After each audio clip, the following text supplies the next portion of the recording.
Hello, everyone. It's Michael Jaco with Unleashing Intuition Secrets, joined today by Eric Holt.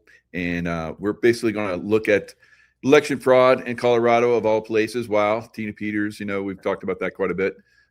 Eric, election fraud in Colorado, of all places. Veteran, Wow. and Tina let Peters, me turn that one off. So, veteran, Army veteran. You're in Ramadi, Eric? Yeah, Ramadi, Iraq 05. Wow. So you're running around with the SEALs there at the time? Yeah, I mean, I wasn't, but they were there kicking some butt, Yeah. Wow. It's funny because they're all well known and famous now, but back then, they were just super soldiers that we were looking at going, hell yeah, guys, go do your thing, Very good. Yeah, Yeah. that's where Jocko Willink and a lot of the guys I work with actually they kick some pretty serious butt there. So, yeah, combat action veteran, 18 years, and then you got out, went to Colorado. You wanted to be with your daughters and help them out. You went through a pretty tough, I guess, divorce or whatever. So you didn't Yeah. finish your 20. God, I was so close. Oh my God. But and then you go to Colorado to get us up to speed from there. Yeah, so in 2018 I went through divorce, how those go. They're not fun. Yeah. But that, a custody battle after a while of not being able to work things out, right? So I got full custody in 2022, which kind of launched me in a decision to leave federal service and seek out something I'd be home every night on. So local fire chief's job. I was serving as an interim chief, and the court granted me full custody. So then I put in for the permanent, and I got it, obviously. Otherwise, I wouldn't be here talking about it. But kick some butt, man. I mean, we built a department from scratch that served the community super well. And then You only had like 5 people that were trained up, and you got it up to 60. yeah, so like the dynamics of small town America. This is in the mountains, Colorado, right behind Pikes Peak. So when I took over, it was very fractured. Like 4 or 5 volunteers, and I always say that you may not get somebody that's certified to do medical care if you call 911 in that. And so when I got hired and put my vision forward was to professionalize the department, and we went out and recruited hard. We got 60 people. We brought in, like 14 EMTs, and we had put another 7 in the pipeline for school. We took response times down from 19 minutes to 7 minutes in a 6-month stretch of time. Incredible. So if you're a community member or like rely on a fire department, that's what you want to see, I would imagine, right? I want qualified people there that can help me if I dial 911 or my kids, and to get there as fast as they can with those qualified people. So that's what we focused on. Yeah, that's fantastic. So what got you to Colorado? Were you raised there? No. So I in '03 I had joined the Army. I grew up in Northern California in the hill country, where the gold rush was. So not too far from where you're at. But Nice. in '03, they give you your dream sheet where you want to go, and I always put Fort Carson. But I was stationed in Germany, deployed to Iraq, came to Fort Hood. When I got out of the Army, I stayed at the Fort Hood Fire Department as a civilian firefighter. And then, after some time, the Nadal Hassan shooting had happened, and Fort Hood just kind of changed a bit, you know what I mean? And so sought an opportunity to just transfer up to Fort Carson in the mountains, and I loved it. Yeah. That's where we lived for a little over a decade out there. Very nice, very nice. So you're working in the fire department, and get us up to speed about how the election fraud happened. You train everybody up. You're doing, your community loves you. You got incredible background. Tell us about how you got into the fire department there, because there was some corruption or something that was going on, or they had some problems, and you came in and fixed all that. Yeah, so when I got the call, I had mentioned I was serving as an interim chief. When I had post divorce, I had moved a little further out, away from society in the mountains, and in that community, I started working with like the incident management team. So I was known, and that I was a professional fireman. They had all my qualifications. So the fire department that I eventually became the fire chief of called because there was a lot of chaos. Like most of the board, all but one had resigned. The chief was placed on administrative leave. They came in and asked me to stabilize it. 2 weeks was the phone call, and the request turned into 5 months. I wasn't, and I wasn't getting paid during that time. I was just burning leave from my fire department.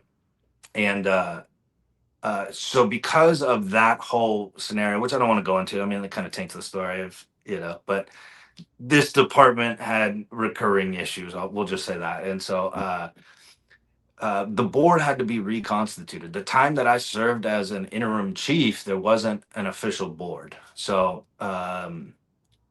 for anybody listening, the board is elected people like at the city or county level that is responsible for how the policies, bylaws, and most importantly, the finances, the fiduciary side of that operates. And so they're the governing body of that. So the county commissioners had to have this special process that they worked with the law firm that represented the district to actually reconstitute a governing board. And that's the people that, I didn't even know those folks. I had nothing to do with the process. I was just the interim chief serving. So the county commissioners reconstitute this board. They held this very special process where people came in and interviewed with them, all this stuff, right? So they select three people that now gives it a quorum. Their first order of business was to hire a permanent fire chief, which ended up being me. So in September of 2022, I was hired as the permanent chief. But I'll say that process created an opposing force, man. And anything that you do well, somebody's going to hate on that or say we can do it better, or you don't know what you're doing despite the success, all these things. So that was very prevalent. So because of that special process, May of 2023 was coming up, was the regular scheduled election. And most boards have staggered positions. So you might get 3 on one term and you get 2 on another. That way there's never a full turnover of the board.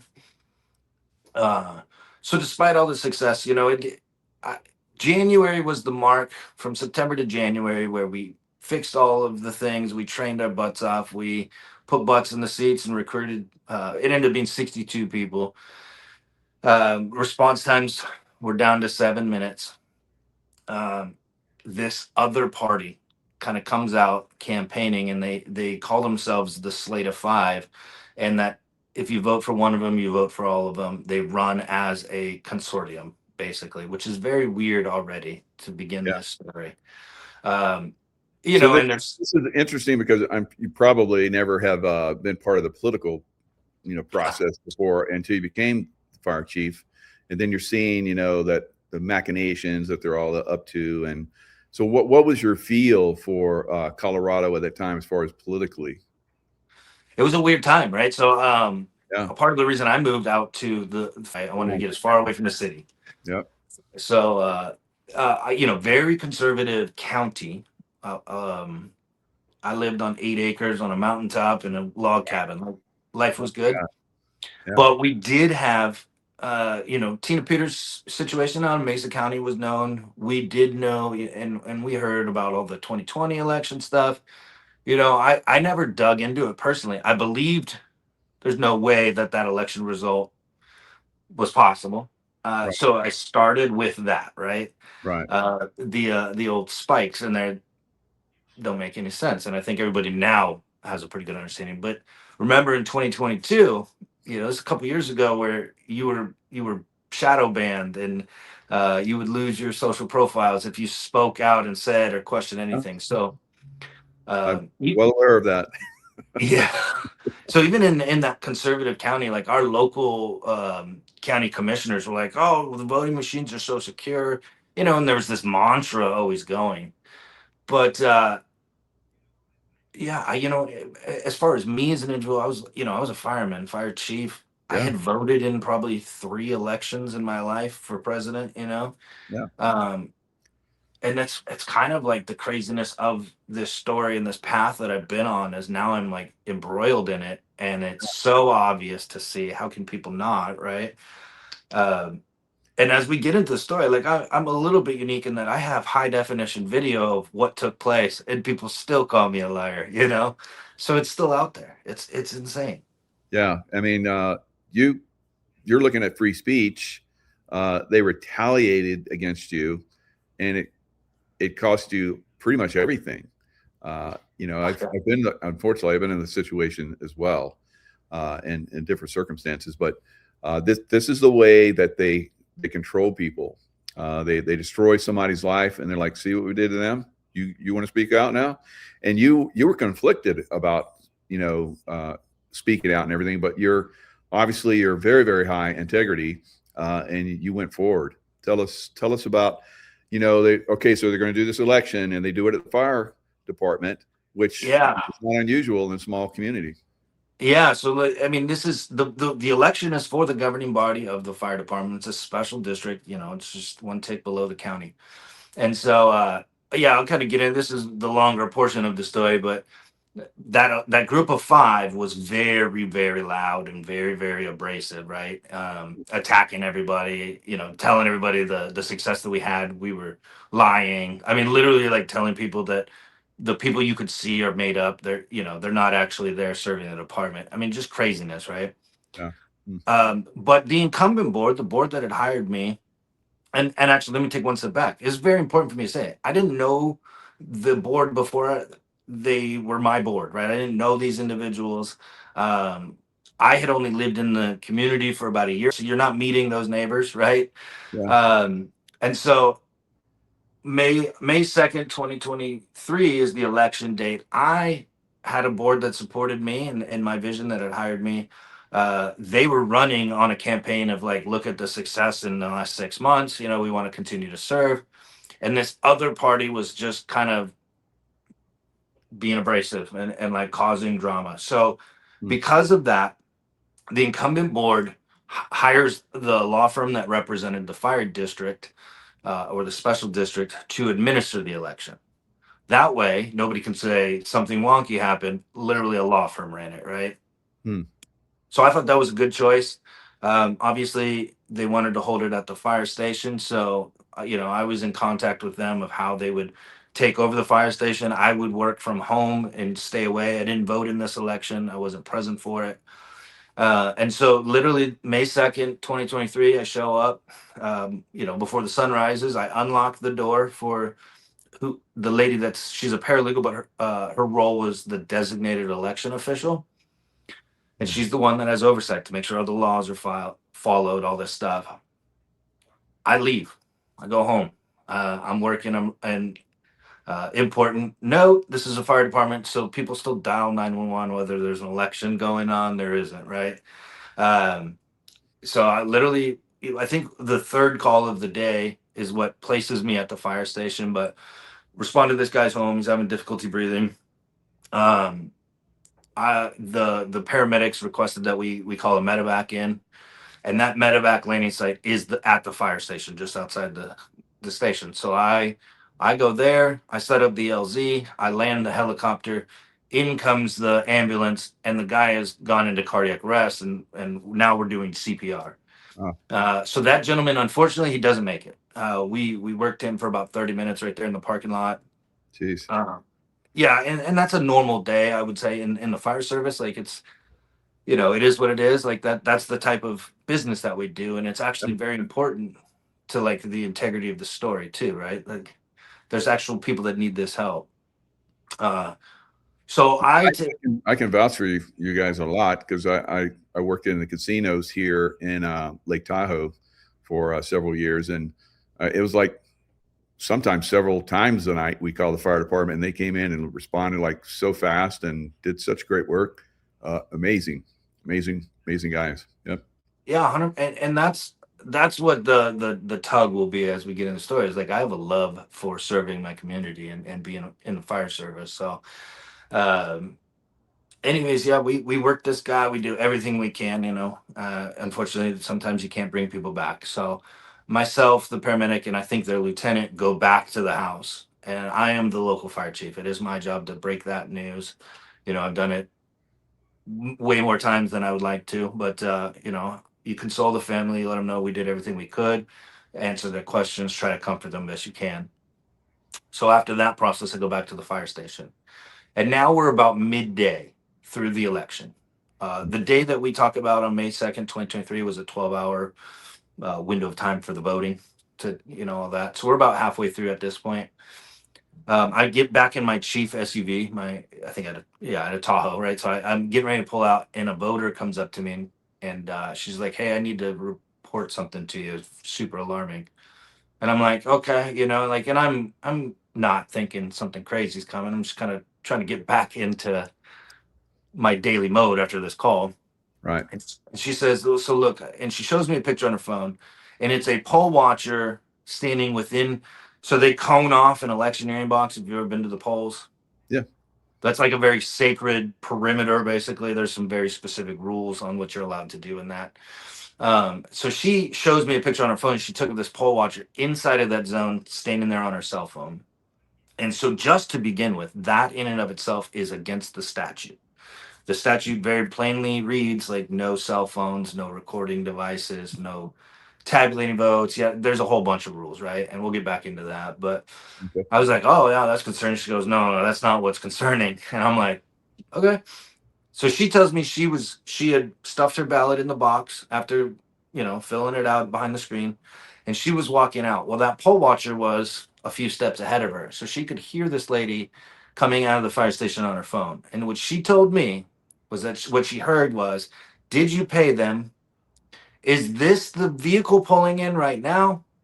And you can see her, and I'll come back to this again, but uh and then the lady reports that, like, I saw her motion these two people over, get in close to them and tell them who to vote for, and then they went in. And I was like, "Oh, that is super concerning."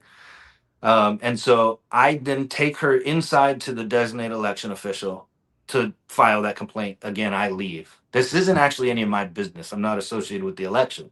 Sure. I just happen to be the fire chief, right? Hmm. So the rest of the day goes by.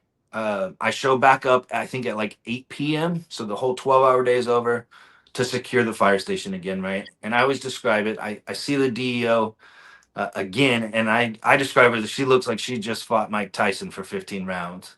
Wow. Not black and blue, but like just worn down, like heavy and tired. And I'm like, "You all right?" She's got to drive like 2 hours back home. And she's like, "This day was insane. It was crazy." I'm like, "Well, hey, get home safe. If you need anything, let me know." I lock the door. I go home again, right? Mm. At that time, we did know the results. And so the results were all five of those individuals that were non incumbents won. Wow. And what I'll say is, one, incumbents are always favored in every election. Absolutely. Two, when you're running on a campaign of like logistical, logical, like people can see its success. Generally, you have a pretty strong grasp of that. So it was a surprise to hear that all five non-incumbents won. But the more surprising thing was we knew the vote count, and the vote count happened to be like 3 times higher than the expected turnout was. And Oh. so that's just a little nugget in your brain, right? When you're like, "Oh, that's odd." So I didn't really care. I didn't concern myself with who won because, again, my job is fire chief. I'm contracted to be the fire chief. That's my job. I don't have allegiance to people, um, and so I go about it. Well, a day or two later, I'm in the local market. I always say this. I was a fire chief, so I did like hamburger helper for my kids. But so I'm probably buying that, and another person comes up. She's like, "Hey, I need to tell you something about the election." And I was like, "Okay, what was it?" And that person tells me, "Well, when I was voting, I was being recorded from the poll watchers, and like very rude comments and looks and all this stuff. Like I felt intimidated while I was casting my ballot." And I Mm. was like, "Oh well, that's concerning. You need to reach out to the DEO again. Here's the contact information." But I followed up with that deal. I called her. She's the paralegal in the law firm that represents the fire district. I've worked with them on a professional basis for, it's like 6 months at that point, maybe a year, um, somewhere in between that time span, right? But I know them. So I call again, and I go, "Hey, I just heard this. Somebody's going to be calling you." And she's like, "Yeah, we've gotten like 3 or 4 other complaints now. We're actually really concerned of what took place." And I'm like, "Okay, what do you guys want me to do?" And they're like, "Nothing. Like, we're working with the incumbent president who's in that sort of, you would call it a lame duck, right? Yeah. She's got, a month, 45 days until the term is up and the new people take over, but she's still the president. So they were talking to her. Um, I'll say, I had heard this. So I always describe this, Michael, as like this fire in my belly that I call it like a morality fire, right? I'm grappling with like the things that I've heard, but I'm also working. And I also go home to my two teen girls that I have full custody of. And this is my livelihood, being a fire chief. And I got to look them in the face. And whatever decisions I make affect them. And that's a very heavy weight as a dad, especially a single dad, I think, Um, so I tuck them in one night, I go to bed, and I literally tell everybody this openly. It's not normal to have an out loud conversation with yourself, but I did. And I sat on my bed and I'm like, okay, you've heard these things. Your mind's running. Your stomach's burning because you can't ignore it. But Eric, you idiot, this is not a good thing for you to do because if these Yeah. people find out, they're going to get rid of you. And then I can't feed So these you girls. were already feeling that, huh? Yeah, I know. I knew from the moment that I got involved in this, like the ramifications could be extreme. Yeah. Why do you think they targeted that community with these 5 to come in and take over? Well, they all live in that community. This is an answer everybody has always asked me, and I don't know the answer because Sure. there's ego, there's local popularity. If you The thing that I saw that made the most sense is if you control a fire department with over $1 million budget, and you live in this housing and development or an HOA, which these people happen to be all associated with, Uh, you can spend all of that money to improve the services for yours and ignore the rest, right? wow. And there's some status that comes with it, but there's no like these people aren't making $100,000 to serve on the board, right? There's not like a financial gain to be made per se. So it has always been this weird thing Hmm. of why would somebody go to the extremes that I'll detail here in a few minutes, but um, it just never made sense Yeah. except for ego. Have you seen anything else in other surrounding communities that were anyone else talk about how it was some anomalous things that were happening as far as voting? Well, again, Tina Right. Peters was like on trial during this time. Yeah. So, yeah, I mean, in Colorado, it was pretty like we had turned the page of the 2020, but like now Tina's being prosecuted. People are a little bit more opened up. And I think conservative America was like the mail-in voting scheme was a bunch of BS to begin with. Absolutely. And so, um, I don't know. I think we all are influenced by the circles that we have in Sure. communities. And so my community was firefighters, right? Like Hmm. it was a conversation topic, but it wasn't something that was like how I am now. You know what I mean? Where like every day I'm looking into I stuff. grew up in a family of fire chiefs. My uncle, both my cousins were fire chiefs. Very, very conservative. They didn't talk about anything. Right. All of them were quiet. And I've noticed that about firefighters. Very, very humble, very quiet. But widespread. I remember visiting Colorado, Denver. I had a buddy. I used to be into tracking and survival stuff, and I had a buddy that was there. And I remember going to Denver, and it was a very, very conservative place at the time. Yeah. Seems to have radically changed. It's like what happened? Yeah. It's a third world country now, man. Denver's horrible. Yeah. So I will say this. Since I've learned more about this, I think this was very prevalent before my knowledge of it. And I know that because what I compared to my situation was happening in the school district that my kids were going to was just this ideological battle and Oh, lawsuits and all, you know. widespread everywhere. Wow. Yeah, and so I've come to realize, man, um, that what I'll detail as we go through this story Yeah. happens, and that is how people at local elections continue to have power, how they take over school boards and feed just vile, nasty agenda to our children while they're young and impressionable. Hmm. It's been super awakening to be a part of this and then go, oh, this isn't. I'm not some anomaly. I'm not. Oh wow. This happens in everywhere, in every election probably. I just happen to have it on film. uh, It uh, sounds like you got some great evidence, and I heard you on another show, and wow, you have it outlined so very well. So let's jump into that and how you got the video. This is amazing. So again, you're very conservative, very humble, very quiet. Do your job. But when you see something wrong, you have one of the rare people have really dug deep, found out great information that could serve humanity, and you were crushed for it. yeah, but and we'll talk about that. But I'm far more blessed than I was. I'm harmed, I guess. But Sure.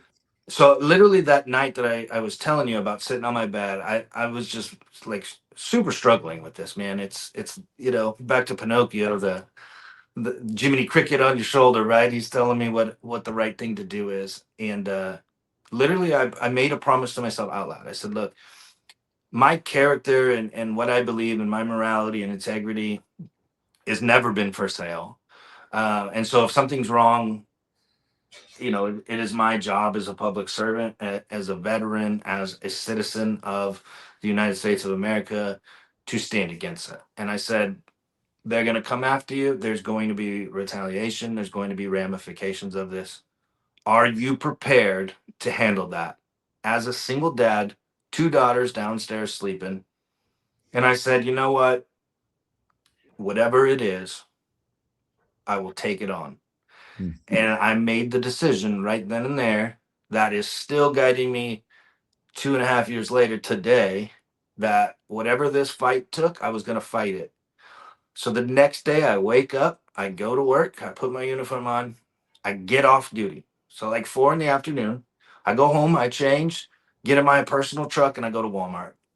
I buy a couple thumb drives, and I drive to another business location, which is this third party company that manage the security system of the fire station. So they're a remote site, they're like 15, 20 minutes down the road, but they own the servers, they own the equipment, they do all the IT work. They're the ones that have it, not me, the fire chief. So I go in there, and the best way to relate this is a FOIA. Everybody understands what a FOIA is. I didn't have to go that official route because I knew how to go straight to the company, obviously. That's a little bit of inside knowledge, but like anybody could have. The typical route that FOIA would have happened was that somebody would have FOIA requested, or in Colorado, it's called a CORA, Colorado Open Records Act. They would submit that to the fire department. The fire department would contact the third party company. They would get what is requested, they would give it over. I was able to shortchange that because I already knew who the company was, right? So I go to them. I do this as Eric Holt, not fire chief. This is a very important part of this. Yeah. I'm in plain clothes. I pay out of my own bank account, my personal account, not the department. I don't identify myself as the fire chief, although I'm sure that they knew, right? But there is nuance to that distinction. So I go home next day. I think it was they called me. Could have been 2 days. Been a couple years, but I go pick this thumb drive up, and they're like, "Here you go, man." And I always joke, it's funny to look in retrospect, but like I always say it tingled like I was holding a nuke launch code or something on this thumb drive because it was scary, man. And not in fear, like combat fear, like I wasn't shooken by it, but the unknown and what I had heard. So I go home, I do the dad thing, I put the kids to bed again. Um, I sit down and I'm like, what the hell am I looking for? I don't even know what to look for, right? And then I'm a fire chief. I'm not an investigator. I don't know election law. So I go on Google and I type in Colorado election laws. And lo and behold, Google does what Google does. And it spit me back a link. And I clicked it and I read through it. And there's a list of rules. So I print that list of rules out and I set it right here next to my laptop. And I open the thumb drive. And what it is 4 folders. Folder one has 12 1 hour clips in it because it's camera one for a 12-hour day. Hmm. And camera two, three, and four, right? Well, camera four was was not activated for all of the 12 hours. So the total footage ends up being just under 48 hours. Okay. And I start watching folder 1, hour 1, and I just start playing it. And the first thing that jumped out at me was a pole watcher. And just to give you a layout of the room, the camera's in the far corner of the back side of the room. So you can see everybody walk in the front door. There's the election staff at a table here. And then at the end of it, directly under the camera, but it's behind them, is the poll watcher station. And these poll watchers, there's 6 of them. 5 of them are for the winning candidates, assigned by those candidates to be their poll watchers. And one that I didn't know. I didn't know this guy, but there was like 12 total candidates for 5 seats. So as I'm watching, I see one of the poll watchers open a laptop. Well, rule 1 is no recording devices. No electronic devices is like rule, whatever. Well, she flips that open and you can see her screen because the camera's behind her that she's recording the room. Wow. And so I was like, oh, well, that's a rule. Let me put a tally mark on the law violations and just keep track of them that way. Mm-hmm. So over the next few days, I go through 48 hours of footage or just under, just shy. And I come back to that paper with all the rules listed, and there's hundreds of tally marks. And I'm like, huh, okay, so nobody violates the law hundreds of times on one day or a group of people. That's not an accident, man.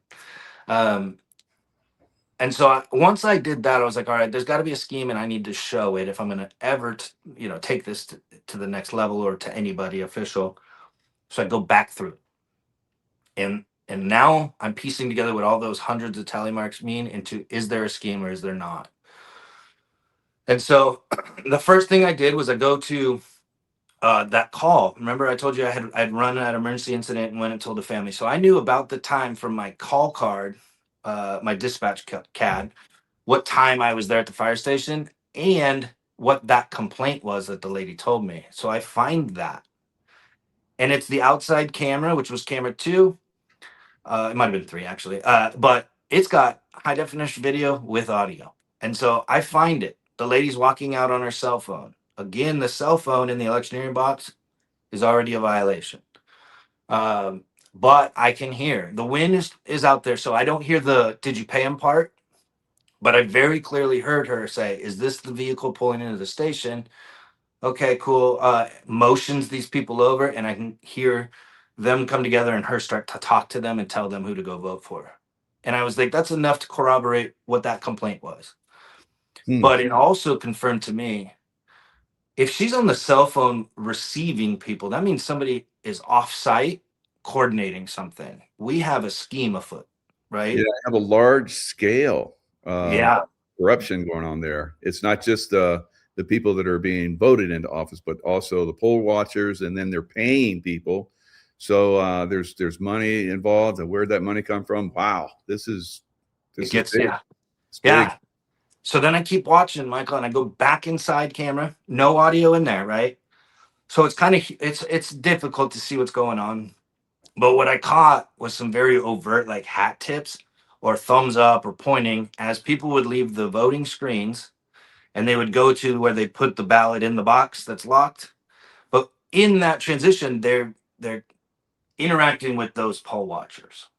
And I was like, okay, small town, if you know somebody, but not hundreds of people, right? That would be a little bit more than a coincidence. But what I eventually caught is those poll watchers at that table, when somebody comes in, they fill out their ballot and then they leave and they tip, they were clicking. And I finally caught a very clear image where they're comparing these track counters, where the little round thing where you click. And so I go, oh, that's what they're doing. But it's not enough as of yet to guarantee an election outcome. You can know the total count and you can somewhat count who you think's favorable to you, but it doesn't guarantee it, right? So camera 4, I pulled that up. Camera 4 was an engine bay where the fire engine parks in the garage, 365 days or 364 days out of that year, This one day we had moved it outside so they could have their space. Um, well, they had set up the official ballot counting room in there, and they did it right under a high definition camera with audio. Mm. And this is the most alarming one, Michael, man. So I start watching it, and the first thing, like, I imagine, like, I can't even watch a movie on Netflix without kind of like slouching. You know, I'm a pretty busy body guy, so all of this footage is not super fun to watch. It's not entertaining. I bet. Yeah. Yeah, so it's kind of just, drab, and my interest is limited in it. But the audio, and this election judge is like reading ballots. Now this is post election. There was nothing on the day of, right, where I could tap in and counter anything. But this is a week or two later. She's counting these, or the names, or she's reading out who's voted for, right? And every time she does that, there's a click, click, click, and I catch the click, and I like magnify it in, and there's a poll watcher sitting like this, and they would call out the 5 names on that ballot, and he go click, and if I can hear it on camera, you're damn sure that the person 3 feet away, that's a paid election judge, can hear that. Wow. And man, I was kind of slouched back just watching these things, and the paid election judge like makes this as a joke, and I didn't think it was a joke then, and I don't now. She goes, ha ha ha ha, this election's so fixed, and they all kind of laugh, and I shot up, and I was like, what did she just say? So there was another one where a new set of poll watchers come in, and this same paid election judge is like, the DEO said this was going to be contentious, and blah blah, and she told us we had to dot every I and cross every T, and I told her who's going to follow or who's going to enforce these rules, not me. I'm not going to do it. And they like are joking about it, and I'm like, Wow. holy. So the final part of it was one of the candidates, 3 of the poll watchers met on the outside camera directly underneath it. They couldn't have picked a better spot. But they literally detailed what the vote count was that they were guaranteed to win. And then the other poll watcher was like, yeah, just so you know, like, we've been in there counting and they don't care. And so these are the vote totals. Like, you won, you're gonna be happy. Uh and I was like, well, that's it. That's a slam dunk, man. Like the Right. whole scheme I have on HD video. And so I reached back out to the attorney, and I'm like, hey, this is what I found. Mm. Uh, I haven't talked to her in a few days. There's kind of like a 3-part thing happening at this time. Like the incumbent president and the attorney were talking, right? And Mhm. she was aware of like their concerns. So the incumbent president filed a court injunction saying, hey, the election is met. There's something wrong here. Mm. I was talking to the attorney without knowledge of that going on, right? And I told her what I found. She's like, look, I gotta call the DA on this. Like, there's something here, and if what you have is like, we need to report this. And I'm like, okay, cool, And so I was super naive back then to how all this stuff unfolds and corruption and how it goes. So I called the DA's office, and I'm like, hey, I need to talk to the DA, and they're like, no. I'm like, well, who can I talk to? I need to report something. And so they're like, oh, well, somebody will call you back. So in between that, the attorney tells me she filed a thing with the DA. Well, they reach back out to me, and I meet a DA investigator. He is a post certified law enforcement officer that investigates crimes, right? So I meet with this guy. I show him not 40 hours. I sat with him for about an hour or two, right? But I Yeah. give him the high level stuff. Yeah. And I gave him that tally sheet that I had, or a copy of it, and he tells me like it's blatantly clear. I Yeah. got you, man. Slam dunk. Yeah. Absolutely. Yeah. So that meeting with him happened May 19th, 2023. Okay. On May 24th, the people that were elected, or had won the election, decided they didn't want to wait. They've been notified that there's a criminal investigation. They don't want to wait for June 10th transition. or the possibility that the court injunction that was filed on May 15th is successful, or that somebody gets arrested. So on May 24th, they hold a meeting and they tell the community, we have seized power, we are in charge. Wow. And I write to the attorney. There's a memorandum that is posted on my socials, but I literally put it out there like, hey, I need to know who the board is, basically. She calls me and she as a law firm said we have a conflict of interest. I can't represent these people while I am the one that reported them to the DA's office. And I go, well, I'm the fire chief and I don't really have that option. Like the fire department still has to run. Um, and these people come in with a fury, man. Their first action was an email to me, and the first item on this list of things was give them the login and password and the location of the security system. Wow. So they didn't think that anyone would, look at that, evidently. I don't think they did. I think they thought, they could scheme their way out of this. And in their defense, they have so far. Um, but I'll get to that. I'll get to how they got out of this.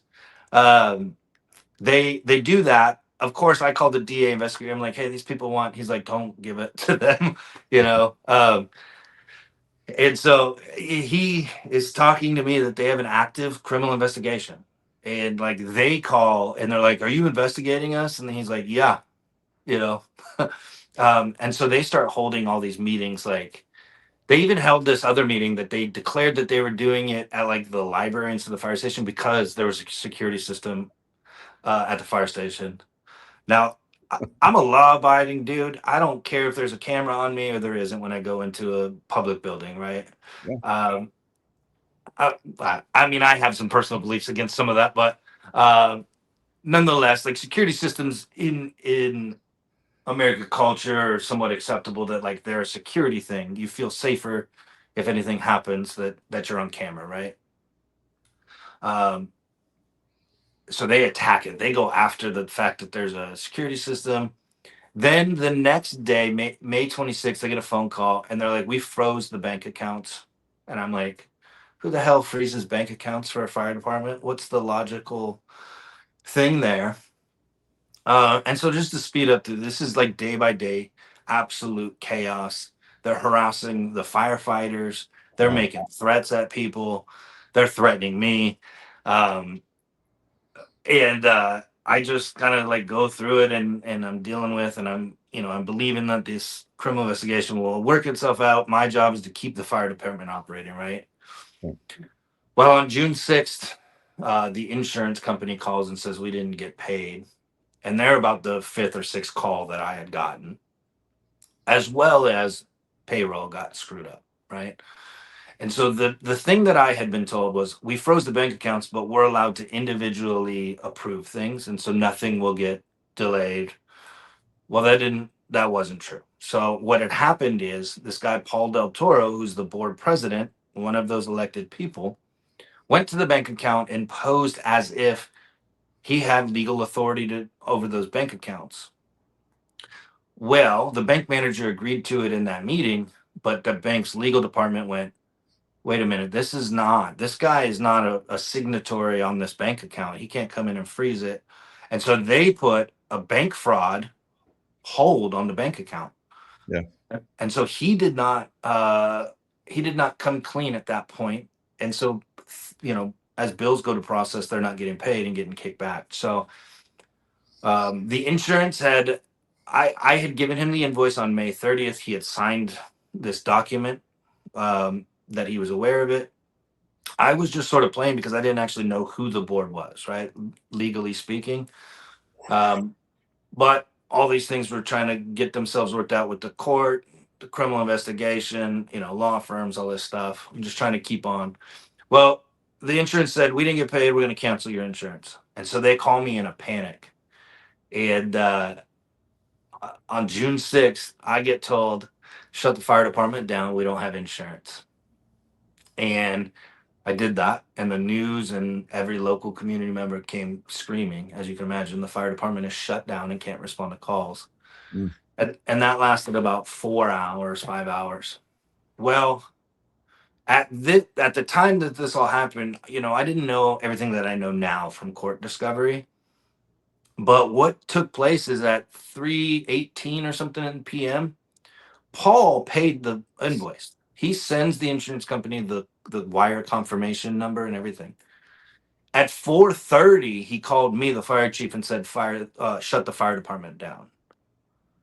Why would you, after you paid it, wait an hour and 20 minutes and then shut the fire department down unless you're scheming, right? Trying to sabotage. So Yeah. I think all of them should be under criminal investigation for sabotaging a well-run fire department, and pushing you out of having been the guy that made it what it is. So it's just a clear-cut case for them to be charged and get fined or prison time or something. Jeez. Yeah. So yeah, just to kind of like get through this, like on May 19th, I had met with that criminal investigator. On June 22nd, 33 days later, these people that have seized power fire me from my job. And they tell the community, and they hold this meeting and said it was my fault that this insurance never got paid, and I put the community at risk and all this stuff, and they fire me. And they do it in very humiliating, public fashion. They literally rented a movie popcorn machine and were serving it like this was a party while I'm losing my livelihood, right? Um, so I have to go home to my daughters and tell them I've lost my job. And this is where I give credit to my girls. They are badasses, man. They just looked me in the face and they said, "You'll figure it out. We're good." And I was just like, because as a dad, man, that's a hard conversation to have. But I filed a lawsuit, man. First Amendment retaliation case in the federal court of Colorado. And at the time, my attorney's like, "Look, we'll get your job back. This will be quick. Blah blah blah. Give us a month." I'm like, "All right, cool."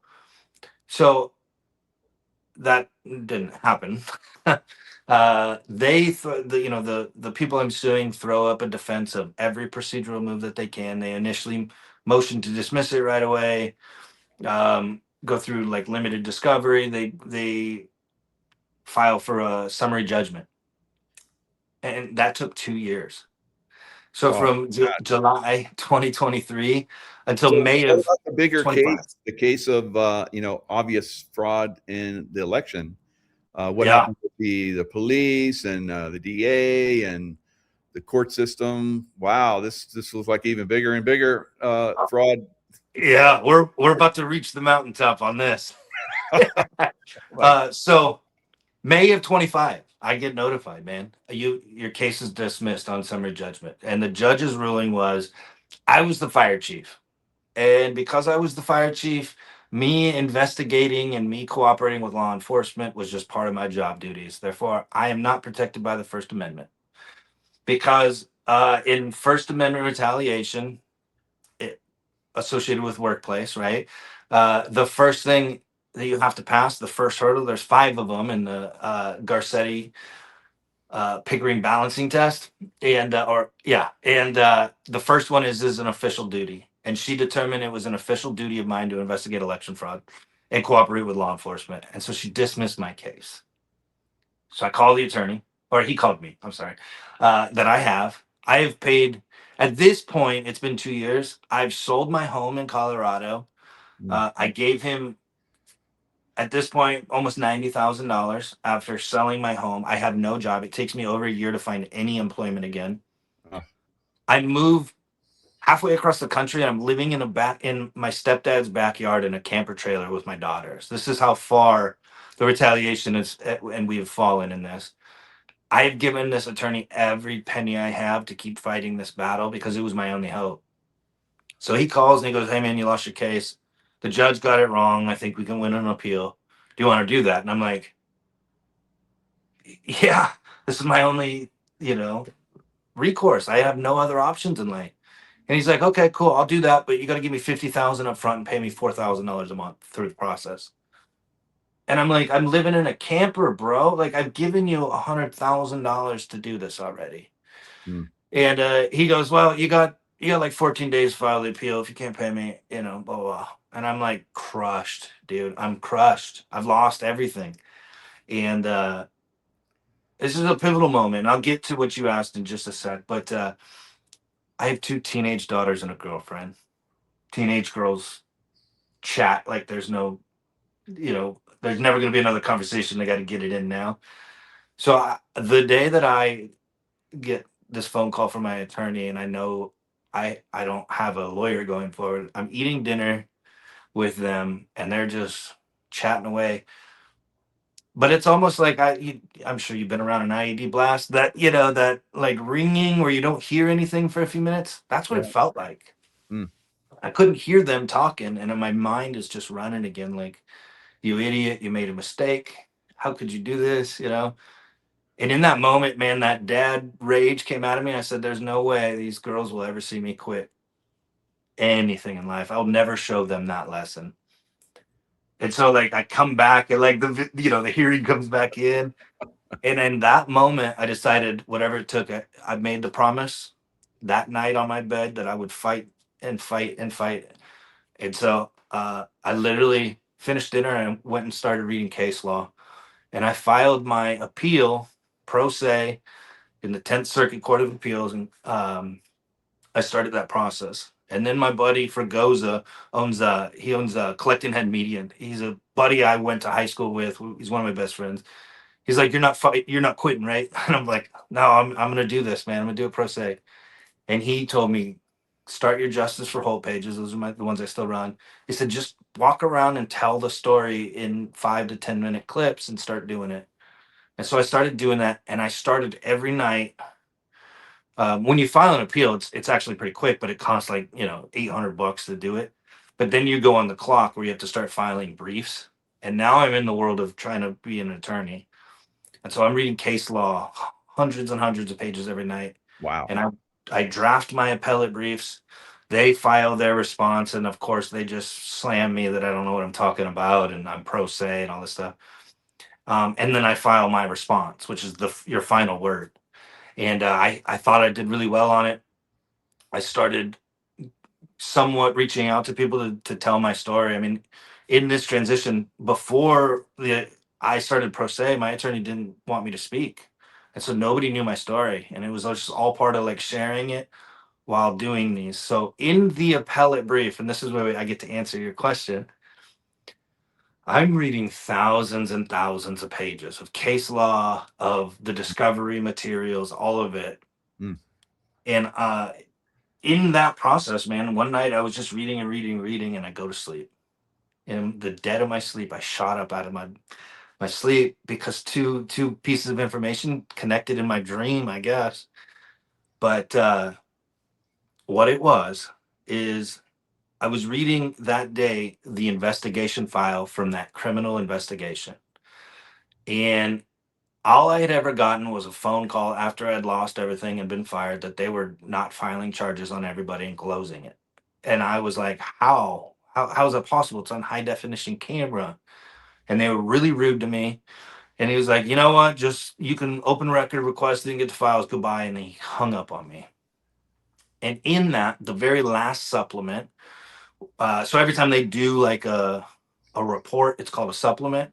So supplement 18 was signed by Chief Deputy District Andrew Vaughn on August 1st, 2023. So just a month after, basically, I had been fired. But what was crazy about it was I filed my lawsuit and they had gotten served July 28th of 2023. So 3 days later, and I was like, that's weird timing. Well, when you have an attorney, you don't necessarily know who you're litigating against. So remember that guy's name was Andrew Vaughn. Well, the law firm I litigate against and still am litigating against is named Vaughn and DeMuro Law. And so uh, I called a private investigator. I looked up this Kinetic Investigations out of Evans, Georgia. Uh, is one of the top like intel guys in the army. He's now retired. I trusted him. I send him this, and he gets me a report back, and I go, "Is Vaughn and DeMuro Law connected to Andrew Vaughn, who works at the DA's office?" And I send him what I have, and he sends me a report back that says yes. The lead attorney for Vaughn and DeMuro is the father of the chief deputy district attorney.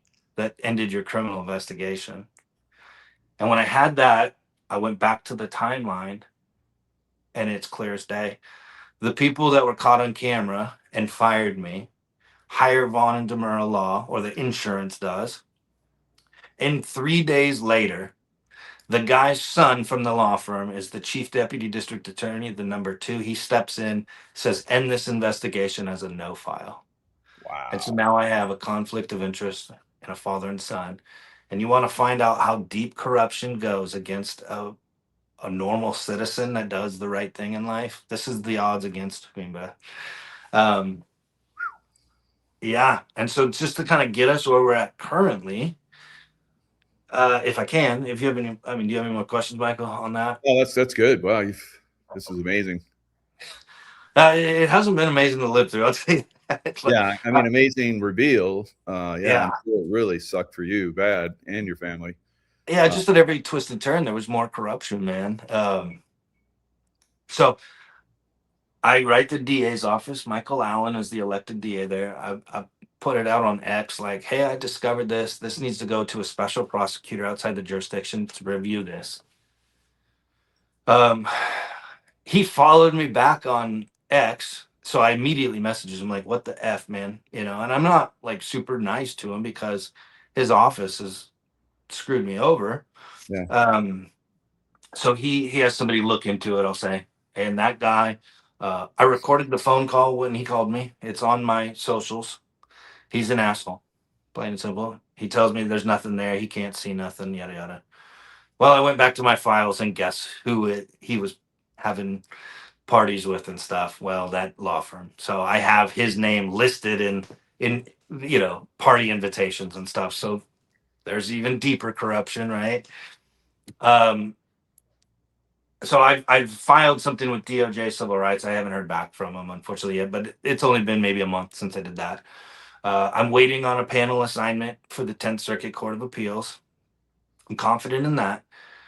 Because of me sharing my story, I was on Tina Peters' show with Yehuda Miller, guest hosting. That got me the attention of a guy named Joe Altman, who does Conservative Daily or Untamed podcast. He had me on his show.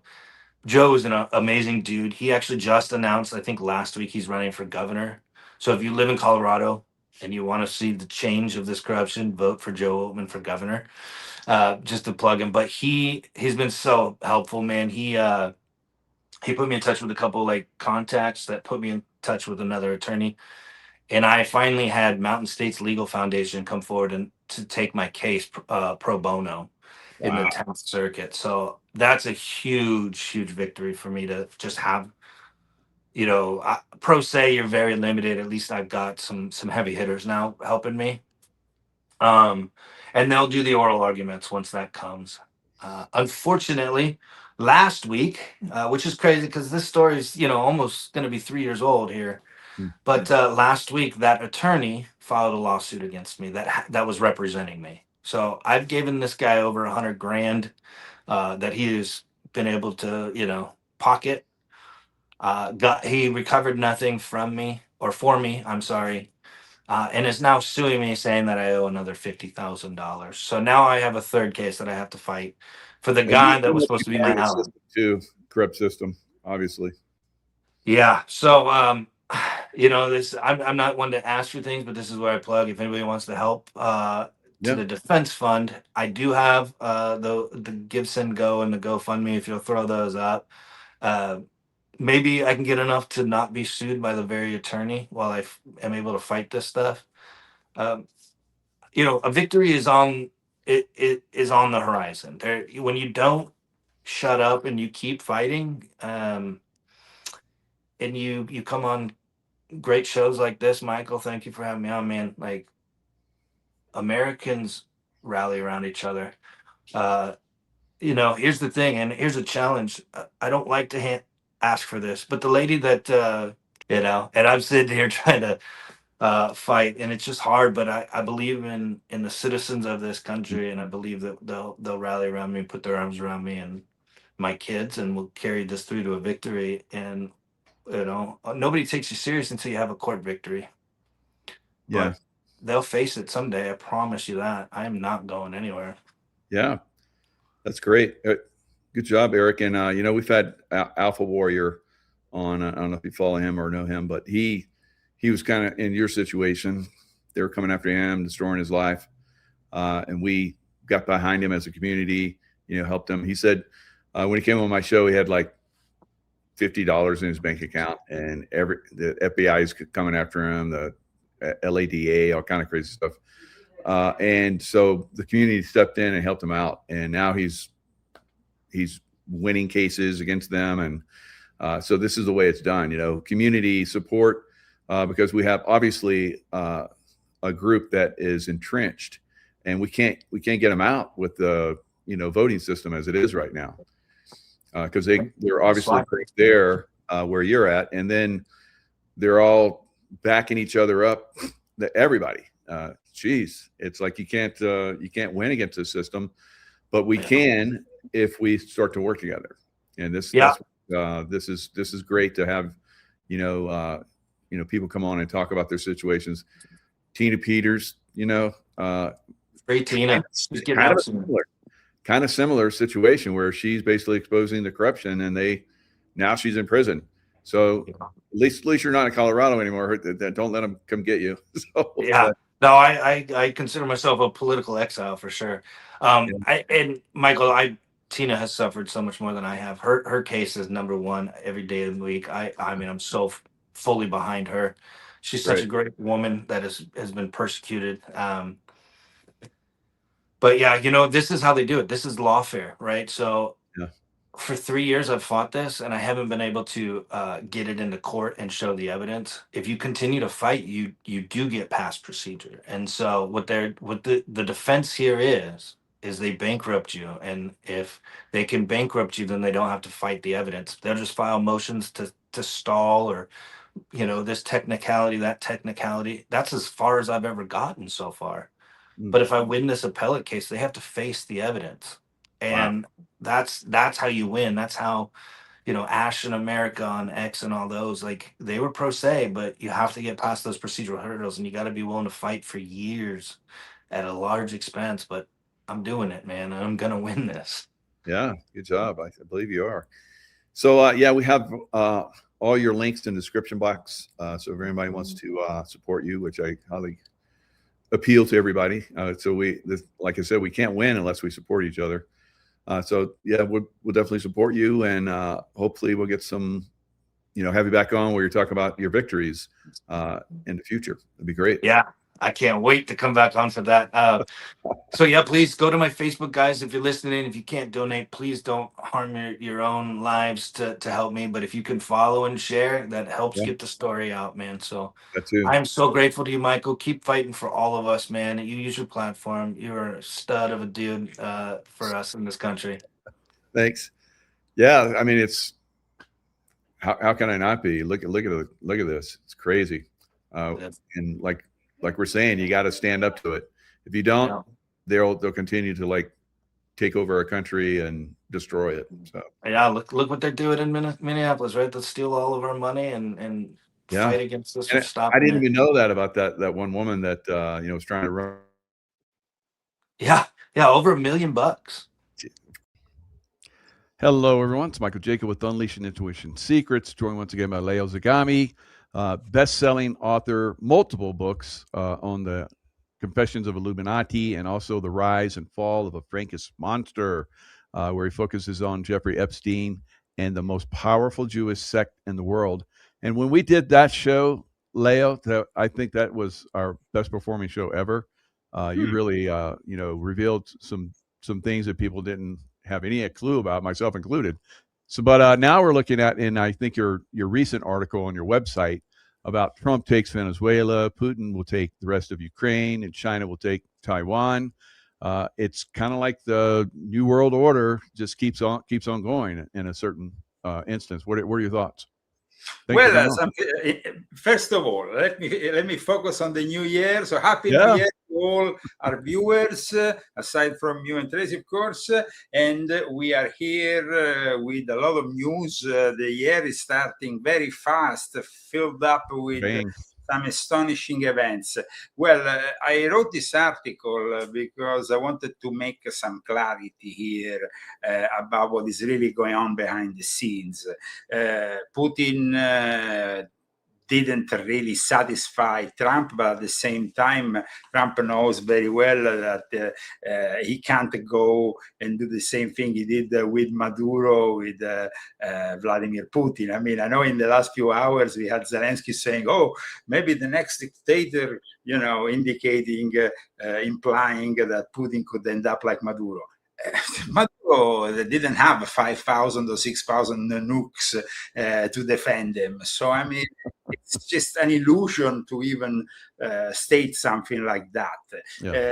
There is, of course, a lot of theater, and I wanted to point out in the article that it's not only about the oil. Of course, the oil is very important. We have been talking about it for a long time, and it's, of course, more important than any drug, export facility from Venezuela, which at that point you should invade the whole of Bolivia, Colombia, and so on, which is still possible. I mean, Trump is kind of also indicating he would be interested in moving against Colombia or Cuba.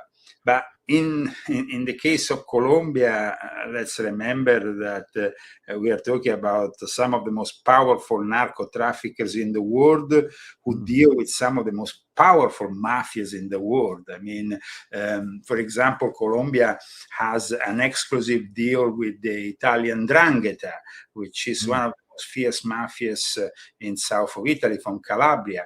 They have a very good deal going on also with the Albanian mafia. I don't think that these people will take it lightly if their business was taken away suddenly by an invasion of sorts or some kind of operation.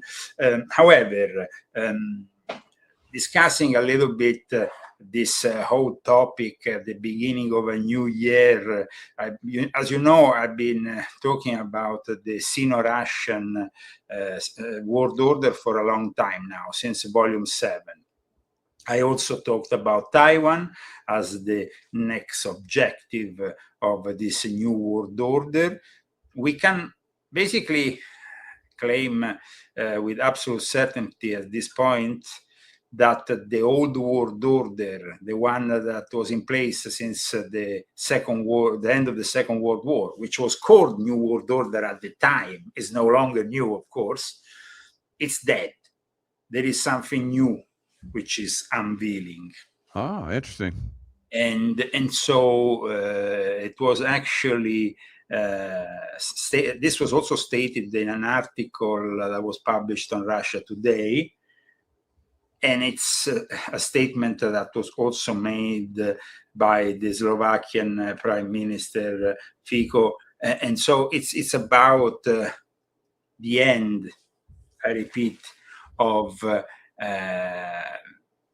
the United States of America acting as sheriffs of the world, because, of course, now they are in competition with Russia, which has even more nukes than we have, and China, which is building more and more a nuclear arsenal.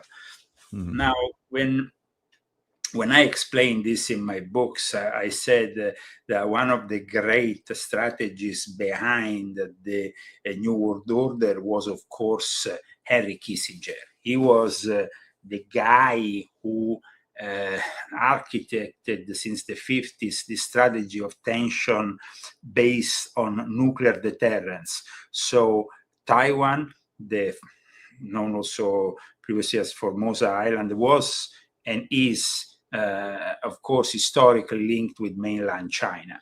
But at that point, after Mao Zedong finished his long march, after the communists took control of the mainland, well, that was the moment in which Kissinger said to very directly to the Chinese, you don't have any nukes. We have them. We showed their potential in Japan. You could be next if you invade Taiwan. Now, we know that since then, that has created a balance, of course, in which certain nations recognize Taiwan, certain others don't recognize it, to not upset China. But the Sino-Russian world order now is in full motion, and Trump himself needs what is in Venezuela, which is not only oil. That is really only one of the, let's say, material interest. And it's part also, of course, of the Moro Doctrine, which we will have to discuss. But what is important, and is really not addressed by anybody at the moment, is the rare earth elements which are present on the border between Venezuela and Colombia, in a sort of no man's land ruled by guerrilla mercenaries and people who want to take from the Amazon, from one of the most important places for, of course, for nature and for the health of this planet. We have always said, that the Amazon forest is like the lung of this planet. And it's there that the rare earths are creating a lot of interest, and they're not really discussed in any way, shape, or form by the majority of media, that prefers to focus instead on the oil. So there is lanthanum, cerium, neodymium, scandium, along with major reserves of lithium, titanium, and this is really what the major power players here, which is United States, China, and Russia, need to develop the next kind of economy, which is based on robotics, which is based on artificial intelligence, electric vehicles. And at the same time, let's not forget that there is a lot of these rare earth elements which are also used within the military industrial complex, because they are part of the new technology of war, which is developing very fast, and which will make obsolete the old technology. In a few years from now, we will have these Robocops, these military soldiers, which are also robots. We will have, of course, technology, which is, like I said, is developing right now, but needs certain resources, and those resources can't be found easily. If you remember, one of the proposals, the main proposal from Zelensky, then accepting it, but then not really signing it, but Trump was really eager to make him, was about the rare earth in Ukraine. Yep.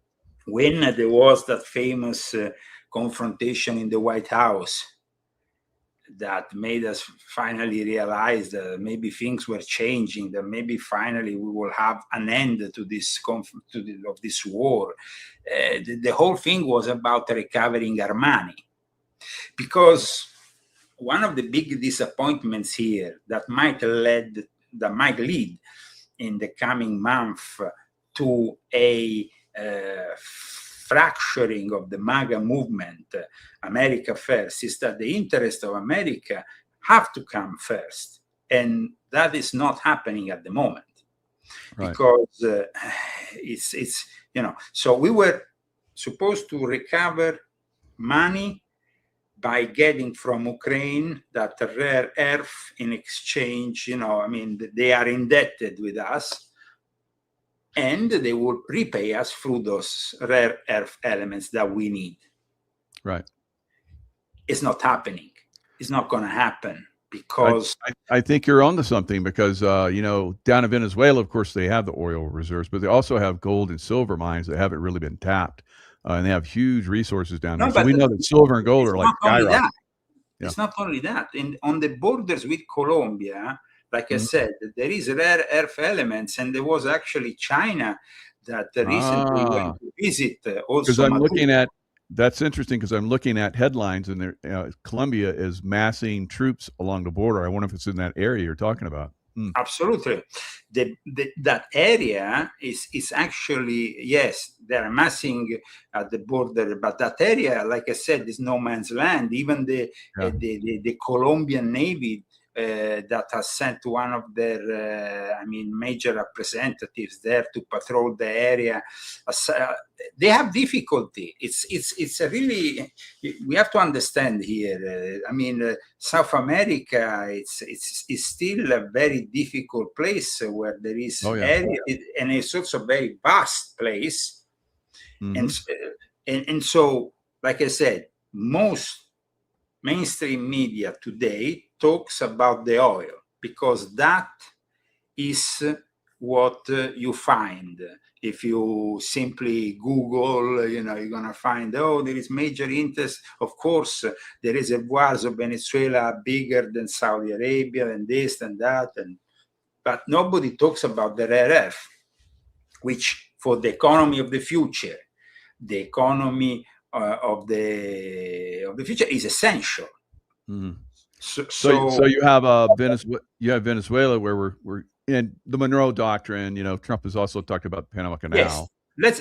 I was in a Panama Canal invasion. That was all about basically Noriega was like trying to strangle us from using the Panama Canal. So we came in and we built this and we're going to take it back. So that happened. But in Ukraine, I totally understand. Yeah. No, but because the thing is this, they thought they could maybe achieve a deal. Yeah. At one point, Putin, even in Alaska, talked to Trump about the possibility of himself giving rare earth because they have rare earth in Russia to the US. So, it seemed like things were kind of balancing up.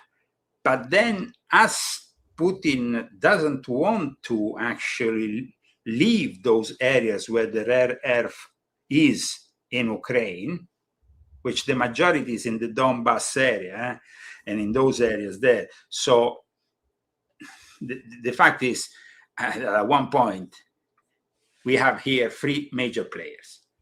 These three major players need, in their eyes, to build the economy of the future. Aside from the Monroe Doctrine that, of course, Trump has mentioned in Mar-a-Lago yesterday morning, which is a very important doctrine, at least it was fundamental in the past 2 centuries. Monroe was a president in the early 19th century. Since then, the things have changed. At the time, if you see the threats against the United States were moved from Spain, from Portugal, from countries, colonial powers, which were on the other side of the ocean, including Great Britain. Of course, we fought for the liberation of this country and the independence of this country against Great Britain. So the Monroe Doctrine was, we don't want to have any interference, not only in the United States of America, but also in the whole of Americas. So South and Central America are part of our, not a protectorate, formally speaking, but almost, let's say. And in the light of that, you also can remember Operation Condor. You remember Operation Condor? Operation Condor was this campaign that the CIA conducted with all the various banana republics, right-wing dictatorship of the southern cone of South America, which involved coup d'etats and so on. Things that today I don't believe they will be possible, because today is more difficult to hide the information also. You have people simply with a phone in their pocket, which amplify what is happening on the ground. Now, let me tell you some anomalies, though, which I found in the last 24 hours since the operation conducted to arrest Maduro. we know that, of course, and everybody's talking about it, in Mar-a-Lago, Trump said that he will be in charge. Rubio next to him because he's naturally involved. Also, he has Cuban origins. He always hates all the communists. Rightly so. That's okay. I don't have anything against that. But there is a problem here. They said that the vice president, of course, will carry on. The woman vice president that will carry on this whole operation, in reality, is somebody that we find there since the time of Hugo Chavez. So she's a hardcore socialist. Yeah, she's a hardcore socialist. Not on board with that. Yeah. Delcy Rodriguez is a hardcore socialist, but also we have an information that has surfaced in the mainstream media. The CIA had a key element of Maduro's inner circle to make this possible. So who was this CIA asset? And is the CIA asset safe? Is the CIA assets somebody that could be bought maybe by a better offer coming from China or Russia once things get too heated? What kind of, when we think of assets, we have to think of people who can turn around very quickly. You know the score. I mean, it's about double, triple agents. Absolutely. Yeah, So people at the moment are focusing on that situation, on the fact that, of course, she went on TV bombastically claiming we want back Nicolas Maduro, he's our president, give us back our president. Then we have China that has intervened. Then we have Russia that has intervened. Then we have Iran that has intervened. Of course, all the allies of the BRICS, including Lula in Brazil, everybody is against what Trump has done. Now, I agree that Maduro was a criminal of sorts, and he was basically a dictator who probably lost already an election and was there illegally. But the problem of conducting this operation is already visible in the mainstream news. Even you don't need to know. When China says we're going to use this as a template to take over Taiwan in the last few hours, and this actually was said after I wrote my article, which and I was like, okay, so it seems pretty clear that that what I wrote is correct. Yeah, Maduro was meeting with a Chinese delegate just before he was captured. Yeah, absolutely. But like I said, in the end, it's about a gangster kind of mentality on top of all this. So China, of course, says bring back Maduro. They are all friends with Maduro. If you actually see that video, you're going to see that there is a dialogue between them. And at one point, Maduro says to the representative, "Oh, I remember you 20 years ago with the other Xi Jinping, with the other Chinese president." So, I mean, these are people from, that go back a long time, because the communist infiltration of South America, especially of those communist dictatorships and regimes that surfaced in opposition to the United States, has always been. See, here it says, what sign are you? Of the horse, I'm of the tiger, and all this kind of BS, Chinese astrological BS. But in the end of the video, it becomes also very clear that these are two old acquaintances. So the Chinese have very much a link that goes directly to Xi Jinping and what he has said on New Year's Eve, which is also very important to state again. I mean, on New Year's Eve, this New Year's Eve, Xi Jinping said very clearly, we are one people, we have the reunification is unstoppable. He invoked the bond of blood and kingship.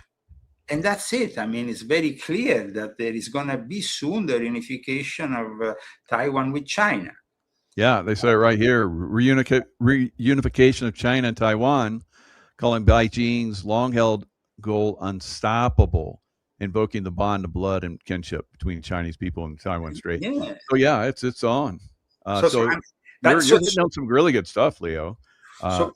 The fall of the New World Order and the beginning of the new World Order. I like that. Yeah, yes, absolutely. Because let's remember, when this term was coined, it was, the end of the 1940s.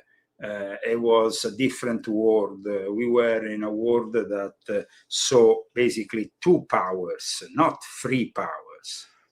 China is a problem now that in the end is a problem that was created by the Americans and by Kissinger and Nixon, because Kissinger and Nixon and George Bush Sr., who spent, George Bush Sr. was in Beijing in 1974 with Barbara Bush before becoming head of the CIA. He spent the whole year in Beijing. And then he became, of course, later on president of the United States. So here we have Kissinger, who was the guy who architected the strategy of using the nukes and the mutual deterrence strategy. But then he is a guy who is Kissinger is no longer with us. He died at the tender age of 100. He was a Sabbatean Frankist. As I explain in my book, somebody's citing the Sabbatean spread to Asiatic bread, and that's an interesting point. I must have read your book. Yes. The Asiatic Brethren, for those who are following us, and for those who have not read my book on Jeffrey Epstein, are a Masonic outlet of the Sabbatean Frankists, which opened up, let's say, the Masonic and Illuminati network to the Jews who were at the time not allowed to join it. And so the Asiatic Brethren functioned like that. But going back to Henry Kissinger was in a way part of that Asiatic Brethren because he was a key member of the Bohemian Club. Now, if you read my book, and you have read it on Jeffrey Epstein, you know that I focus also on the roots, historical roots of the Bohemian Club, which are traceable to a lodge of the Asiatic Brethren in Prague. So the link is absolutely there. And that's why it's very important to understand Henry Kissinger was a key player of this world order. And he was a key player who Donald J. Trump, for some reason, seemed to have loved and held in high esteem. Now, I will never have held in high esteem Henry Kissinger. I think he was a despicable individual. I think that the guy had so many skeletons in the closet, probably from the whole Cold War, that, we know almost nothing about what Henry Kissinger really was. I can tell you a few things because I was a member of the Monte Carlo Lodge of the P2. And historically, this lodge built in Europe, next to Italy, in a very privileged environment, which is the Principality of Monaco, hold the names of the most exclusive members of what was known as the P2 Lodge, which was this highly influential lodge in Italy, which ruled basically Italy at one point. I know that for Freemasons here in America who have, a vision of Freemasonry, which is mostly social, connected with, it's very innocent compared to Freemasonry in Europe and in particular in Italy. The Freemasonry here can be involved in certain things, but there is very few people at very high levels. the majority of lodges that you have here in America are the lodges that dedicate themselves to, I don't know, pancakes day with the families opening up the lodge, showing their strange rituals, and being involved in something that is more or less like a Rotary Club with an esoteric element attached. It's a social thing.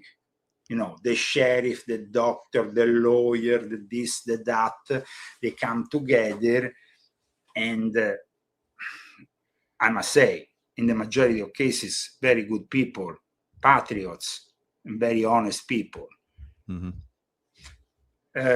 So here's a question for you, and that kind of can swing us over to the Iran, narrative. It was either Venezuela or Iran that the cabal was going to target next. Your thoughts, please. So I think Iran is still there, because you have to understand. I mean, Pahlavi, I have written extensively about this topic.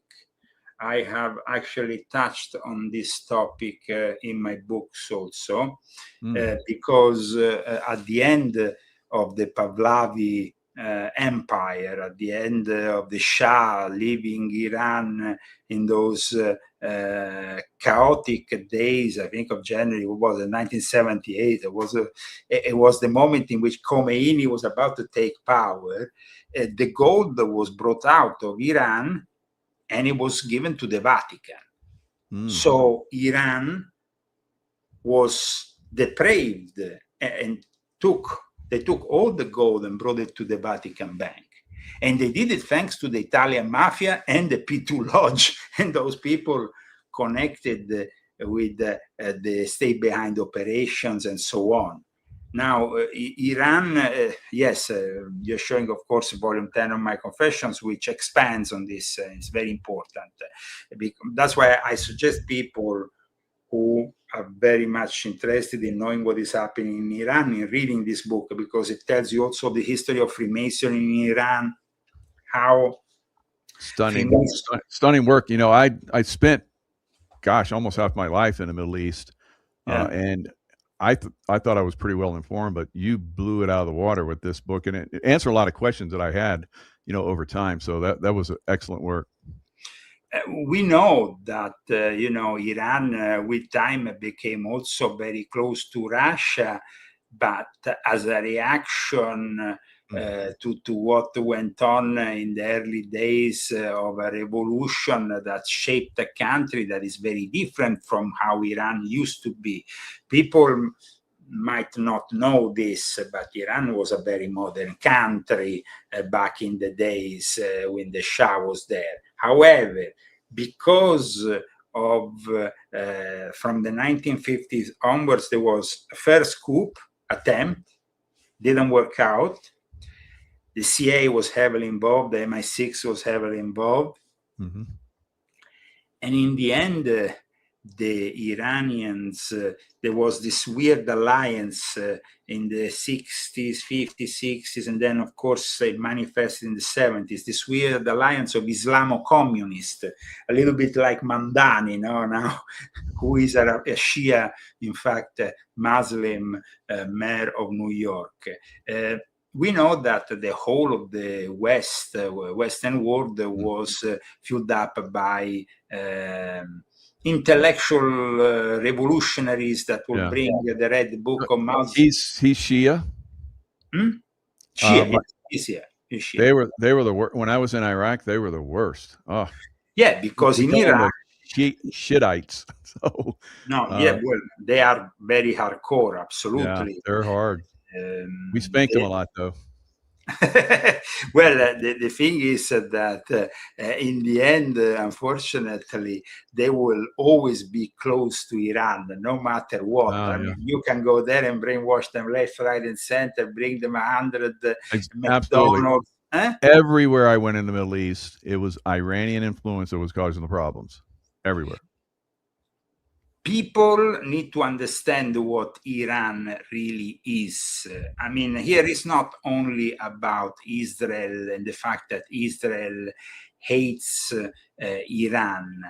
This is a war that goes back 1,000 years. And if we want, I can give you a little bit like volume 10, the Shia element was the element that gave birth to the Assassins, the ones that basically traded info and made a secret alliance with the Knights Templars, who will use the Shia against the Sunni that were expanding all over the Middle East.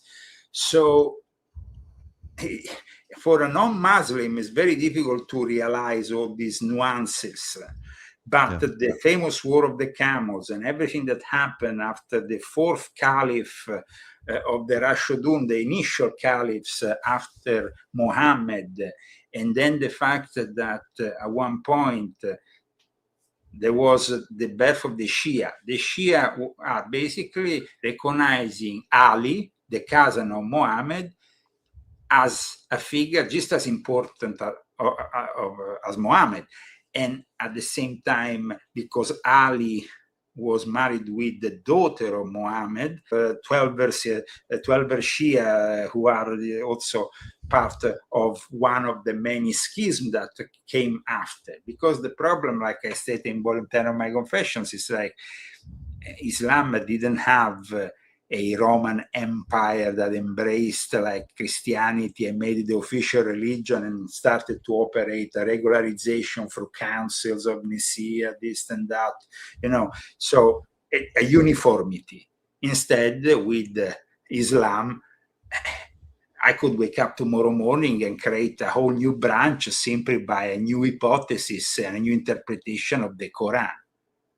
And so this is a difference with Christianity. So what do you think is going to happen? You think the Islamists are going to be replaced or overthrown in Iran?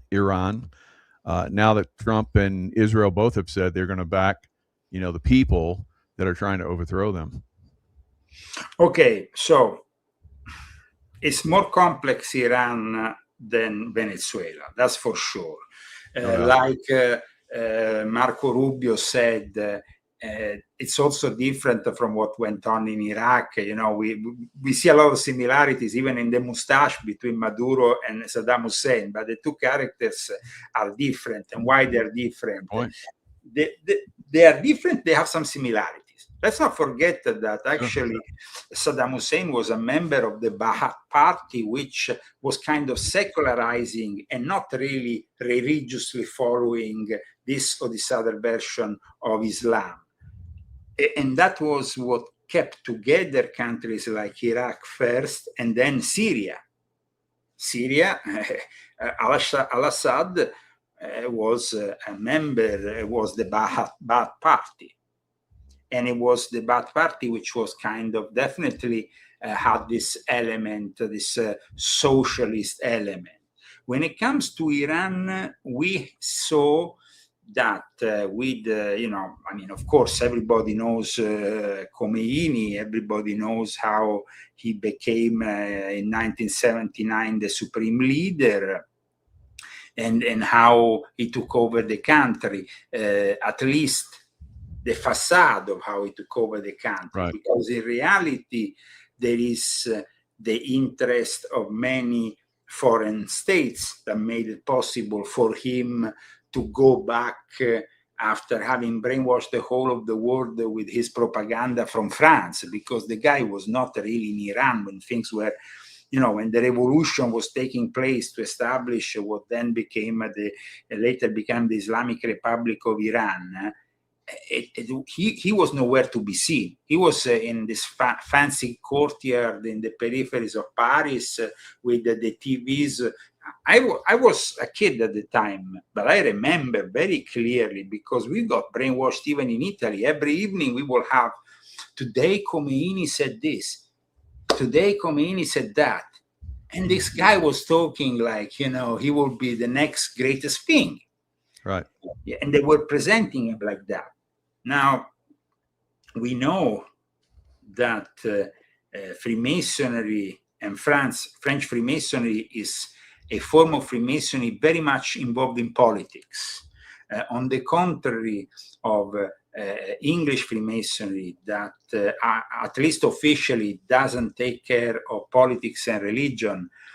From the moment in the 1870s in which the Grand Orient of France became independent from this vision of things and they broke up, they gave always more importance to the political element, not only, and the social element, not only the esoteric within the lodges or maintaining the tradition of Freemasonry and so on.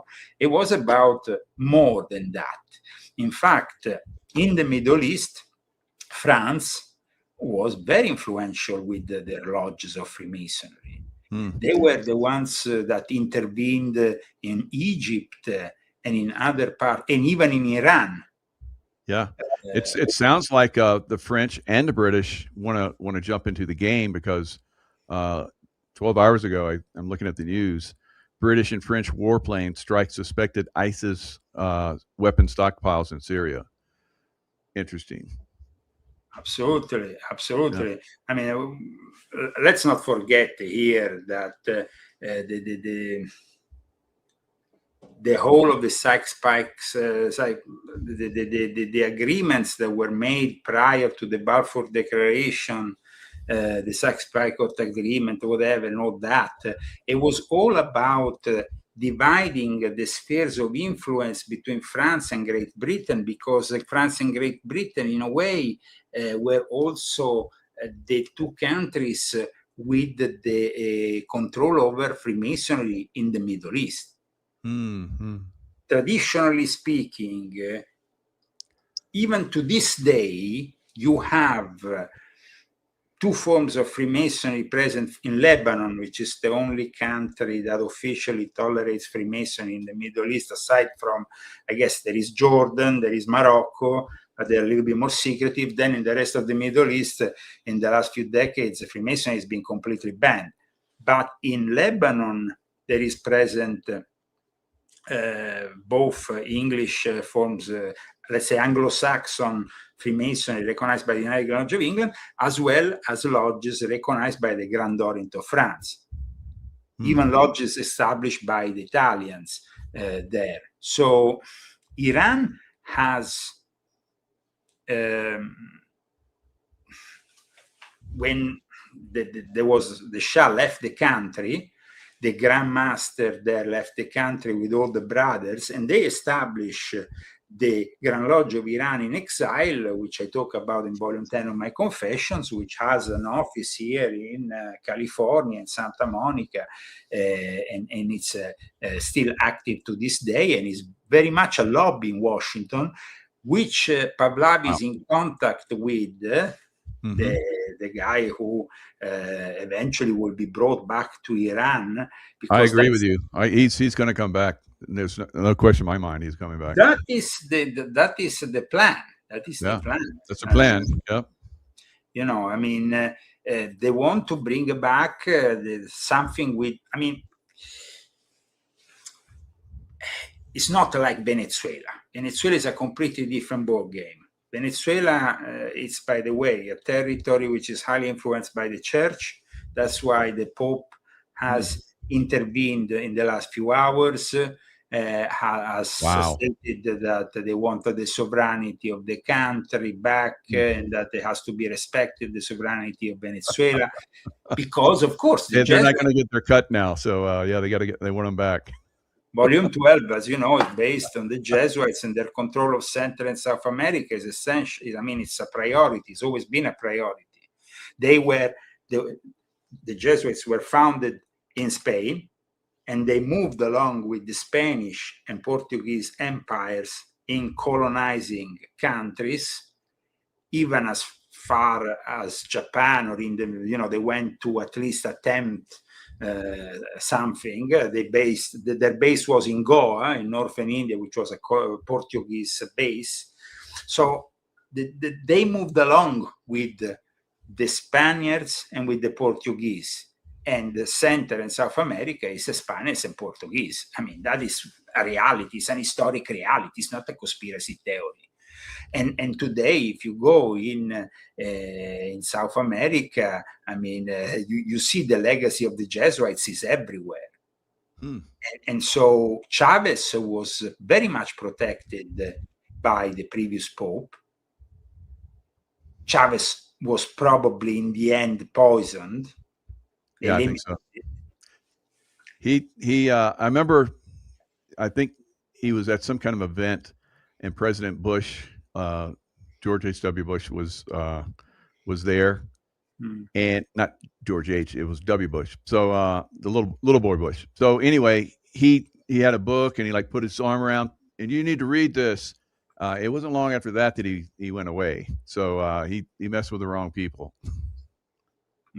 Yeah, Chavez, though, the problem is that the legacy of Chavez is still what we are coping with. I mean, yeah, the Monroe Doctrine was not really a priority in the last few decades. No. And for that reason, of course, Russia, as you know, started, but Russia then, when the fall of the Soviet Union, I think at that point, the Americans had the illusion that the Russians were no longer capable of influencing in any way South or Central America. Because, you were involved yourself as a military at the time. It was all because of guerrilla groups that were founded by the Soviet Union. I mean, they were the big players at the time. Today, the big players are China. China is the one that literally goes and buys. They don't finance guerrilla groups. They simply buy places. They buy ports and say, this is our port. Yeah. We bring our ships, and this is our goods. And that is, of course, then there is still Russia involved. And in fact, Russia, let's not forget that Russia was the one that a few weeks ago was said to have sent at least 100 soldiers, specialists, alongside with an important officer. So, but like I stated in my article, and of course people can go and check it on RioZagami.com, China and Russia will probably not do anything against Trump simply because now it's convenient for them, because they have an excuse to now follow up on their own projects. I mean, they don't want to go and defend Maduro and Venezuela. They don't care about, they care about, Russia cares about Ukraine, which historically is linked to them. And China cares about Taiwan. Yeah. And Taiwan has also another key role in the technology of the future because of the microprocessors, because of the fact that they have really a very important role in the development of the key components for modern technology. Yeah, everything, yeah. So that's what we're seeing now. We're seeing kind of like these trade groups that are starting to formulate now, China, America, and Russia. So it's a race to see who's going to be able to, America going to, and Israel going to, okay, Iran to help. Israel wants Iran wants Iran to go back to the Shah, which was for them a better way. If they bring back Freemasonry to Iran, in a way, they have a better way of dialogue, of working together, of making business, and so on. However, I don't know if a strong Iran with the return of the Pahlavi would be for Israel a completely positive thing. Because let's not forget that the Pahlavi dynasty was not always, siding with Israel. And the Pahlavi dynasty, of course, is historically much older than Israel was born quite recently. Here we are talking about a country with thousands of years of history. That's why you can't simply bring back any person there. They want to bring back the Pahlavi guy who is the son of the last Shah, even if he doesn't have any experience, because he never had the experience of his father of actually ruling Iran. He will be brought back there. They will be as a figure. He's going to be a figurehead, yeah. Of a situation, though, that will be highly controlled by America. But the problem is that at the moment, Abraham Accords. So the Abraham Accords of trading, and I'm looking at it right now. It's UAE, Bahrain, Morocco, Sudan, and Kazakhstan join in and trade. So they want to expand that, and I bet that Iran will be part of that. Iran could be part, but there is a problem here, though. In the because it was 1979, 1978 was the moment in which you have a lot of tension. In the past decades before the revolution, there was this merging of leftist forces and the Shia clerics. The Shia clerics like Khomeini were raised basically in the holy city there where is buried Ali, what is called Najaf, there in Iraq. You know Iraq better than me, so you know the holy city where Ali is buried.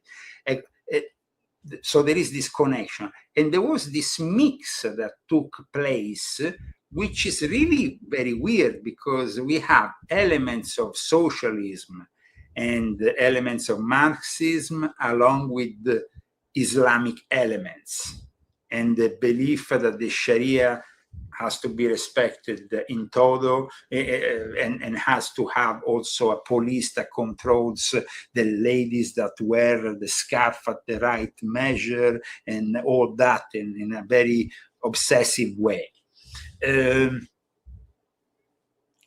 I think that, of course, the fact that this so-called new insurrections or possible potential revolution for a return of the Shah, it's no coincidence that this protest started after Netanyahu went to Mar-a-Lago. I mean, it would be stupid to think otherwise, that there is no involvement of the Mossad. The Mossad must have a direct involvement in this protest. Oh yeah, CIA and Mossad, yeah. And the protests are growing. Trump is threatening to intervene. And now people will say, what do you expect, Leo, for 2026? You know, I mean, what should we expect? Now, I can give you a very bleak view of the situation. I don't know if you like it, but that's how it is. Let's see what your prophetic abilities are. Prophetic. I mean, here is, from what I can see, geopolitically moving, Russia is going to expand also their takeover possibly of Odessa, which is a very important city historically. They will. That's going to probably happen this year. Yep. There is definitely no way that at this point we can go and dialogue back with Putin. It's just a waste of time. It was a waste of time probably maybe from the start. But Trump believed somehow, he had promised his electorate. Trump made some promises, and that is also part of 2026. Those promises have been broken, starting from foreign intervention. If we start having foreign intervention in Venezuela, because now with this vice president who is now president, who wants to oppose the United States, boots on the ground might be a necessity, and that will end up in a never-ending war, no matter what they say. And if you have then at the same time Iran, and you want to give a hand to Israel, we want to help the Iranian people. So back to Venezuela. I think another reason why we went into Venezuela is because they've been controlling the election. Election fraud was coming out of Venezuela through the. That is what let's say the legends of the internet, the mythology of because I understand that the fact that they say, the fraud started from Venezuela, and so Trump wants to go there because of the fraud. Guys, Trump wants to go there because it's the biggest reservoir of oil in the world and the biggest also reservoir of rare earth in South America, which is essential for the future of our country. If you want to compete with China, China has already flying cars, robots all over the place.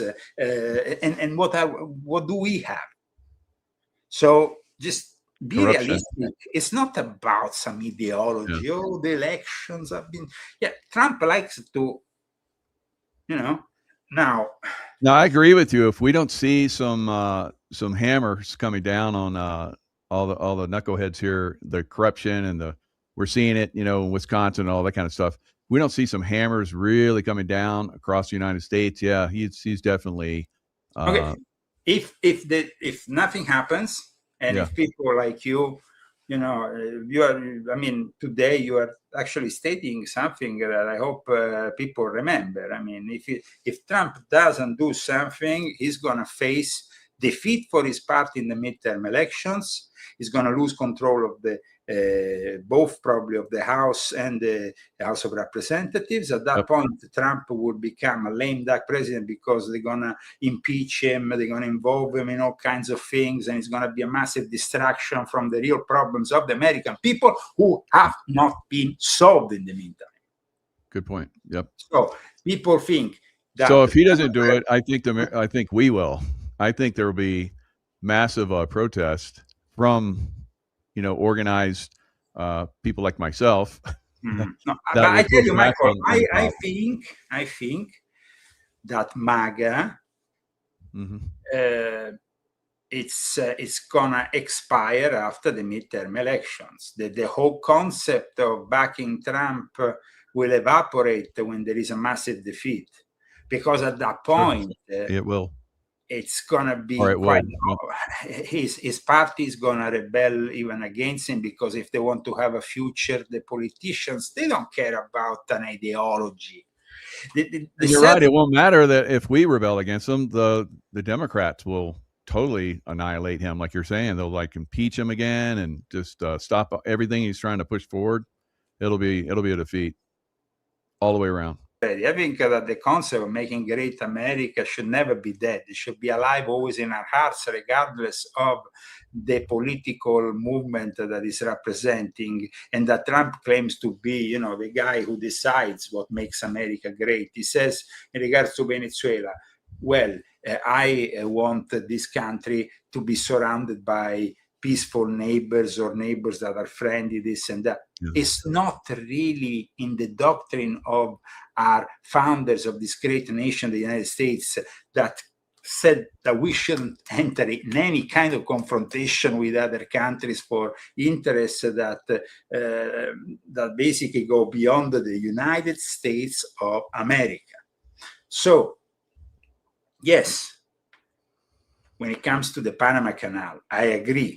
We needed to do something strong. Here we are talking about it's a strategic thing that was created and the work of many Americans. And so it's ridiculous to suddenly have the Chinese taking over the show. Yeah. But having said that, because all these infights are completely ridiculous, I think that if we had to symbolically, you tell me, come today on the show and we discuss 2026.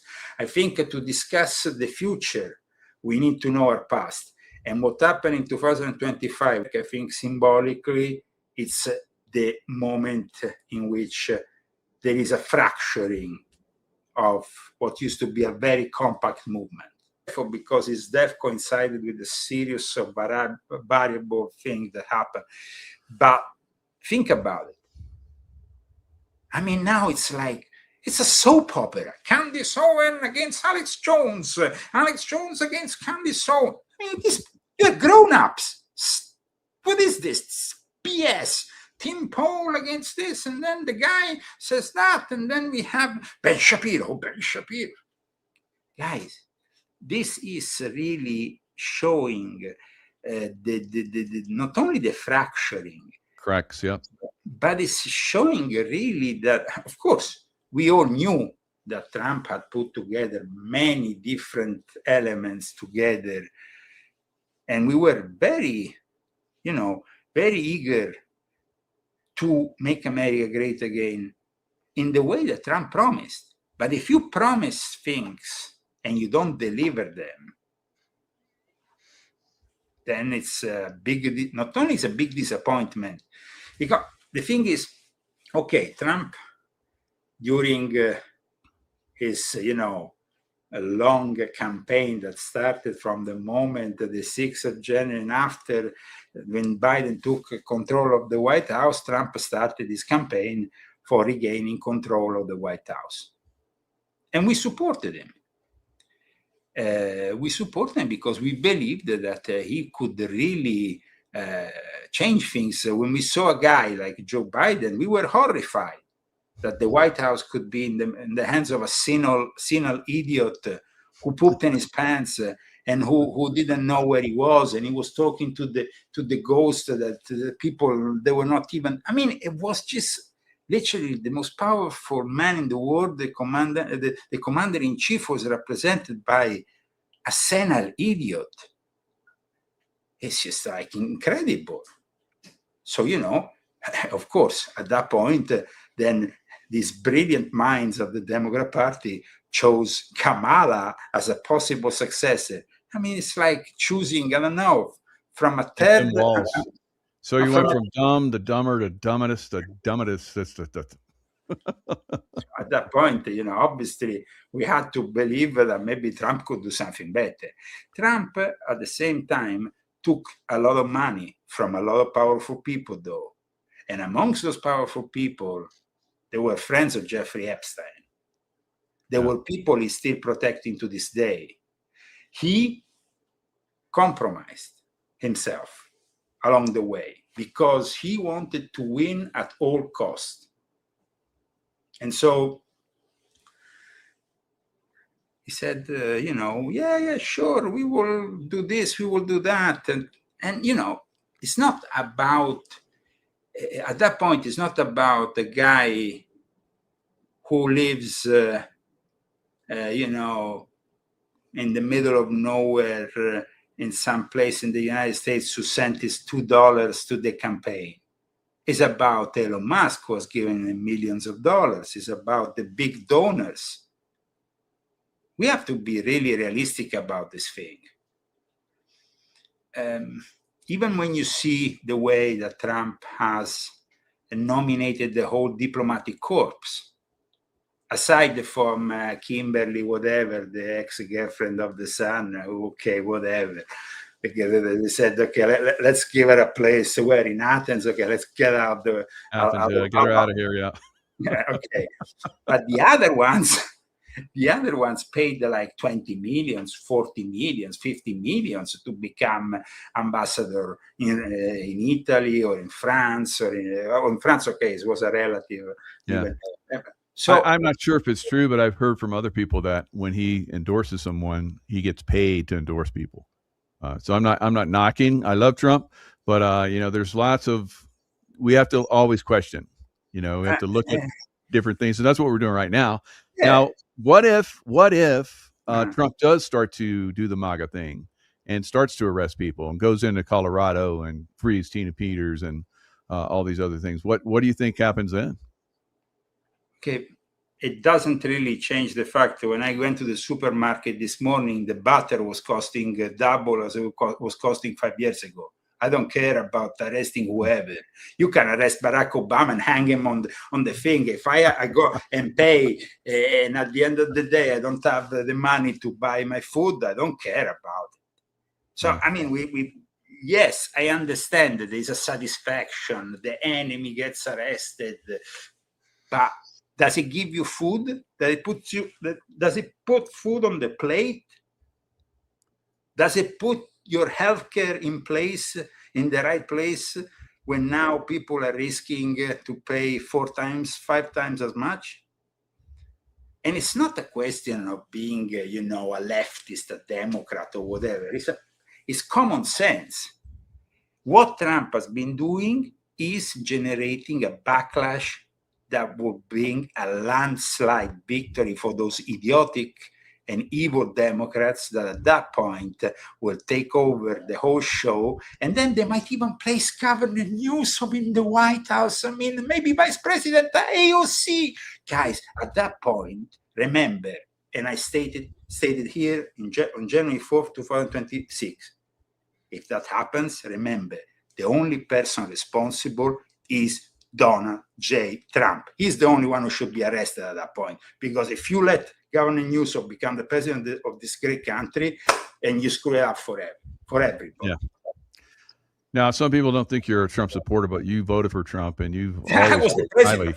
Let's make it You're just clear. being realistic here. I agree. We need to look at this stuff.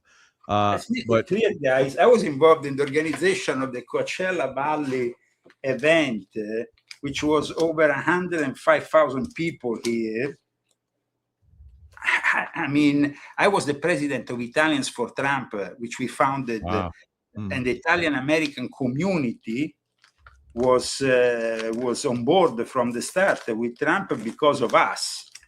I mean, people, you know, I was given passes and stuff, you know, and I could do things like, you know, go to in the backstage and everything, and we had a great time.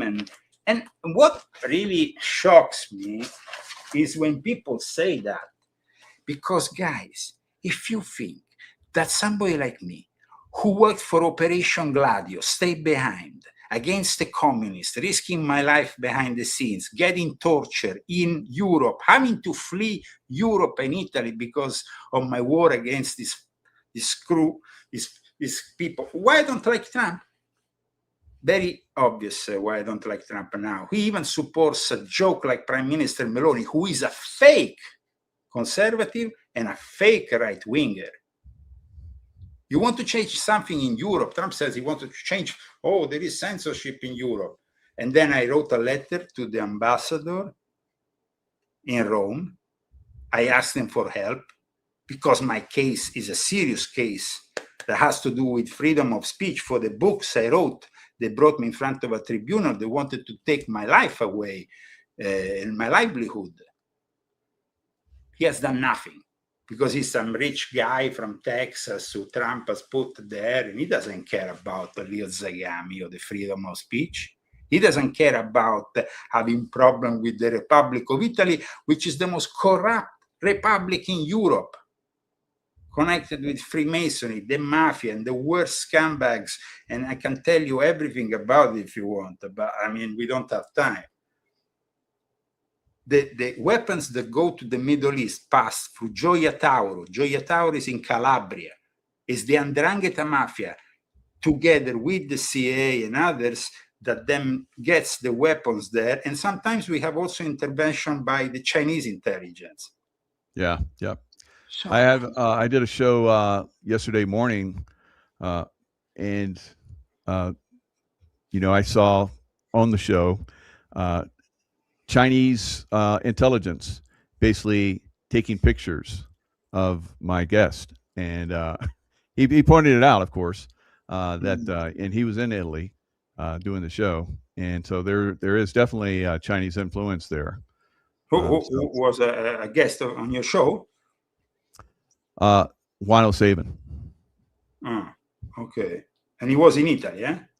He'd been in Italy probably for about, maybe 5-7 days, maybe about a week. I did a couple shows with him while he was in Italy, but the one yesterday morning. Well, it's not a surprise. Not a surprise. I mean, Chinese intelligence is all over the place in Italy. Yeah. They even have police bases that torture Chinese that go out of place. They keep their control. You remember the famous Chinese police stations that were also found, by the way, here in America at one point. Right, They yeah. exist all over Europe, and they exist also in Italy. So, I mean, nobody does anything against them because the Chinese, they imagine this. I tell you one thing. The Chinese have bought already part of the Italian national debt. My brother, who works, he's a civil servant and works for IMSS, which is the one that gives the pensions to the military and everybody else, said that the other day there were 30 Chinese that went all the way to the top floor where the directors are. 30 Chinese. Wow. They have bought already their influence, and America is not doing anything to stop them. So, I mean, the thing is this, okay, you want to go back to the real estate. I mean, I was I was brought up with my grandfather. I had people in my family who had to flee Russia before the Bolsheviks took over the show. I mean, I have direct involvement with this whole scenario, and it's not because I simply go on the internet and I dislike the left. I hate the left. From the moment I was born, I saw them, the way they were operating against me and my family, against people who had the same beliefs. So the problem, and of course, they're controlling the Italian leather industry. They have their base in Prato, near Florence. The Chinese triads, in reality, depend from Chinese Freemasonry, the Hung Ha. And the Hong men, they have 6 million adherents around the world, and they control. People think that this, why do the Chinese have all the dry cleaners? And they think it's a coincidence. They don't, why? They have all the dry cleaners. You know how it works? Let me tell you how it works. The Chinese Communist Party and the Xing Party, which is the party of the Freemasons of China, organizes a meeting with thousands of Chinese families from a specific part, maybe of China or various parts of China, and then says, okay, this is the plan, this is the business, these are the countries in the world, go and do it, and take over their show. And that's what they do. This is the money to buy the activities. Now you own all the dry cleaners in the world. What does that mean? I tell you what it means. They can do it in a second. They simply put poison on your clothes. Wow.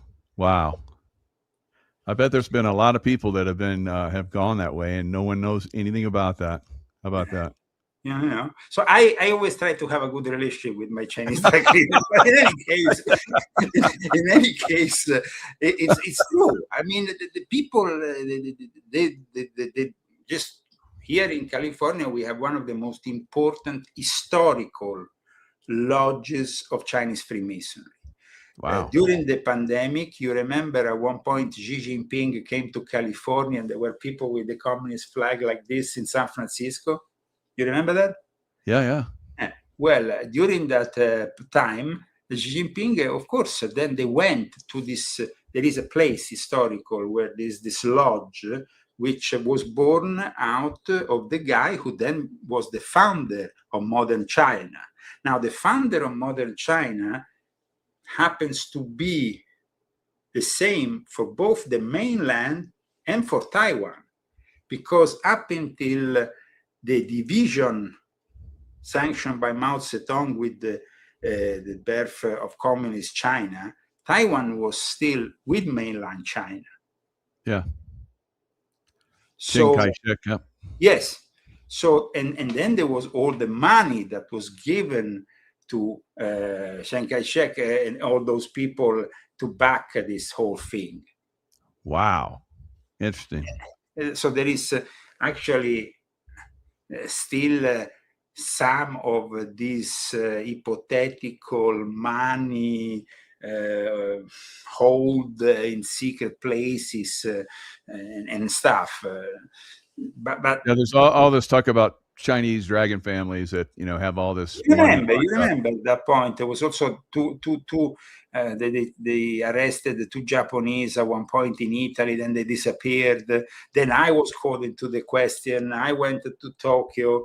I talked to the representative, was because people, Benjamin Fulford, who, by the way, pretends to be a alternative kind of source of information. He's a tool of the Chinese Freemasons. He was initiated. Really? Well, cat's out of the bag. How about that? Woo, you just blew him up, Leo. Good job. I always knew there was something strange about him. So he just wasn't clicking his information. It's like, disinformation one week, and a little bit of truth the next week, and it's like I just never really clicked. No, I mean, I went there with my with Christy. We were in Tokyo, and at one point I was in his apartment, and I see this stuff on the wall, and it was compass and square stuff which I could recognize. So I confronted him, and he confirmed that he had been initiated in the Chinese Freemasons in Rome and then Milan to meet with a series of people, and then and he there confirmed, yes, Leo, I work for the Chinese. So what's a Canadian influence? He's Canadian and he's been working in Japan. He talks about all these crazy stuff, but he was because he was working with Forbes. He used to be actually Forbes, a serious journalist. He was the head of the Asian bureau back in the day. Yeah. And then suddenly the Chinese got hold of him.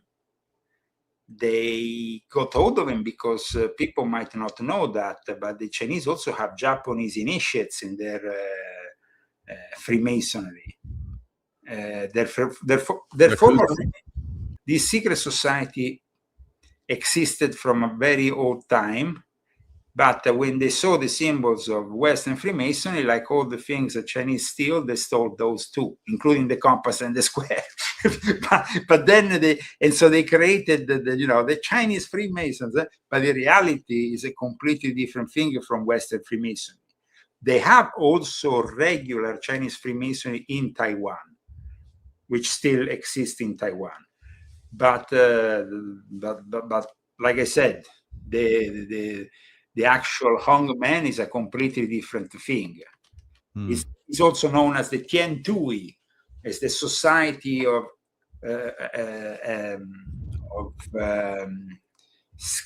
and Sky is known. It's a very complex history that goes back also to the beginning of martial arts and the way they were spread by the Shaolin monks. And then, so let's say that the Chinese Freemasonry is also connected with the spread of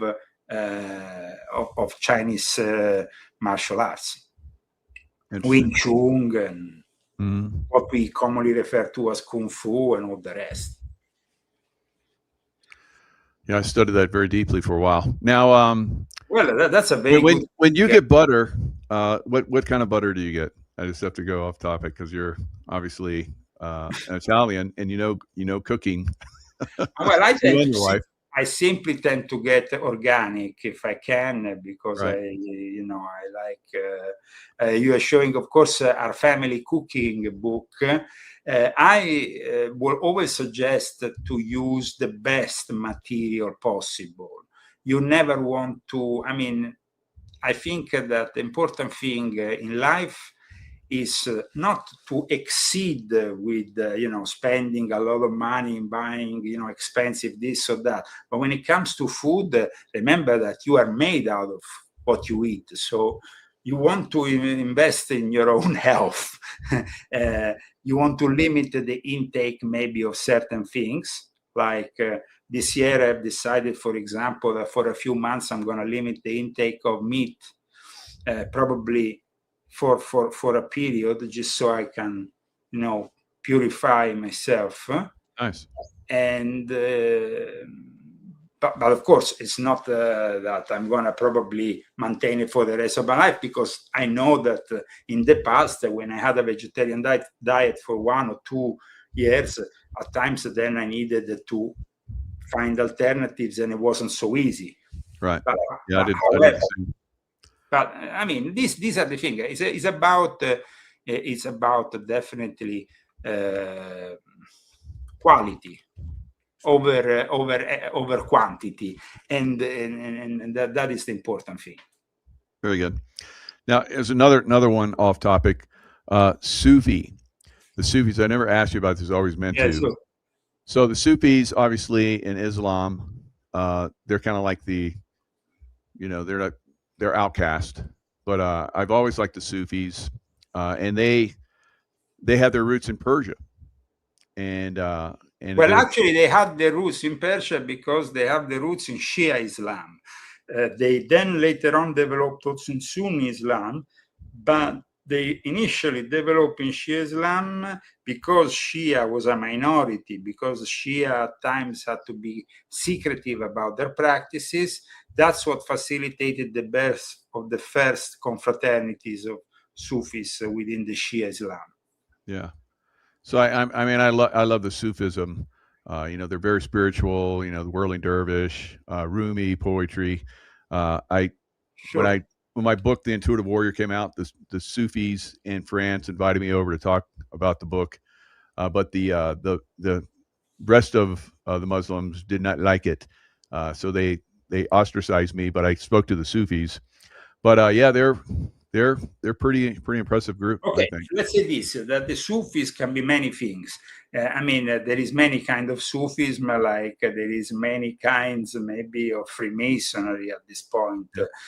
I would say though that the Sufis, there is the like I explained in volume 10 of my Confessions, it was the ideal ground also for connecting with Freemasonry, because Freemasons, having this secretive nature, this initiatic nature, understanding certain mystery school traditions. Let's not forget that Sufis is not only Islam. Often they blend elements of Gnosticism, elements that come from Hermeticism, that come from other traditions. So they're not only strictly Islamic in their interpretation. They're very open-minded.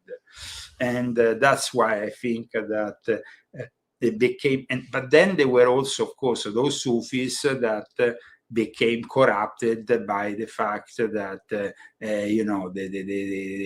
the Freemasons maybe offered them to not only perfectionate themselves or follow the whatever mystery school tradition they were following, but they became involved in geopolitics, in uprisings. So Sufis became corruptible in certain countries, unfortunately. I see you have some problem with your camera. It's going a little bit all over the place. Yeah, You managed to fix it? Acting up. It does this sometimes. Okay. I just turn it off and turn on the other one. Okay, perfect. So the thing is that in this, we have a Western initiatic system, but then we have an Eastern initiatic system. And then, of course, we have a Middle Eastern initiatic system where the Sufis are at times the Illuminati of the situation, let's say. They have, not in the negative necessarily sense, sometimes though in the negative also, because like I said, in some countries they became involved both with the English or the French, and they became involved in uprisings, they became involved with the things that they don't really pertain to their practice. So wow, what a great show. A lot of insights on a lot of different things. Going back to that visit of Xi Jinping with with Gavin Newsom. Let's not forget that Gavin Newsom was received in China like he was a pop star, like he was like, you remember that visit that Newsom did in China? It was like 2 or 3 years, and he was like, wow. He was received. So you can imagine Newsom in the White House. China would be like, wow, we made it finally. And that's why they're pushing Newsom. But of course, but there is a connection. Good point. San Francisco is the place where the very start of the Republic of China was put together. And it's actually one, let's not forget, one of the oldest communities.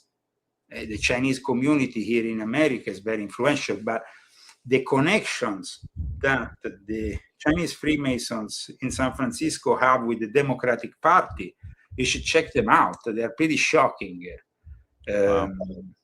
And led to some even to some scandals and stuff. Sure, yeah. So I think that people need to understand that when you have as next governor possible here in California, Mr. Fartman, Swalwell. You remember Swalwell? Yeah. The guy he Who had Fang Fang? Yeah. Fang The- Fang. she was a known Chinese intel Yeah, operative, and yet he's still good to go. And he Yeah. was in intel at the time. yeah. That should have been a red flag. And he's going to become probably the new governor of California. Oh, you think he's going to do it? Okay, Swalwell? we hope, of Swalwell? course. Well, we hope that he doesn't manage, but I mean, he has the backing of the Hongmen, the Tiandui, the Heaven on Earth Society. He has the backing, of course, of all these people. Very influential people here in California. The Jesuits, the people who control California are the Jesuits and the Chinese Freemasons. Yeah. Also, remember Dianne Feinstein? Her butler or driver or whatever. And of course, for 20 years Elizabeth- was also a Chinese intel guy. Just Absolutely. yeah, California is riddled with Chinese influence. How about that? Wow, you really brought that to light. Good job. And Incredible. I mean, there is actually there was this guy. Let me see if I can remember the name. It was a Chinese mafia guy who then at one point he's involved with the Democratic Party at very high level. Raymond Shrimp Boy Cho. Have you ever heard of him? Mm-mm. Okay, Raymond Shrimp Boy Cho, at one point he went and did also these documentaries and things, like he had redeemed himself, he was clean. This guy is one of the worst thugs of the Chinese mafia and the Chinese Freemasons. He's a Hong Kong born, convicted felon who led San Francisco Chinatown and controlled it in a way like no other. He was the dragon head of the Chigun Tung, which Wow. was the maximum expression of the Tiandui there. And then him, Raymond Shrimp Boy Chow, was connected to this, let's see if I can find, to this Democratic guy. Let me see if I can find. This is show you on your, you can put him on the thing, because these are friends of Nancy Pelosi. I mean, this is the kind of guys, you know. Shrimp Boy. Shrimp Boy, very, very powerful guy. And in Wow. fact, watch here. Cho, along with 20 other defendants, former California State Senator Leland Yee, this guy, Democrat guy. Wow. Democrat, and he was the second highest ranking Democrat of the California State Assembly, and he was involved with the Jitong Tong. This is the headquarters, and this is where the founder of modern China was living when he was in San Francisco. See? Wow. So, I mean, it's not like we're making up here conspiracy theories. These are conspiracy facts. So at least you can go and check them out.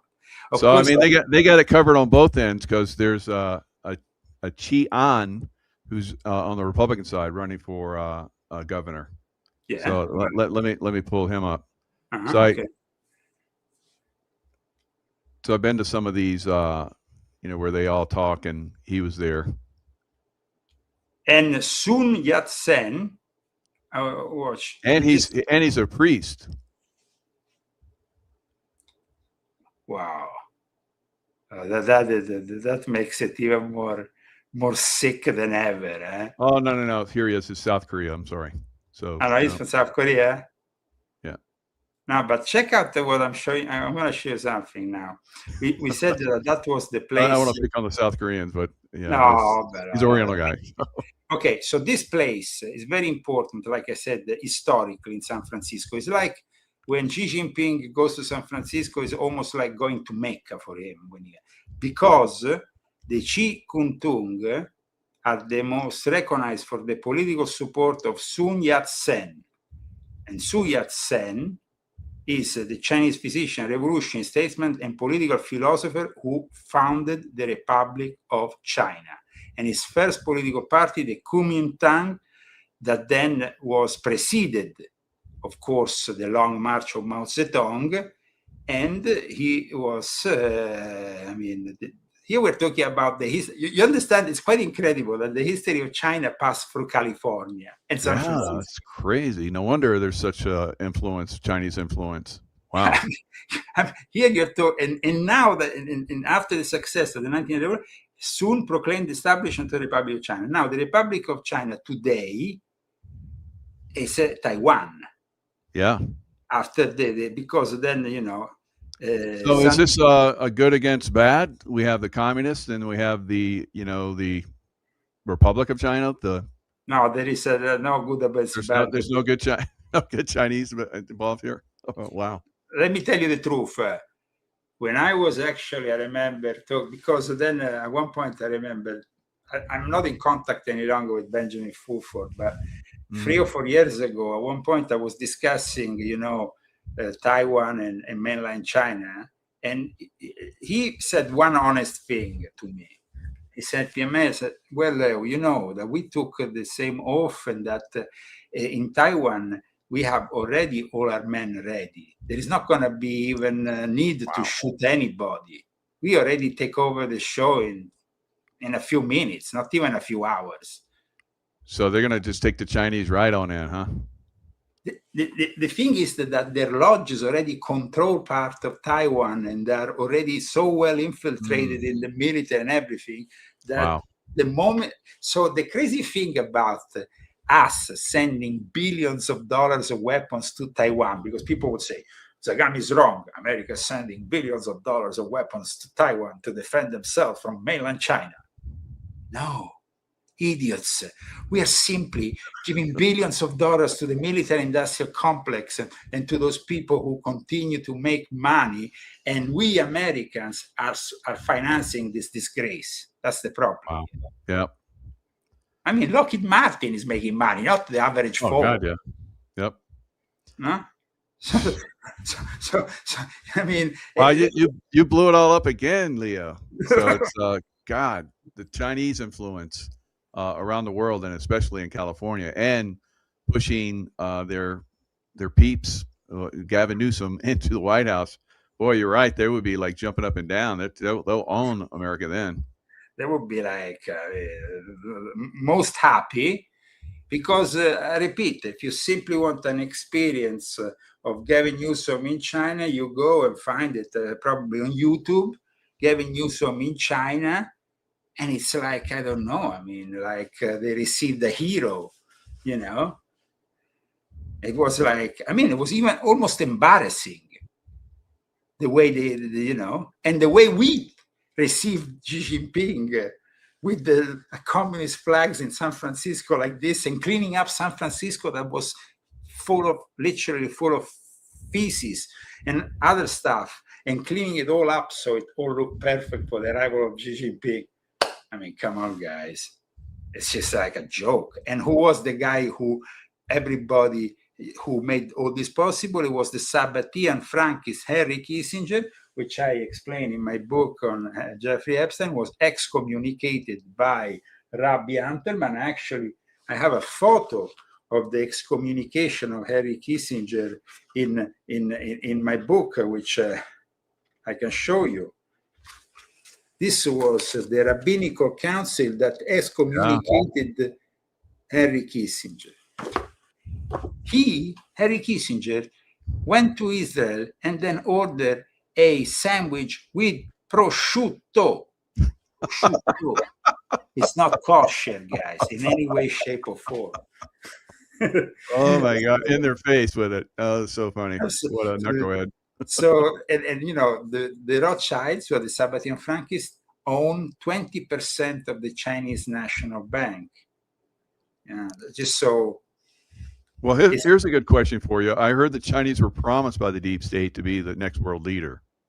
Well, I said it, this year I celebrate 20 years of Illuminati Confessions. And in 2006, when I started my confessions online, I said that the model the Illuminati, the elite, was aiming for was the Chinese model, because that's the model of complete control over the masses. And that's why like you're well on the way. Klaus Schwab's son. I had no idea until this conversation, really.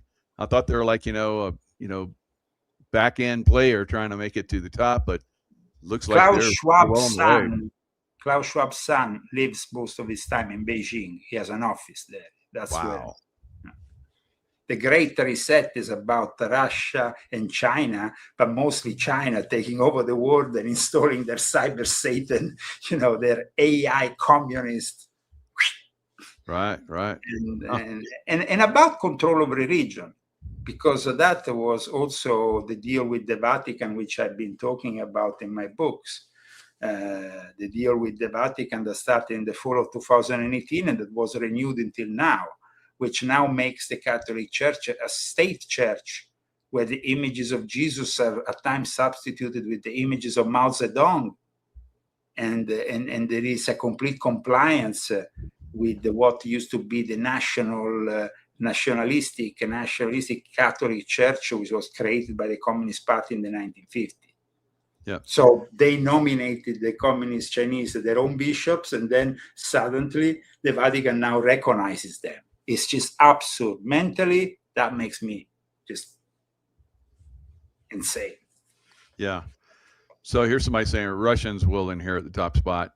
So maybe it's a race to the top. Like you said, the New World Order. So the new World Order. It's a Sino-Russian world order, and the alliance between Russia and China is an alliance that we can't understand, but it's so strong that nothing can break it. Believe me. And the two of them combined, that would be a hard one to defeat. Wow. And along with them, you have, of course, Iran, North Korea, and all the various paria states or whatever around the world, but also the ones that now want to play BRICS and want to play alternative to the United States. So now, actually, the whole thing is becoming more and more impactful also against the dollar. Yeah. So this is great. So this is where everybody should be looking. When you see this jockeying for power, the bigger picture here is United States, trying to exert its influence. And Epstein was giving the info on how to deal with the Trump to the Russians. Wow. Interesting. And that is another big problem. So Trump has unfortunately some skeletons in the closet at this point that Russia is able to. I think that you should never believe again in any promise of peace. At this point, it's clear that Russia is going to advance and it's going to complete their mission in making Ukraine their own. And if you see, at this point, I noticed this, and I want to close this show with this thought. Okay. We have three players, major players, who now are taking a stand in a new direction for a new world order. Yep. Venezuela, Trump, and maybe Greenland next, and maybe some other country next. Colombia, Cuba. Yeah. Canada. Okay. At that point, China does the same. Russia continues to do the same. Right. Europe is the loser. The big loser of all this is Big Europe. time. And, of course, Great Britain, which is starting to, they still have, of course, the backing of the Commonwealth, this big organization of the former empire. City of London, yeah. But a lot of those countries are starting to jump on board with China, the new Silk Road, and so it's eroding slowly. That influence is eroding. And in fact, yes, it's true that the main reason is Prince Andrew to become now Andrew Mountbatten Windsor and no longer Prince is Epstein. But in reality, he was also facing an even bigger scandal because of his deals with the Chinese. Wow, how about that? And, No idea about, yeah. and that Wow. was surfacing in the last few months before he gave up on the title. There was a lot of pressure because that is another. Let's not forget that Hong Kong was British and then given Sure. back to, and that was a very big. And Queen Victoria making the Chinese, the Boer Wars or wherever, making them, buy opium with silver, taking their silver. So it's a silver thing again. I think who controls the most silver going forward is going to be very, very in the right spot too. But so China's not. But China and Russia want to take stop their silver shipments. Russia stopped their silver shipments. Yeah. They are building a nuclear site on the moon for that. They don't care about anymore the silver here on Earth. They're for real. They're you're right. Yeah. China and Russia are gonna colonize the moon before America, unfortunately. And they are taking, the silver that you mentioned here on Earth. In the end, this is a small planet with small, limited resources. There is a lot of other resources in space. Yeah. And that's why they want to build this nuclear reactor on the moon soon. Wow. So you go harvest all that stuff and God, yeah, there's all kinds of stuff out in the so somebody says, don't be naive. Europe will win. Listen, guys, trust me. There is no longer going to be a European Pope. And that is a sign of the times, simply because Europe is really irrelevant.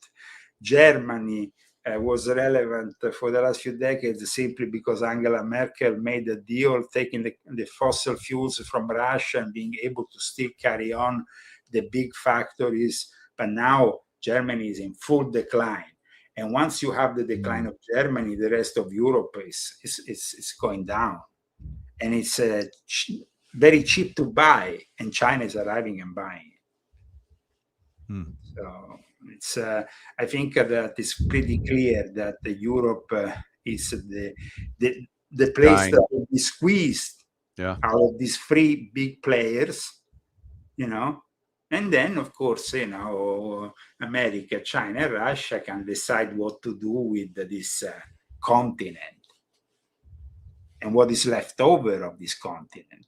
Let's not forget that this continent now is suffering a mass influx of Islamic, people that are transforming the very essence of Europe. And because they're not making any more children, there is no new children in Italy. There's no new children in Germany. So that's why they brought in all the illegal aliens, keep the population up. The only ones making children are those.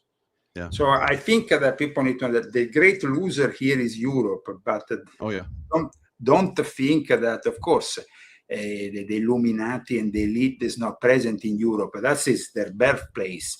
But I can tell you from my personal experience, I know how it is. Every single aristocrat or person who is investing money today has invested in China, has invested away from Europe. So they don't care anymore, really, about the inevitable decline of it. So for 2026, we will see more European decline, more expansion of the war in Ukraine, and probably this war, if it starts with boots on the ground in Venezuela, will become the biggest problem for the future of MAGA, or what is left of it. And of course, this year will be also the year in which, with the midterm elections, there will be sanction, maybe the end of this whole movement, the way we knew it. Could be. Yep. We'll have to keep an eye Sorry, on that. I wasn't so positive about our future, but I had to be realistic. Yeah, you do. And that sometimes that wakes people up and pushes in the direction it needs to go. So don't always have, your eyes on a certain direction. You have to look big picture, be observant of everything that's going on.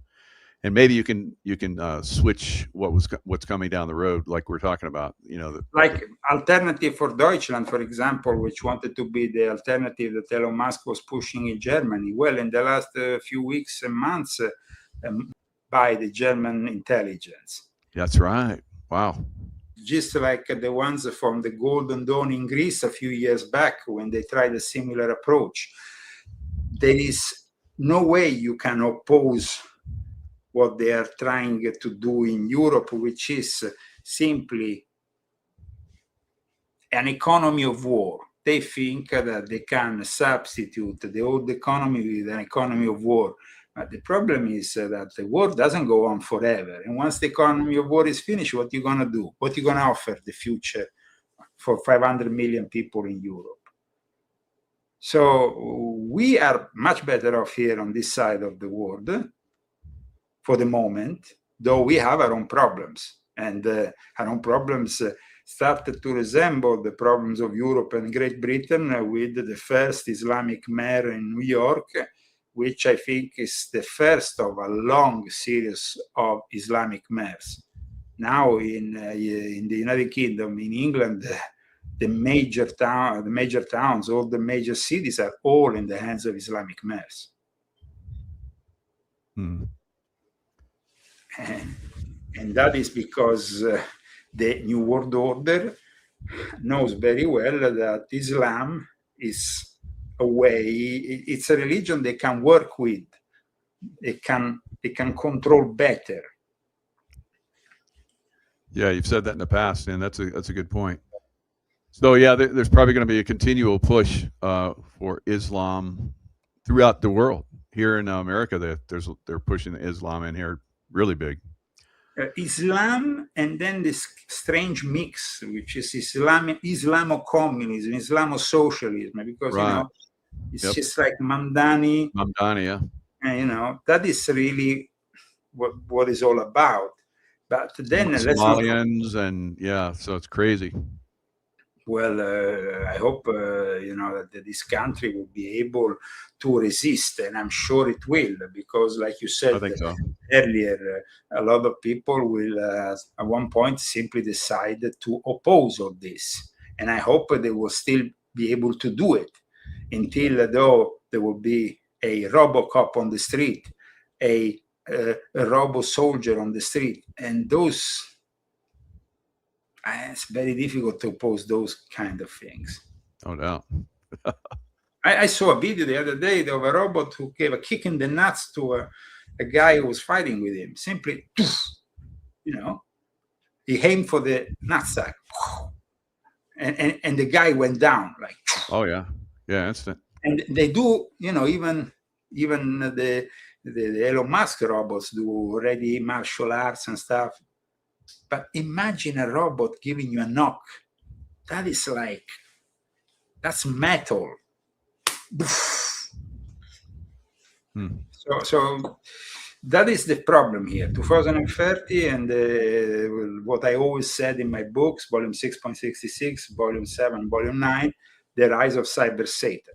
Because ultimately, regardless of China taking control of that technology, which they already have, and they're doing, the fact is that cyber Satan is something that really aims for the transformation of mankind. So there is going to be those who reject all this, but then we're going to have to get hold of a place, of an island, of a place of independence where we raise big walls and we fight these people. We don't let their drones in. We don't let their technology in. How you see that, Michael? Yeah, I mean that's going to be. We have a lot on our plate. It's like, Well, but we have to start making progress. I think, like you're talking about MAGA here at home, and if that doesn't start to roll, then I think that not going by to the end of this year, me and you will have a chat. We will finally, realize where we are. Yep. And at that point, we will say, okay, screw Washington. Or it's time to invest in something that's going to happen here in America, or it's time to leave. One or the other. I simply want to drain the swamp, and the swamp is still there. Yes. And Trump is actually having a yacht on the swamp and inviting everybody to party with him. And then he's going to get off and sink it like the Titanic. I don't know. Well, I hope we can sink this yacht, but the swamp is there. It's alive and kicking in Washington, D.C. And everybody who goes to Washington disappoints us. Yeah. I don't know. It's just, what is it? The air they breathe? In the meantime, you can read my latest article and learn what is happening at the geopolitical level, how the three big gangsters are dividing the world. Yep. I mean, it's okay. Brilliant work. Yep. Brilliant conversation. And, we definitely appreciate you. Thank you so much, Michael. Thank you for your audience for this great start to the new year. I will be now in the next few months deep immersing myself deep in my next literary project, which I hope looking forward to it. That hopefully is going to come out before the summer. And I'm not going to tell you what it's about. Stop secret. Stop secret. But it's going to be right. Good job. But it's going to be every one of your books that comes out becomes a bestseller. So. And in the meantime, I'm carrying on a celebration of my 20 years of Illuminati Confessions. I'm kind of like weekly discussing them because it's been an experience, for 20 years. 20 years ago, it was a very different world. For a lot of people, it's unimaginable, even to think that we were discussing this subject 20 years ago. But we were. And people should have waken up by now, but unfortunately that's not the case. That's why we are still in these conditions. But that's people amazing. Like me, David Icke, Alice Jones, and many others, Jordan Maxwell, and of course also you and others have made the world a better place in a way, and I hope we will continue to do so. So thank you so much, and God bless America and the rest of the world. God bless. Take care. Take care. Hello, everyone. It's Michael Jacob with Unleashing Intuition Secrets. So was the Minnesota shooting used as a way to direct forces against the globalists? I believe it was. There's some anomalies in that shooting. Same thing that happened for the October 7th Hamas attack on Israel. Lots of anomalies.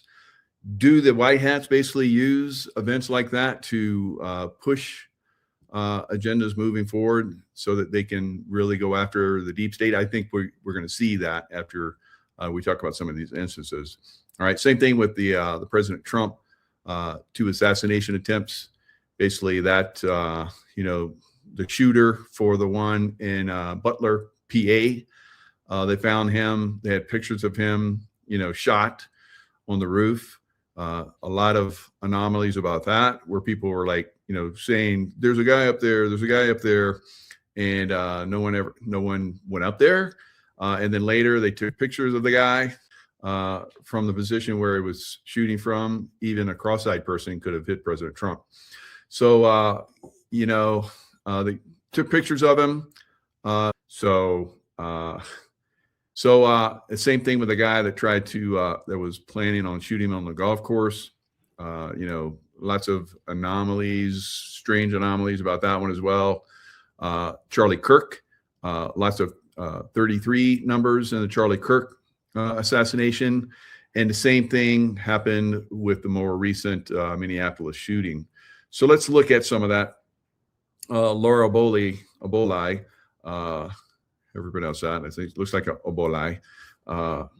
She brought up some good points. I brought up some good points about it as well. But let's look at her take on it. So she says, it turns out the ICE officer involved survived a prior vehicular assault requiring 33, not 32, not 34, not exactly 33 stitches. Now, sometimes these numbers change as people kind of get, clued up on some of this stuff. They'll throw out another number. I've seen where they said 33 stitches, but I've seen other numbers as well.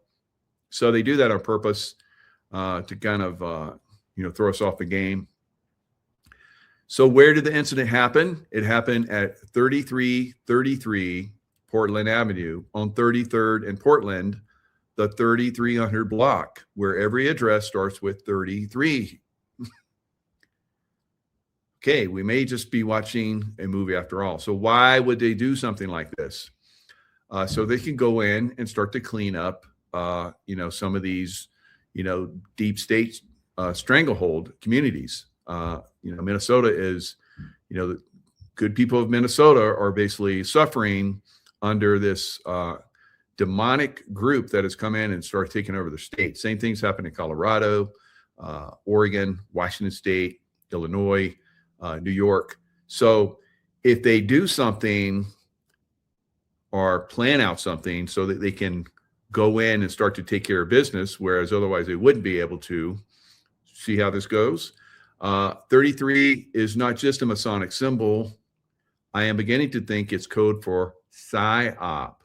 Yes, they're telling us it's a PSYOP. How else can you tell? And by the way, with Charlie, we'll leave it at that because YouTube likes to take channels down that talk about this. They took about my video where I went into detail about all of the anomalies on the day of the Charlie Kirk thingy. All right. So there were 33s everywhere. No doctors or nurses, nothing. Right. So I believe that Charlie thing was basically to start to push consciousness in a certain direction. The Hamas attack. Now, I'm going to go a little bit deep on the Hamas attack. The Hamas attack, I always looked at that and was like, there's no way, there's no way they came across the border like that. No friggin' way, right? So I've talked about that a lot. Other people have talked about that, but it was a way they could go in and start to take out Hamas guys, right? Now, as far as like I'm very suspect on the numbers of when they did initially when they did the Iran in Iran when they took down the Shah 47 years ago. 47 years ago. What presidential number is Trump now? 47, right? So God has mysterious ways of doing things, of course. I think God is, or Trump is God's messenger. So anyway, if we look at, all the way back to the Iranian Revolution, where they took over our embassy and all that kind of stuff, that's very suspect. But anyway, during that time frame, and I think it was like 666 days, they held those hostages. And then Ronald Reagan came in and said, if you still hold those hostages when I come in as president, we're going to hammer you. And so they let them go on the 666th day of their captivity. So all of these numbers are everywhere. And, that was it planned by the deep state? Yeah. So are some of these things planned by the good guys? Yeah. So if to beat the bad guys, you have to play their game sometimes, guys. So don't think that, they're doing the same playbook, that makes them bad. No, we're doing the same playbook so that we can win, so that we can defeat them at their own game. All right. So this is the way I believe a lot of these things are happening. All right. So we're getting ready to see Iran get hammered. All right. We're going to talk about that a little bit. And that will be part of the deep state takedown. So it goes back many years. So Iran, like I've said in many of my shows, when I was overseas in Beirut and Lebanon and Iraq and Afghanistan and Pakistan, there was Iranian influence, right? Bad guy Iranian influence, all right? In a lot of those countries, guys, a lot of those countries. So taking down the bad guys in Iran. So in Iran, they were going to use Iran as a nuclear deterrent for the good guys, all right? And President Trump came in and bombed their nuclear facilities. And that was a green light. That was a green light for the takedown by the population of Iran, the people of Iran, to start to move, because Obama during Arab Spring did not back them. He backed all the bad guys during the Arab Spring, and eventually, fortunately, some of those were reversed, like we saw in Egypt. Arab Spring, took down the government there, and a year later, basically, the people rose up and drove out the Muslim Brotherhood, right?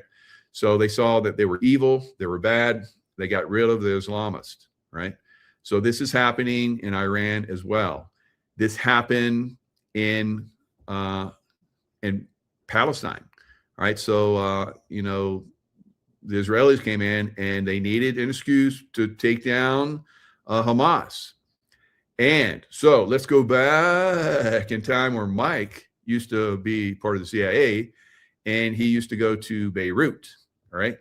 In Beirut, we had, and this is in the news, so I can talk about this.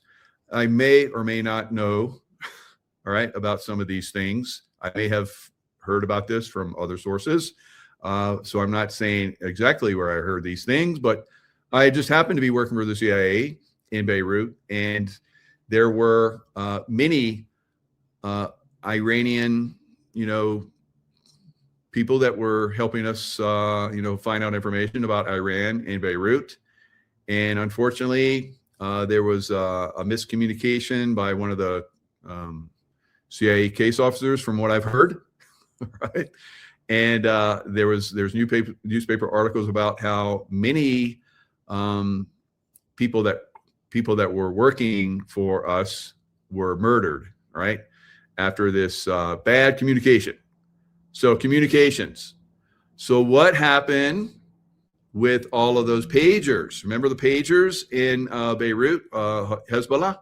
So Hezbollah, a lot of the leaders in Hezbollah, they had pagers and they blew up on them. How about that? So little payback, F around and find out, right? So that's what happened. They effed around and found out, screw with the CIA, the good guys, and they came back and basically took out Hezbollah. Now, why was it important for Israel? Because they bombed the hell out of Hezbollah, and Hezbollah is like, okay, uncle, we give, whereas before they hadn't been able to do that. They did the same thing with Hamas. Why did they do that? Because Hamas and Hezbollah would go to Iran and would help Iran when the people rose up, and they'd massacre the people. See how this is moving? All right, bigger picture.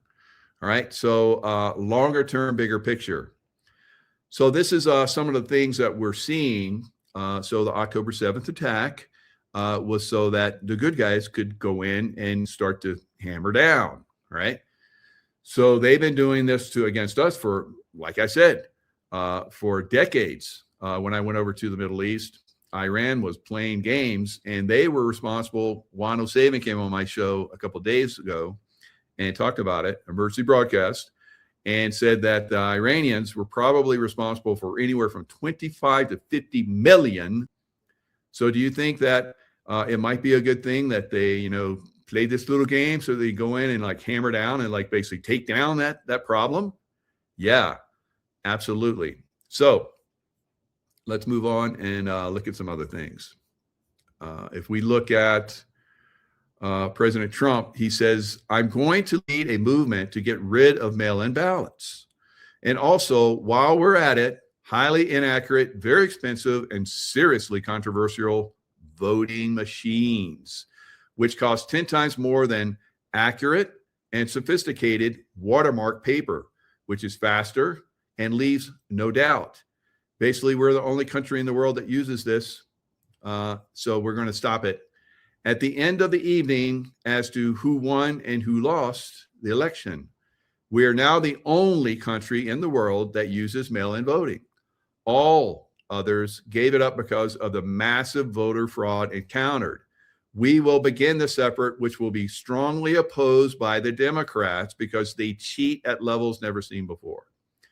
So he's saying by signing executive order, because we've talked about how he was going to do this, to help honesty to the 2026 midterm elections. Remember, the states are merely an agent for the federal government in counting and tabulating the votes. They must do what the federal government, as represented by the President of the United States, tells them for the good of our country to do.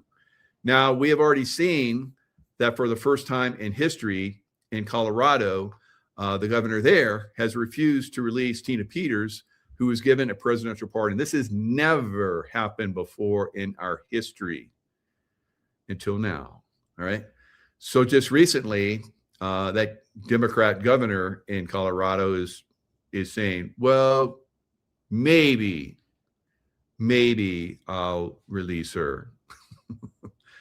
Maybe you better. All right. So it's getting to that point. It's getting down to the wire where his government may be, seized by military forces. So will the Democrats allow this non-mail-in voting and, allow people to like watch poll watchers and so forth, good poll watchers from both sides? Because in some of these Democrat states, they made Republican poll watchers leave. And then when they came in and people came in to what they wanted to watch the counting process, they put up, cardboard. You guys remember that? All right. So we're not going to have that this time, guys. I think that in these Democrat states and cities, they're going to refuse to do the right thing because they know if they do the right thing, they're going to lose. So they're going to fight this. And we're going to put probably military in those areas to monitor it and make sure it happens. So that won't be necessary all over the country. Some states will adopt it. Some cities will adopt it, and some won't. And those that won't will get F around and find out. All right. So this is coming. It's moving in a direction. So President Trump is moving a lot of things in the right direction. Now, for Iran and Hamas and Hezbollah and some of these other Venezuela, some of these other countries, China, we're going to see basically funding cut off from them. All right, we're going to see a starving of the beast. All right, a starving of the beast, and then we're going to move in and take them down while they're at their weakest. And a lot of these Democrat cities, like Minneapolis, like we're starting to see, we're taking away their money. We're starving them. All right. They don't have the money. They starve. And then people don't play along. All right. And when they lose a lot more of their base, like they're doing, some of them being shipped back to countries where they belong, and some of them going to jail, and some of them just, being pushed out of the election process, right? So as we continue to see that, we'll see an attempt to do something radical, right? Something radical. And that's one of the reasons why you don't see, excuse me, people being arrested on a massive scale, which they need to be, because they have their ways, all right? That they can make things very difficult for us. All right, so what we're seeing in Iran right now is they've gone like, I think 16 or 17 days straight where everything has been shut down. The people are on the streets, basically pushing back. They are now, and have been for a little bit now, for maybe a day or two, they are hunting all of the people of the Islamic regime that are still in Iran. Now, some of you are like, here in America are tired of it, right? And we've been putting up with it for a long time as well. Not as extreme as they have. So we won't see that kind of extremity everywhere. But it is a very strong possibility. Some of these Democrat states and some of these Democrat cities that resist going forward as everything gets exposed, and they continue to resist, like Tim Walz and some of these others, and what's their mayor there, Fry, whatever his name is, is going to get fried, right, by the people, right? So I say if you're on the wrong side of this, you need to like get on the right side and start to expose so people can see that you're on the right side of being on the bad side for a long time. Now, like some of these people in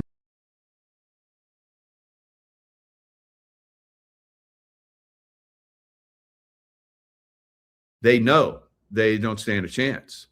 So they're fighting. They're fighting to the end because they know if they give up, they're going to die.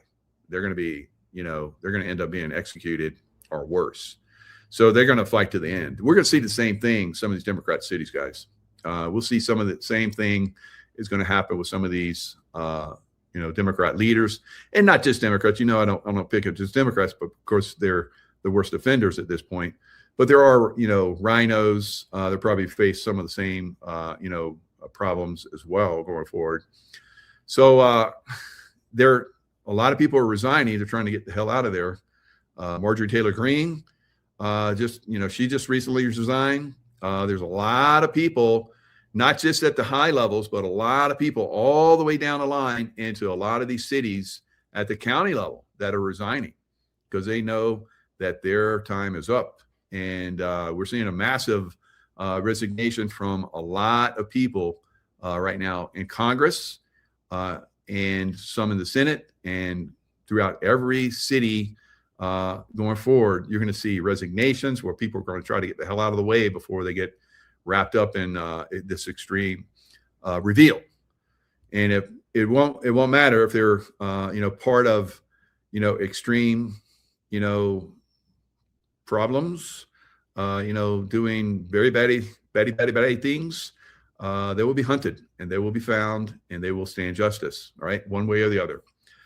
All right, so we're moving very quickly, very rapidly in that direction. Now, we're going to see in Iran, we're going to see the United States and Israel basically go in and hammer the hell out of them through air power, right? And every form of air power is probably going to come in. Right now, I guess Khomeini, their supreme leader, has disappeared. Everybody's saying that he's in a bunker somewhere, like Saddam Hussein and all those other people. We got bunker busters, right? So bunker buster will dig down and find everyone, all right, that's hiding out. Now, I'm going to put this out. I've already put this out that I saw there was possibility that Israel would get bombed. And I saw a nuke type device, although I don't think it's a nuke. It does have that kind of explosive potential. Somehow they get an aircraft through or some kind of missile through and cause some serious destruction in Israel. I predicted this a long time ago. So to head that off, because right now the last of the Iranian holdouts that are being basically controlled by the deep state are saying they're going to attack U.S. bases and Israel if America and Israel come in and attack them. Right? So that's going to happen. We're going to attack them. It's going to happen. All right, on a massive scale and probably multi-day, day and night, hammering away at the last remnant of this atrocious extremist Muslim group that's been controlling Iran for 47 years. All right, so this is the beginning of the end of all of these radical Muslim groups, guys. Right? They're already on the downside, as I've talked about with Hamas and Hezbollah. They're all, hammered at this point, almost to non-existence. ISIS in Syria just got hammered by the U.S. That'll continue until they've been disappeared. So those jets and everything that are hammering those guys in Syria could easily go down and start hammering the bad Iranians. All right, so they have to be very surgical strikes. Of course, we have that capability. We have the capability of doing a lot of things at this point. Now, let me, before I touch on the Israel thing, let me pull up this one little listen for you guys that you're gonna like. You're gonna like it a lot, and then I'll go into detail about this. This is a capability that U.S. Special Forces do have. Right, I have had this capability when I was in. Now we're looking at, 20 years ago. Now, the things that we were doing as far as like breaching, explosive breaching, and so forth, there was no one that touched us. We were decades and decades ahead of everybody else, right?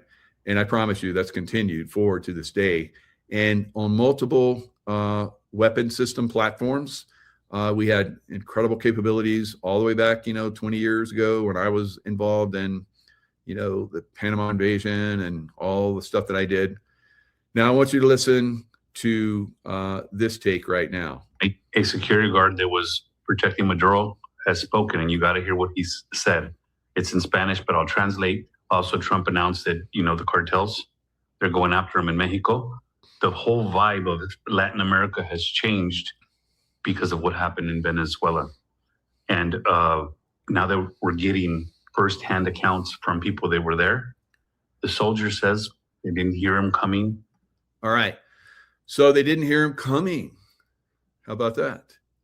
And there were no surface to air, systems that seemed to be working. There was no one seemed to know that they were there, and they just kind of showed up. Just before they showed up, he's going to talk about what happened to those guys on the ground. He says the Americans had technology superior to anything they've ever seen. Everything that they were using for radar, for anything, was completely taken offline. They had drones, and the drones were taking out bases and taking out things faster. They didn't have no technology. They've never had to fight against drones.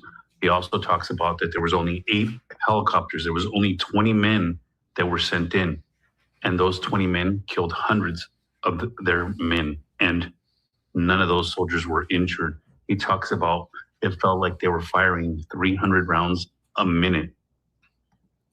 All right. So a minute, that would be kind of slow, but they're probably a lot faster than that. But because I can do I was doing 3 headshots in a second, guys. So and a lot of the guys, I wouldn't say a lot, but there were several guys that were at that level. I was a freak, of course. So, but who knows? Maybe all those guys are at that level now, because that was 20 years ago. So, the technology, the weapon systems are far more advanced than what I was involved with back then. So it is a possibility that all those guys went in.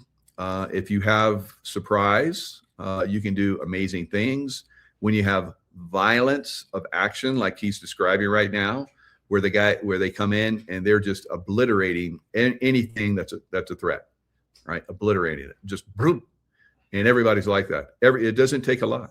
It doesn't take a lot. All right. So 20 guys, 300, 600 rounds a minute, right? Started. All right. It's already started, and then you hit the brainstem. It's still moving. That's a possibility, but it sounds like these guys were on the jump. Now listen to other things that happen to the potential targets on the ground that we're going to resist. Nothing they've ever seen, nothing that they can compete with. And then he also sonic shock boom that was sent out, and everybody immediately even gathered themselves, because whatever was sent at them made them fall to their knees and vomit blood out of their mouth and out of their noses. They were incapacitated immediately. He says he never wants to go through that again, doesn't want to have to fight with the Americans again. He's sending warnings to everybody out there that you think you can fight the Americans. You don't even know what their weaponry is like and what they're capable of. 20 men took out hundreds, and that's starting to spread all through Latin America. And now they're not saying, if you want me, come and get me anymore. They're like, oh shit. Especially after Trump says, hey. Yeah. Even after this takedown of Maduro, who was just like Noriega. Noriega, you know, Pineapple Face with his machete was like, you know, come get me, Americans. Well, that happened.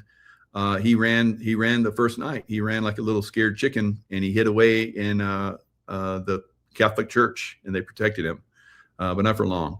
So eventually got him. All right. So Maduro, you know, talk smack. That's machismo, Latin machismo. That cost him as well. He could have had, like Juan said, he could have had a nice island vacation for the rest of his life, but he chose to, like, you know, screw you, America, you can't get me. And now he's going to spend the rest of his life in prison. Now, the other one in Colombia, he was talking smack there at first too, even after we came in and got Maduro. And I guess the information started to spread, you know, how badass America is. And he's like, yeah, I'd like to come talk to you, President Trump, and we can work something out. All right, so you're going to see a lot of that. Now, President Trump has just recently said the same thing to Cuba. He's basically warning Cuba, we're basically taking everything away. We're taking away every money source you have, because they were basically, you know, raping Venezuela. They were taking their oil for free. They had a bunch of their people there that were running the whole country. That's done. And now Cuba and the evil Cuban, you know, dictatorship that's been ruling that country for a long time, even longer, they're about ready to go bye-bye as well, right? And President Trump has already warned them, give up now or you're going to face the same thing. So this is what's going to happen in a lot of these places. Same thing is happening right now in Iran. They're talking smack, and they're effing around. They're going to find out, right? And this is going to happen all around the world, right? Down in Australia, they're still playing their games down in Australia. They're going to get spanked, right? Anybody in New Zealand want to stand up? I don't think so. Let's go over to South Africa. The threat's already there for South Africa. You guys are spreading terror all the way through and raping, literally and figuratively, everybody in Africa. You're effing around. You're gonna find out. You give up too. You stop your bullshit, or else we're gonna come and get you as well. So this is what's happening around the world. You know, President Trump's not effing around, and mineral resources and so forth that we need to defeat some of the other countries that are very strong still, like China and Russia. They're probably going to still continue to play games. We're basically going to go and get the minerals and, you know, oil and everything else we need. Of course, those countries that have those, we're not going to rape them like the deep state did. They're going to do well. They're going to find out, you know, the good side, right? They're going to not F around. They're going to like find out perfectly how amazing working with the United States can be, because the deep state is not part of the United States anymore, right? President Trump is also going to inform the WEF. He's not going to the WEF, the World Economic Forum. He's basically going to send them a message that you guys surrender now, and if you don't, you're effing around and you're going to find out. All right. So this is the way it's going to be all around the world, guys. So God's hand is at work all throughout the world now, and is moving very quickly. And all of the evil that's out there in all the places that I just said and described are going to find out. Now, even here in the United States, guys, we're finding out. Now, I just had Eric Holt on, former fire chief who uncovered coordinated election misconduct. You guys, if you haven't seen this, please go watch this. It's very, very insightful and informative of how evil Colorado and many other states, all the way down to the county level, are. They destroyed this man's life. This guy is a hero on many different levels and destroyed his life. Now, I want to thank many of you that came in and contributed to him, because he's basically going against them and he's going to destroy them, right? But he's one guy. Now, I've had a lot of people on like this. You guys know Sean Taylor, Alpha Warrior. Those guys came out of the woodwork. We helped them. We promoted them. And both of those guys are doing unbelievably great work. I think at some point, Eric Holt will probably do the same thing. It's probably not, they destroyed his career. Probably not going to be able to go back and do that again, although he loves it. he dresses he's got the mustache of a you know, fire captain from the old days. It's pretty cool. Really good guy. So please go watch that. If you can't contribute, you know, $5, $10, whatever. We've had people that have come in and contributed. And both of he's got a, you know, Gibson Go and one of the other ones. So he's got two different ones. Somebody has come into both of those and given 5,000 and 2,000. Of course, I gave, and I always give to all these people, right? And I know a lot of you guys do too. If I call it out, it's like, let's help this person. You guys jump in. Let's help Eric Holt take down the deep state, guys. All right. Let's help him. Right. He needs the help. He's like put a lot of his money out there. He sold his house. He got his life destroyed, lived in a trailer with his daughters. It's like, it's crazy. So, you know, he's doing the right thing, and they come after us that do the right thing. And so please go watch that. And if you can, like I said, contribute, right?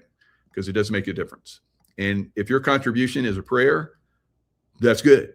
If your contribution is a share, that's good, right? That's all you can give that, right? It does make a difference. All right, so let's go a little bit deeper. Let's go into Tusi TV. Tusi, he's come a long way. He's done a really good job. He's another guy, you know, that is revealing, and he's doing it in England. I'm very surprised they have not come and knocked on his door and taken him away, but fortunately they have not. And you know, let's hope that he can continue revealing on the level that he is.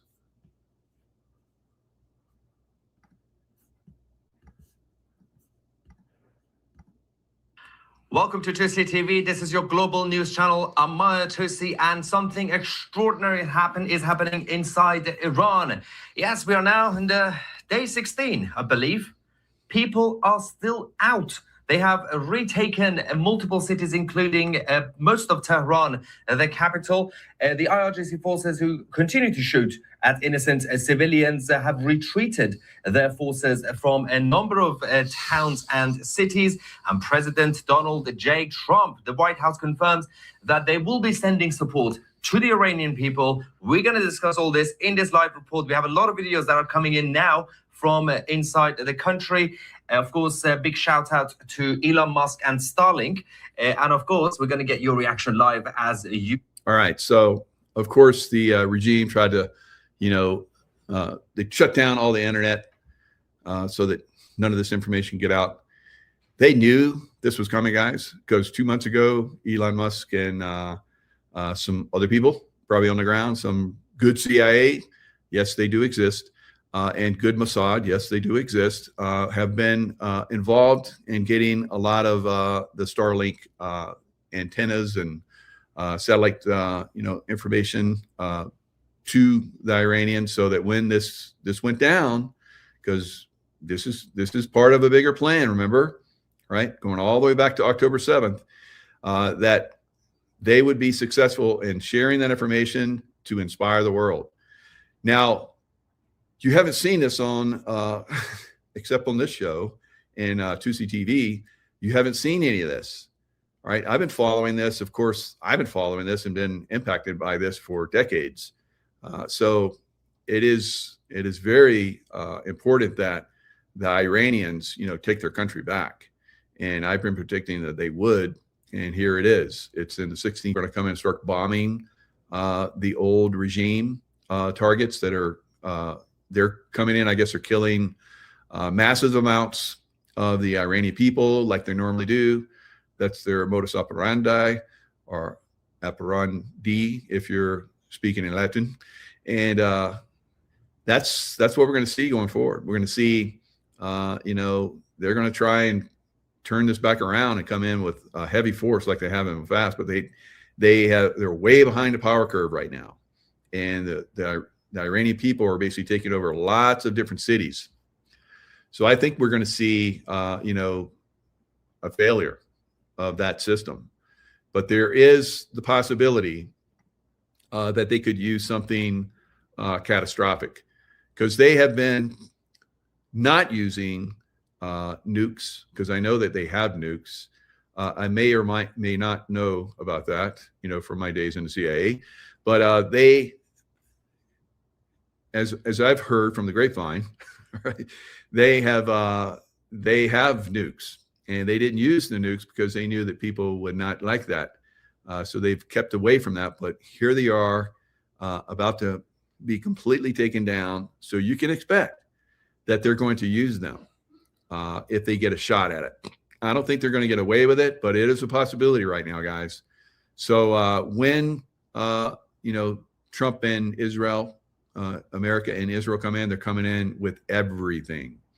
And I've seen a lot of reports where they're basically moving a lot of aircraft into this area. They may even move in secretly, some Delta guys, you never know. And, that'd be great.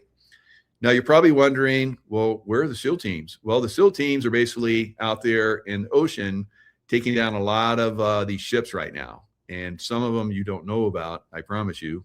But I can guess from the operations that I was involved in the past, and some of the stuff that's been leaking out, that the SEAL teams are basically really taking down some of these bad ships out there, and that have a lot of this technology that Israel could use. Now, where could that be coming from? China.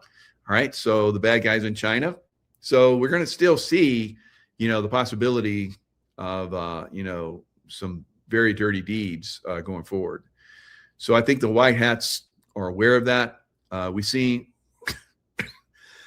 excuse me, we have seen the Doomsday plane, I guess, take off. It's the first time, somebody said it was like the first time in like 50 something years that the Doomsday plane has taken off. So why would that be? I would think that it could be because of Iran, and the bad guys. All right. So the bad guys here in America that still have some of those nukes out there, guys, they're out there. I've heard about that. Right. I've been told by other sources, over time, that they're out there. So Juan has come in and talked about that as well. We know the nuke sifters have been involved for like 4 years now. They've been out there. A lot of the guys that basically Monkey Works and some other people that basically follow the different aircraft that go up there. These nuke sifters have been very involved in America for several years now, during the Biden administration and still to this day. So it is a threat. It's something that we all need to be aware of. That they would do, and in a desperation move, they would use the nukes and blame it on somebody else, right? They'd use the nukes and blame it on Russia, right? Obviously. So let's get on with the show. Let's get on with the report, and of course, the capital. Let's start in Tehran first. It's insane. I cannot believe what I'm seeing right now. More people have now joined. And I'm going to explain why this is happening, by the way, because this is not really just about the fact that they are absolutely angry, they are done, they want to get rid of the regime, obviously. But there are a couple of very important reasons, a couple of very important individuals who have actually helped it. Go to Tehran, look at the crowd, they've retaken their city. So this will be Americans in the streets doing this when the Democrat Party is completely gone, right? So it's not going to be easy to get rid of them, just like it's not easy for these guys to get rid of their deep state guys. All right. So, yeah, lots of very positive things are happening in the world. I know I'm talking about the Democrats, of course. I talk about all of the political baddies in America and the political baddies all over the world, whether it's, like I said, Australia, New Zealand, South Africa, we're going to in Cuba, Colombia, Mexico. We're going to see Brazil. We're going to see these baddies basically be taken down, guys. All right, it's going to happen everywhere. So more than 500 people, from reports that I've seen from other sources of people, they're saying there are thousands of Iranians have been killed. So we're right on the cusp of America and Israel moving, I believe. It could happen tonight, or at the worst, latest, maybe tomorrow, or maybe not. Maybe the people, will overcome the problem on their own through their own wherewithal. I think they're going to need help personally, but we'll see. Now, Iran threatens counterattack on Israel and U.S. bases. They threatened United States counterstrikes in the event of a U.S. attack in support of the nationwide protest movement against this authoritarian state leadership. So, like I said, will the people be successful and take them all down themselves? I know I've seen that they're basically seizing weaponry and so forth. A lot of the, not a lot, but there are police and military that are basically turning away from the Islamic State, and some of them are getting involved in actually taking them down. So I believe that's happening. So we may see the Iranians basically take care of this on their own. But I know President Trump and Israel are watching this. My feel is they're going to get involved, right? We'll see. And prayers to them if they do. So let's go back in time. Let's look at Arab Spring. The Arab Spring did not lead to significant protests in Iran until later. The Iranian Green movement in 2009, which was influenced by the Arab Spring, sought to address issues like electoral fraud and human rights violations, but ultimately did not achieve its goal. And why would that be? Because Obama didn't back them up like he did the Arab Spring, right? So they were probably just like, those Navy SEAL Team 6 guys that went in and got Osama bin Laden, and then one of their aircraft went down, killing a group of Navy SEAL Team 6 guys in Afghanistan, a very suspect helicopter crash, which, I guess I've talked to people where it came down through RPG attacks, and it was an aircraft that normally the Navy SEAL Team 6 guys don't get on. So very suspect everywhere, all around. Who would have put them on the aircraft? So somebody high up in the SEAL teams, or maybe the admiral. I don't know. But anyway, unfortunately, that crashed. Of course, not just the Navy SEALs died, but the air crew on that craft died as well. I heard that it crashed alongside a mountain, rolled down the mountain, burned profusely. They couldn't get in it. They couldn't get to it. And then it started raining, and it was in a gully, and it flooded. So, geez, it's like, and then, they said we just, cremated everybody. Well, everybody was already cremated, right? Whatever was left, I guess they cremated. So very, very suspect on that, guys. I don't think we're going to see any Delta helicopter crashes, guys, or any SEAL Team 6 or other SEAL teams helicopters crash, right? Those days of manipulation from the deep state are gone. The reason why Delta came in and was so successful, and why the SEAL Team 6 and other SEAL teams and other Navy units are basically very successful in taking down and destroying the boats and aircraft and so forth out there, is because I believe the bad military has been removed, right? Has been found out and has been removed. A lot of those guys resigned as well, and went off to leave their lives of wealth, because they went and worked probably for corrupt companies, and that'll be found out as well, and they'll be shut down as well. But I've seen this over time. I think a lot of that stuff is getting exposed and being taken down. So, all right, so let's go back even further in time to 1953. Iranian Prime Minister Mohammad Mossadegh was overthrown in a coup orchestrated by the CIA and MI6, the bad MI6 and CIA, right? With, corporate interest. And they took down, that's why on a certain level, they didn't trust America, and why they wanted to hit America, because we took down their their prime minister, and everybody knew, right? Everybody knew. And so they talked about how the Shah had killed 100,000 people during the protest. Well, it actually turned out to be like maybe 1,000. So now we're looking at the protest happening, and that's what they're calling it, protest. It's a revolution that's happening in Iran right now. Of course, the lamestream, deep state media is not reporting, or if they report, they're saying, oh, it's just a demonstration. They're demonstrating against their ruble fell. And no, it's a revolution. Of course, it's a deep state that did this, but they're saying, yeah, there's like 500 Iranians have been killed. I think it's thousands, right? So it's the same system, guys, in reverse. So the mainstream, lamestream, deep state media is, for a long time, hasn't reported on this at all, even though it's on its 16th day. They're just starting to wake up and say, because people like me and Tusi TV and other, people are basically broadcasting this, and people are like, whoa, what's going on? And so this is monumental, what's going on, actually.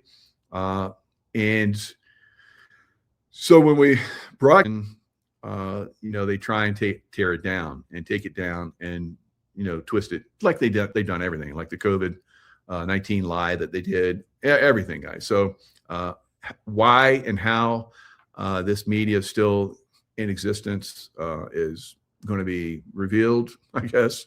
Let them continue to spread lies and disinformation so people can see, just how evil they are. President Trump, when he first came in office, was talking about how evil they were, and everybody's like so shocked. It's like, how could he say that about our press? Freedom of speech, you can't do that.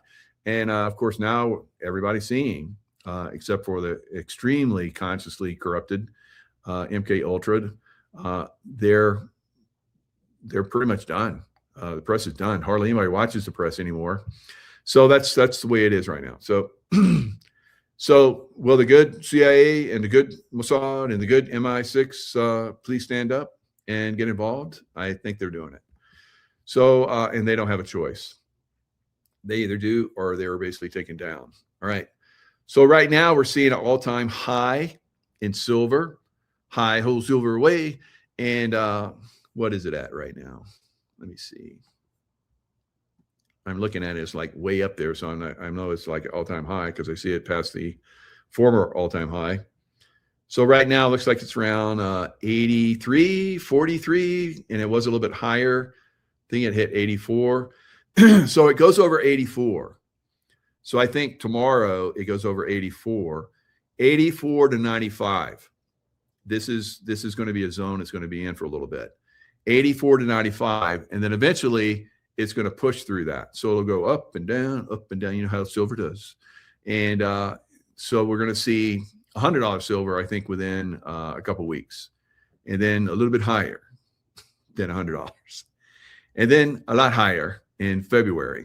All right, we might see 150, maybe 175 to $200 in silver, an ounce in February. By the middle of the year, I predicted it would be 250. I think by the end of this year, it'll be $500. In next year, it'll be 1,200 or more. And in maybe the end of next year or in the beginning of the year after, we're probably going to see $2,000 silver. That's right, $2,000 silver. Now, at some point, we're going to see $20,000 gold, right?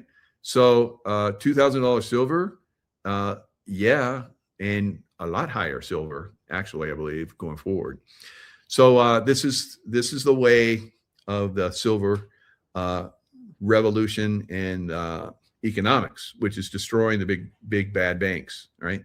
Baddies. The baddie banks are getting crushed all over the world because they were trying to control silver, because silver basically exposes their fiat currencies, right?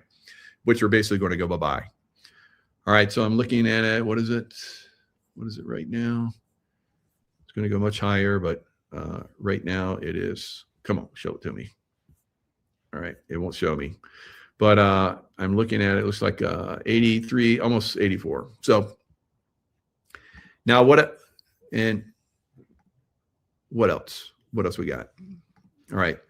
Stocks are signaling that another commodity super cycle is afoot in 2026. Of course, we saw one for silver and gold and platinum and palladium and all the other precious metals. Massive super cycle last year. And they're predicting this year, I predict this year, it's going to go much higher, much, much higher.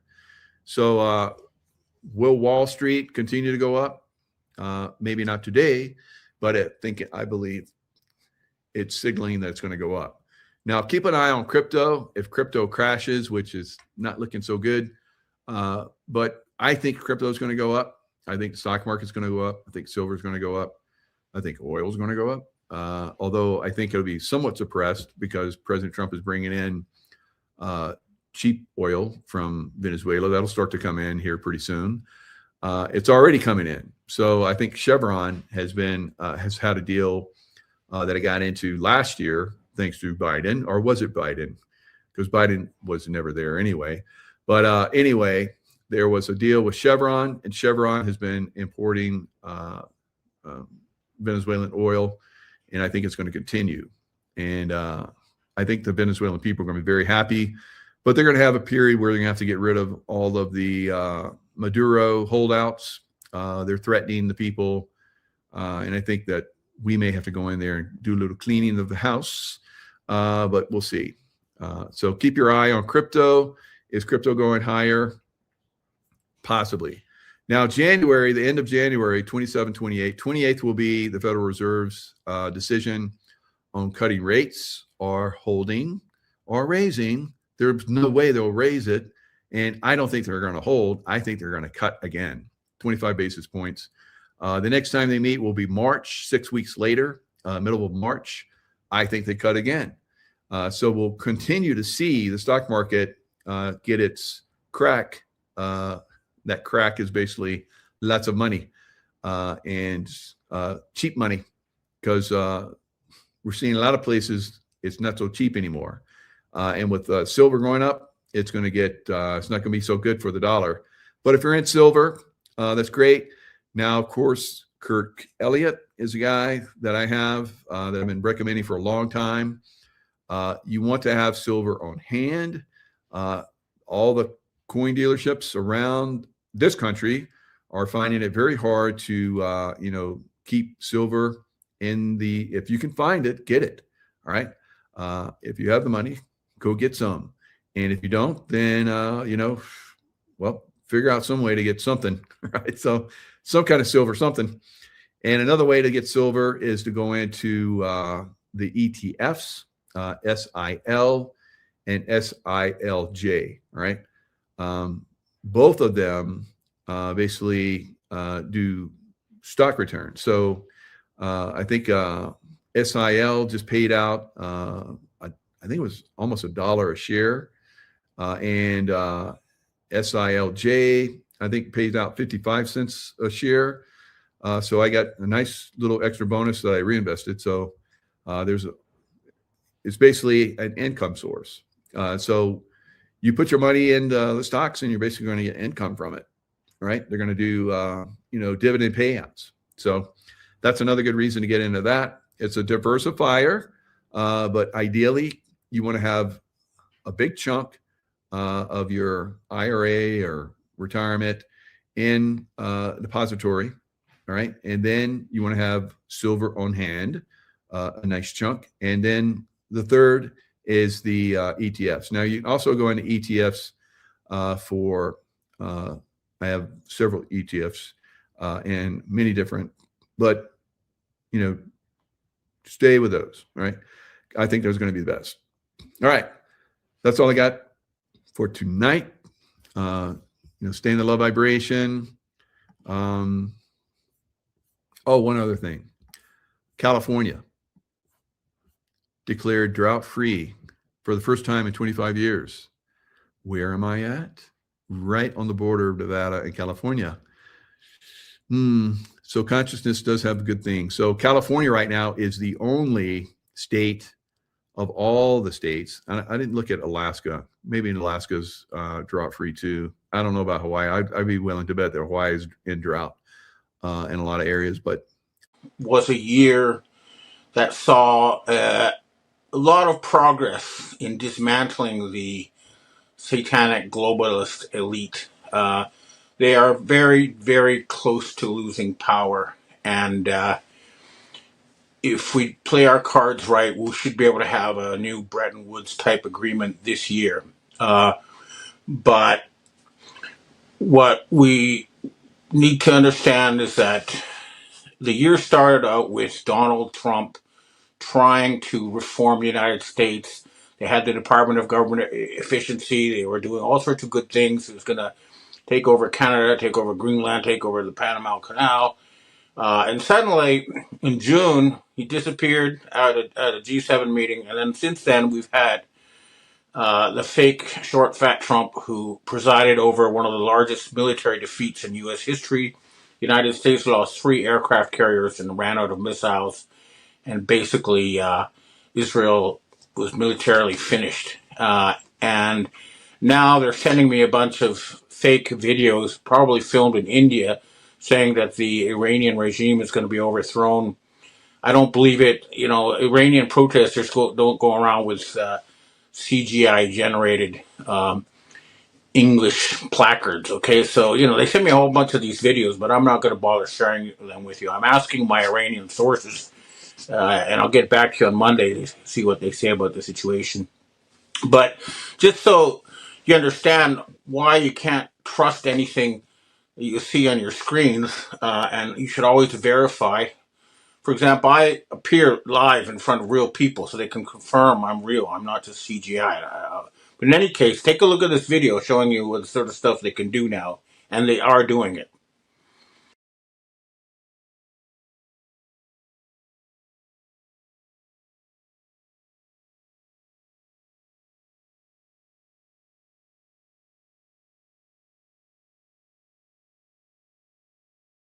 So there's a lot of faker out there, and the last leaders of the failing rules-based world order are lying through their teeth about the real situation.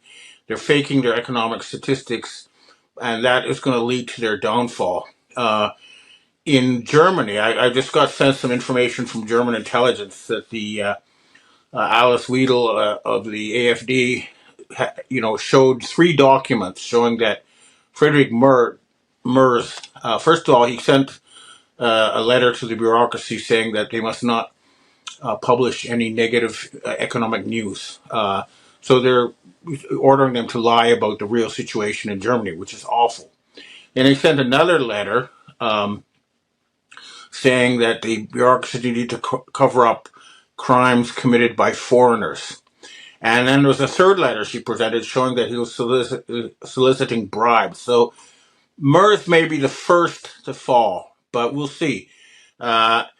In England, Keir Starmer was also found to be taking orders from the EU to bring in foreign criminals to cause chaos in the UK. So again, he may also fall. We will see which one falls first. Although maybe my bet is with the French, because the French are taking serious action, especially the farmers. Take a look at this government buildings completely covered in manure in France. You know, it might be that Brigitte Macron, i.e. Jean-Michel de Rothschild, who's probably the head of the snake, is going to have to go, and then all the dominoes will fall. But also in the United States, the fake Trump, he was overruled by the Supreme Court on sending in the National Guard, and they told him the only thing he could do now was to invoke the Insurrection Act. So this could be a civil war in the United States, but my message to the armed forces of the United States is that your commander-in-chief, Donald J. Trump, was replaced in June by a fraud, and you must not obey that person in the White House. It's not your president. And you need to set up some kind of emergency government to help the United States through this transition. Now, I was also going to call for the arrest of a bunch of people, but I think I'll let Archbishop Carlo Vigano speak for all of us when he listen to him, who are still in positions of power. A dangerous subversive elite has managed to infiltrate the highest levels of Western institutions and governments to implement the criminal plan of the Agenda 2030. In many self-proclaimed democratic states, the voices denouncing this global coup are being silenced through censorship, intimidation, psychiatrization, and even arrest. Among the victims of the totalitarian regime quietly establishing itself in Europe, Canada, Australia, and other vassal nations of the United Nations, NATO, World Health Organization, and World Economic Forum, all private entity funded by the same powers, is lawyer Rainer Fulmich, unjustly imprisoned and still awaiting for a fair trial. His crime is having dared to speak the truth in a world of criminal lies. I call on Catholics and all people of goodwill to raise their voices in defense of those persecuted by the globalist regime. It is not Attorney Fulmich who should be imprisoned, but those who committed the greatest crime ever against humanity: Anthony Fauci, Bill Gates, Klaus Schwab, George Soros, Ursula von der Leyen, Albert Bourla, and all their accomplices and emissaries, especially those in institutional positions. Free Rainer Fulmich. And Archbishop Vigano, I've heard that someone is taking action. There was an explosion in Switzerland that killed over 50 people. And I was told that a very senior member of the globalist elite was killed in that explosion. We don't know who it is yet, but I'm willing to bet it's Larry Fink. But I don't know. I don't have any inside information. All I know is from the CIA that a senior globalist was blown up. And we know that a lot of the globalists are all gathering in Switzerland right now because their financial system is falling apart. They are facing bankruptcy, the entire private central bank cartel. They've run out of gold, and they only managed to keep revive the government, the U.S. government, after 40 days of being shut down by laundering cartel narco money in exchange for silver, and they use that silver to pay the Asians. Now the Chinese have cut off silver, and I don't see how they're going to get past the end of January. We'll see.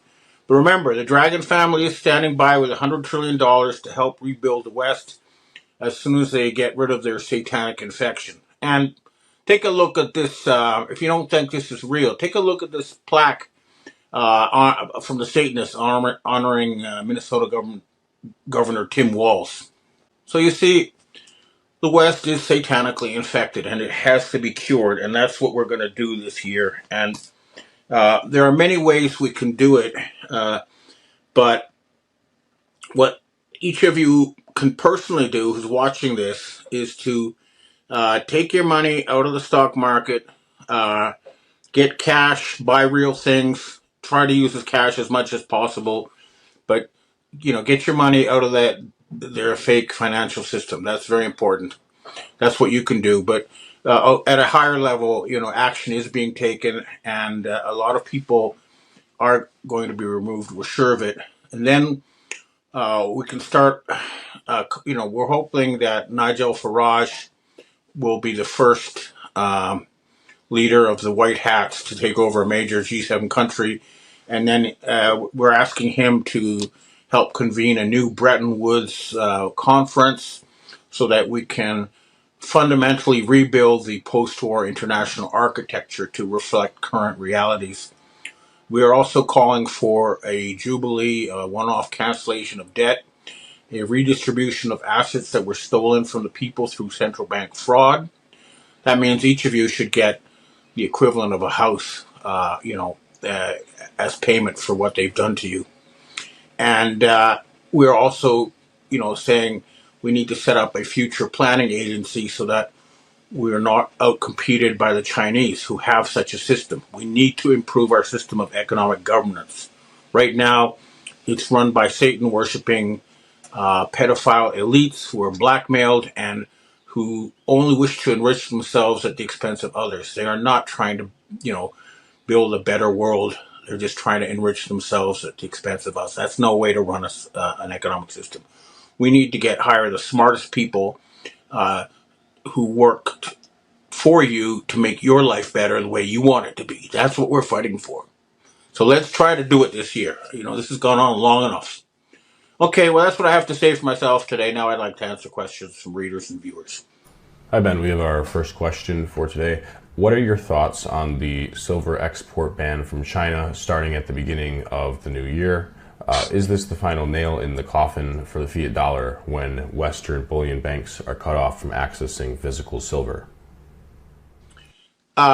It could well be. As I said in my talk, the idea is to remove the Khazarian mafia from control of the world's financial system, because that's what decides what we as a species do in the future. And the key to breaking their control is to insist on physical assets and not their paper or their digits on computers. And this is what the Chinese seem to be doing, cutting them off for anything that's real, and then their whole fake thing will just evaporate. We'll see. But you personally should invest in real things. Get your money out of the bank and buy a car, a house, a stereo, whatever, anything that really exists. That's my advice. Next question. Hi, Ben. You kind of answered this question already. It looks like a large amount of billionaire investors are pulling out of stocks, citing overvaluation. It seems like you agree with this.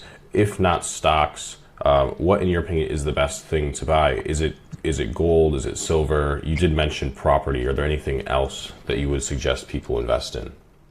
Well, I think land and housing is the number one.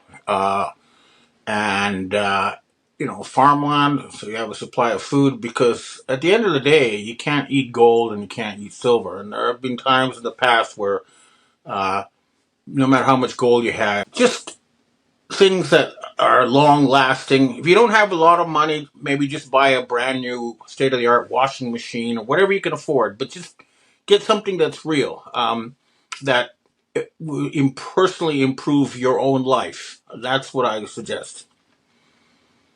Next question. Hi, Ben. You mentioned that the explosion at the bar. How do you think this was done? People are describing it as an instant inferno. Was this a bombing, or does it look like more of an advanced weaponry?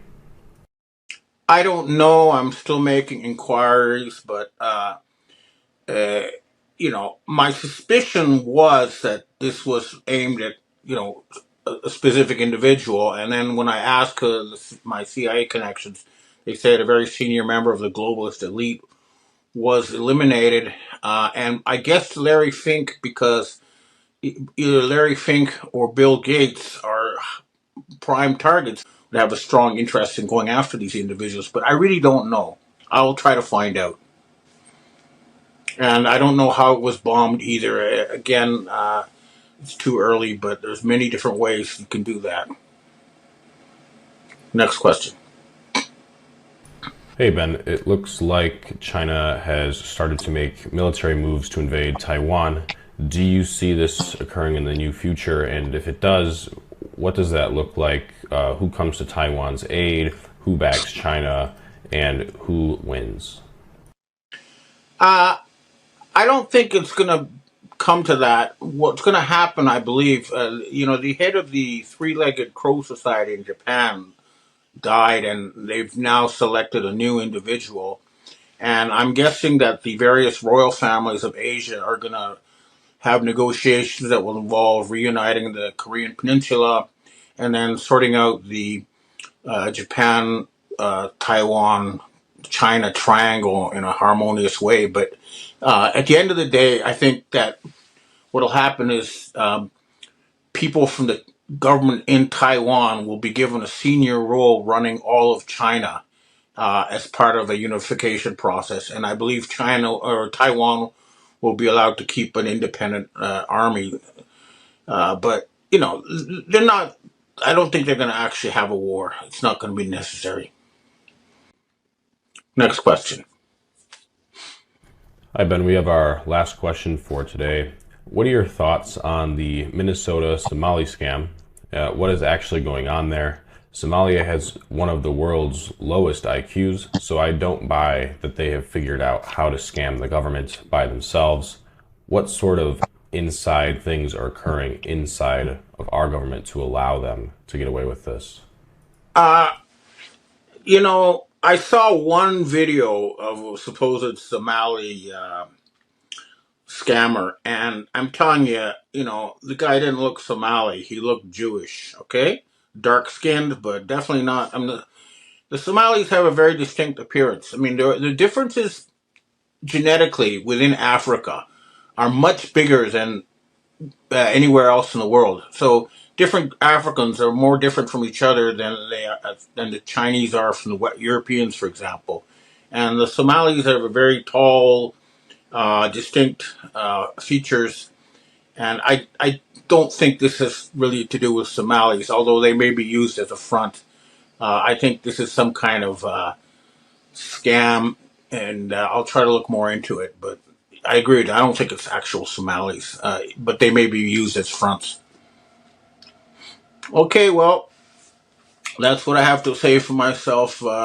New material as the global defense war unfolds. We have retired Lieutenant Colonel Ricardo Bossi, former Australian Army Special Forces. Joining us today is retired Lieutenant Colonel Tom Lennox, retired Army Lieutenant Colonel with extensive experience in logistics, finance, procurement, and large-scale systems management across decades of military and Department of Defense service. Joining us today, of course, is the popular podcaster, incredible service to this country, Michael Jaco, retired veteran Navy SEAL, dedicated a total of 35 years serving the U.S. government in high-risk environments, so you can sleep at night. We also have joining us, of course, is the man that helped me kick this off in conversations of creativity a year or so ago, is our good friend, retired Army Derek Johnson. He's an expert, in my humble opinion, on tabulating and covering the Commander-in-Chief, President Donald J. Trump's laws and orders and current events. That's our panel for today. We have a four panel. This is a panel of experts with military and intelligence careers, again, having served the U.S. and Australia with combat experience as well, to cut through the noise, to help us be informed through their analysis of what is going on in this war and where things are heading. I want to thank you, gentlemen, for your service to this country. I wish you and your family a safe, healthy, and prosperous new year. Thank you, gentlemen, for being here. Absolute pleasure. Bear with me. I'm making some adjustments. Thank you, sir. All right, let's jump right into it. A bit of a monologue there to cue up our audience's attention on where it needs to be and to take a chill pill on the big arrest. We kind of just had one, didn't we? Just the same. Let's get into Venezuela. Let's have this panel unpack Venezuela. There are so many angles with which to discuss this event, and we can begin with this aspect of it. I'll peel some layers back and guide our guests through this, but let's begin with the constitutionality and the legality of Commander-in-Chief Donald J. Trump's actions. The narratives from not only the left, mainstream media and so forth, but as well as from the less grounded target audience within the MAGA movement, stating that President Trump is a war criminal, he's acting without mandate from Congress, he's violating international law, and he's violating the Constitution. We'll begin this panel to weigh in on just that issue. We'll come back in Venezuela in a moment with follow-ups, but let's begin there with retired Lieutenant Colonel, our good friend Ricardo Bossi in Australia. Take that on, sir, if you will. Thanks, John. Good morning, good evening, all. Great to be here. Okay, let's set the scene. That was a good shaping of the question from that quote from The Guardian, simply because people have to realize this is one long, continuous operation, 70 years in the making at least, longer than that if you want to go back that far. So up until this point, many, many operations have taken place. So to take DJT's actions in isolation now as if they just occurred, we woke up one happy morning and all chaos had broken loose in Venezuela, is naive and uninformed, to say the least.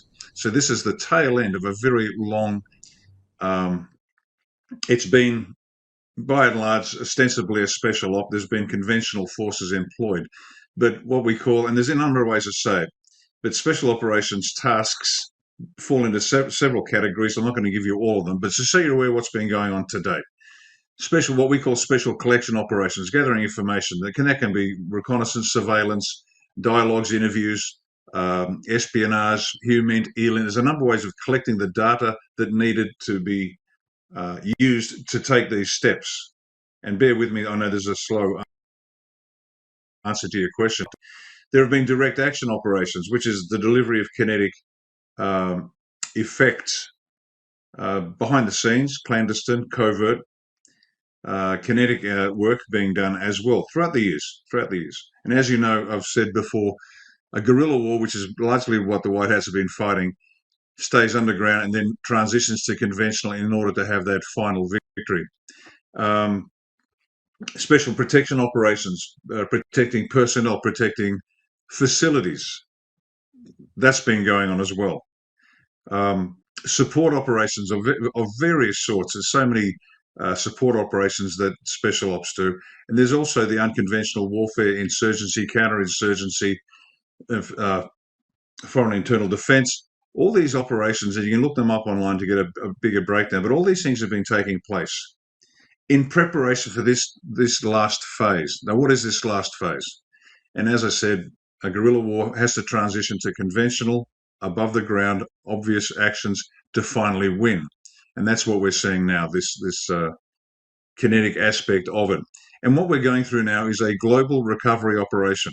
It's a siege hostage situation. You've got to look at the entire planet as one siege hostage situation. It's like a huge block of flats, and every room is a separate country. There's multiple floors in this block of flats, and every room is a separate country, and every room has a terrorist holding hostages.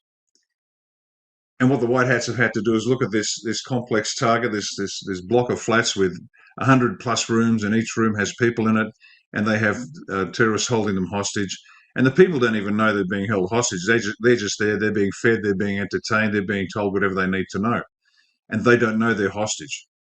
And so the White Hats have had to, over a long period of time, conduct their preliminary operations to understand the scope, scale of what's been going on. And now they're ready to conduct this recovery. Now, the reason I gave you that long introduction is this. The mission is always the same, to save the lives of the hostages. It's to save the lives of the hostages, because what that does, that narrows significantly the options open to the assault force. There's a famous case where an aircraft was on the tarmac, I think it was in Germany, and they attacked the aircraft. The aircraft burnt to the ground. Not a successful operation. So for those of you who have been patiently for something, this is the point. This global recovery operation, this global siege hostage situation, the mission is to save the lives of the hostages. Hence the what appears to be slow. Now, the first part I wanted was the recovery bit, and the mission is to save the lives of the hostages. What follows is stability, and stability meaning the reestablishment of a functioning system, and predicated on something that will make sure it never happens again. And that word is sovereignty. So they're the two words or phrases that you need to get to while we discuss the entire show today, from my perspective anyway. Save the lives of the hostages and sovereignty. Save the lives and sovereignty. Now, they seem like one's tactical and one's strategic, and it seems odd. But unless we bear those two words in our minds throughout, it doesn't really make sense. Now, the constitutionality of what DJT has done, as I said, this has been the continuation of an operation. We also know that it appears to be unconstitutional. It appears to be a war that has not been declared by the Congress, which is required by your constitution. But the Constitution hasn't declared war for a long time, and yet actions have been taken by any number of presidents. You know, the Korean War, for example, was a police action. It wasn't a war, believe it or not. You tell the soldiers that fought there that was a police action and not a war. And so the finery of whether the DJT has been authorized to execute what appears to be the invasion of a sovereign nation without due cause and without legal justification. Well, we know that this is a continuation of an operation. We know that the grounds for his actions are predicated on the fact that he is actually running this corporation, this continuity from the corporation, from this corporation to this continuity of operations. He is actually running a war. He is a wartime president. That was declared. So there is no illegality about it. And you would have heard us say many, many times on this show that the legal underpinnings of every action by the White Hats is key. And so they've got there, I guess that's a way to set the tone for, is it legal? Is it okay? Is what he's doing above board? Absolutely, by every metric. And I'll probably leave it there for the time being. Well, thank you very much. And that's a great metaphor or analogy, if you will, that you walked us through in that dialogue. And I hope that helps everybody put this into perspective. We're going to come back to you, Lieutenant Colonel Ricardo Bossi, in a moment. I've got a B and a C follow up on Venezuela, but before we go there, let's take the same question to the panel. Colonel Lennox, President Trump is a war criminal. He's acting without a mandate from Congress. He's violating international law. He's violating the Constitution. What's your opening statement about that and Venezuela in general? Well, I would go back to the Monroe Doctrine in 1800s, where Mr. Monroe said that any foreign nation attempting to do anything in this hemisphere would be subject to United States pressure. That has not changed. The foreign intervention in Venezuela justifies going in, and it is a constitutional thing because it was established by a former president who did the same thing. The people who object the most are the 60 senators who are getting their money from Venezuela. It's pretty straightforward. They get a whole lot of money from the leadership in Venezuela, and they don't like the fact that Trump is going in there and cleaning up getting their money. If we go back in a little bit of history, we could find out that the Rockefellers actually controlled Venezuela for many, many years by running the oil and then selling it back to them after they refined it in Barbados. So there are so many things about this, and plus the CIA has been running Venezuela for years and years for the drugs, the human trafficking, the oil, and the people. So when we look at it, we're actually taking our own people out of there, and we're cleaning up what's been going on for years and years and years. Sovereignty, which Ricardo talked about, is critical for people, all people. And what we're doing is recreating that sovereignty. And when we talk about the birth certificate next week, we'll talk a lot about sovereignty and what that means. That's pretty much a summary of what I see. I see nothing wrong with what he's doing. Thank you, sir. Michael Jaco, again, we're going to plow into a lot of different aspects on this in a moment, but address, if you will, the issue at hand here, the challenges that are being put forward by the left and by, again, the less grounded target audience, if you will, about the unconstitutionality of the president's moves. I want to put this to bed. Yeah, we can go back to Panama, the Panama invasion. I was involved in that with SEAL Team 6, hunting for Noriega. Noriega basically said that he was going to restrict us from using the Panama Canal. So, of course, we were like, well, that's not going to happen since we built that. And so we protected our interest, and we went in and made sure we had control of the canal. So we took him out of office, and things progressed very well after that. I remember walking through the streets in Panama City and people coming out and applauding and very, very happy that we had come in and done that. Venezuela will probably get that at some point. I hear that they're kind of locked down by this regime still. Delta came in and did an amazing job. I guess they went through about 32 Cuban bodyguards. By saying they went through 32, I'm talking about they eliminated 32 Cuban bodyguards. And just as Maduro was closing his very thick steel door, he was stopped just before he did that. Now, we've heard that Democrats were trying to alert him. So we're going to see a lot more of that reveal coming up. It's a problem. Obviously, we're talking about how cartel members are probably starting to run and hide, because they're like, in 3 minutes, they basically took down one of their top guys.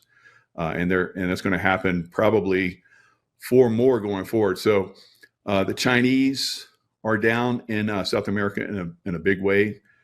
President Trump has talked about how they have ports in Panama, and I've heard that they had statues and so forth, and the Panamanians are turning them over. They're getting ready to exit from Panama. So the whole Central and South America is moving in the right direction. Today, the Venezuelan stock market was up massively.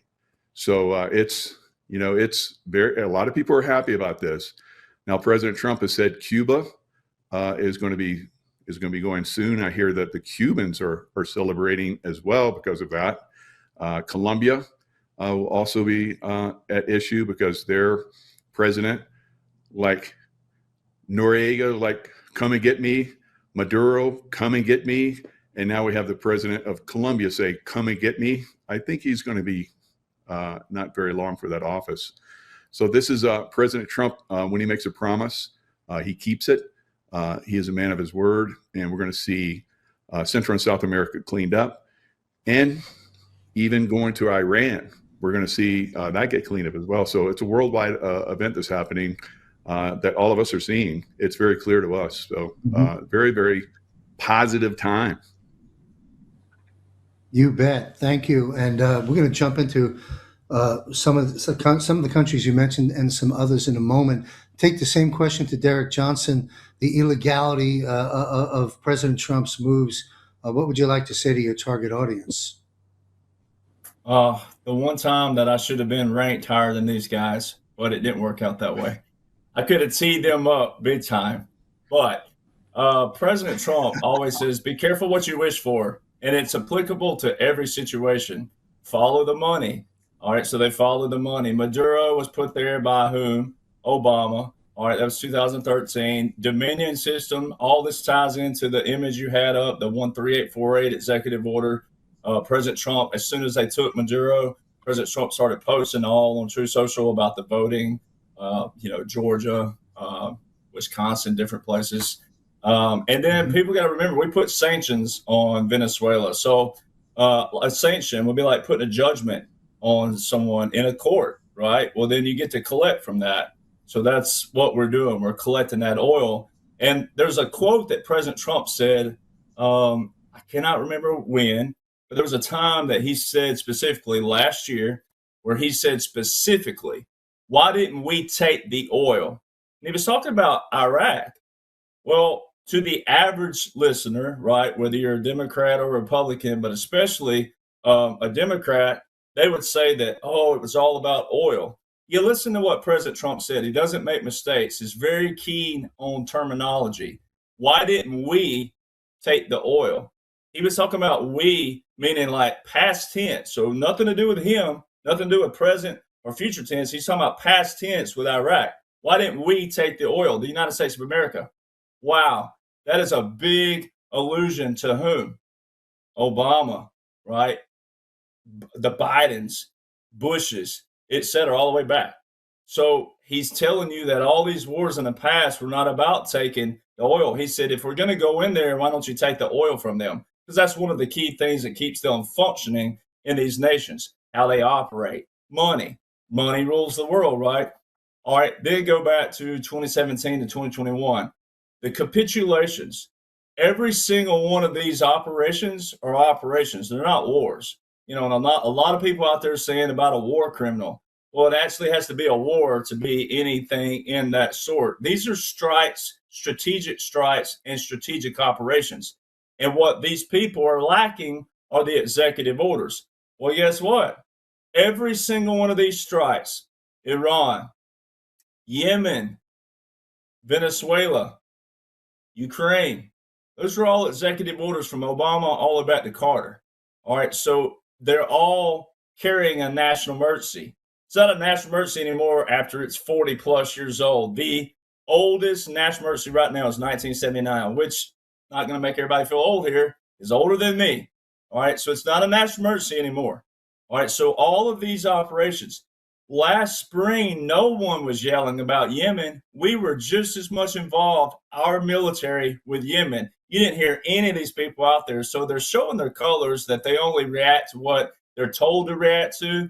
And then this is your meat of the subject right now. National emergency. Everything that President Trump is working with, he's taken everything that they did. Be careful what you wish for. Right? He's taken everything that Congress did to limit the president on what his constitutional duties are, simultaneous and side by side with the Congress. In 1973, overriding a presidential veto, Congress passed the new War Powers Resolution Act and made it to where a president had to declare a national emergency and in 48 hours had to alert the Congress on his use of military. He had 60 days and then a 30-day withdrawal period, a total of 90 days. After that 90 days, there had to be a congressional authorization to use the military anymore. We have a congressional authorization. Everybody out there talking about Congress has to have an authorization for President Trump to be doing this. We have that.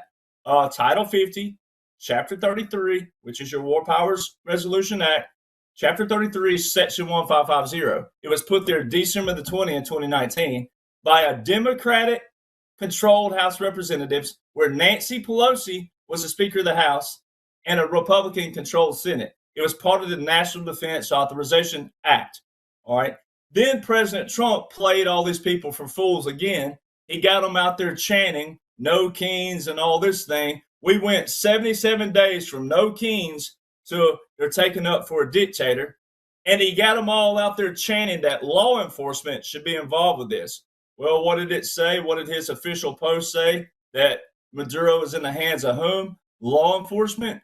Well, they'll probably start chanting real soon again that this is not our duty, not their jurisdiction, like they did with the National Guard being in the city streets, which there's an answer for that militarily. Joint Publication 3-57. Go to page 46 in it. It specifically says that generally you don't want Title 10, Department of Now War, then Defense, as it'll read in that book. But it says generally you don't want Department of Defense military involved with civil unless, and that's the terminology everybody has to listen to. Unless what? It says unless deemed by who? Congress or the Constitution. Well, there's your deeming. If you want to be slang and be funny here and be lightful, but also, hey, this is all you need to know. Title 50, Chapter 33, Section 1550 is that congressional authorization. So President Trump is not a war criminal, but as Jaco and everybody else alluded to here, you know, this has been planned strategically for a long time. And this is the cleanup process. This is what we call our licking the chops. And Jaco here, being the Navy SEAL, I had to smile when I heard Delta Force and I saw the image of the guys with the lights out.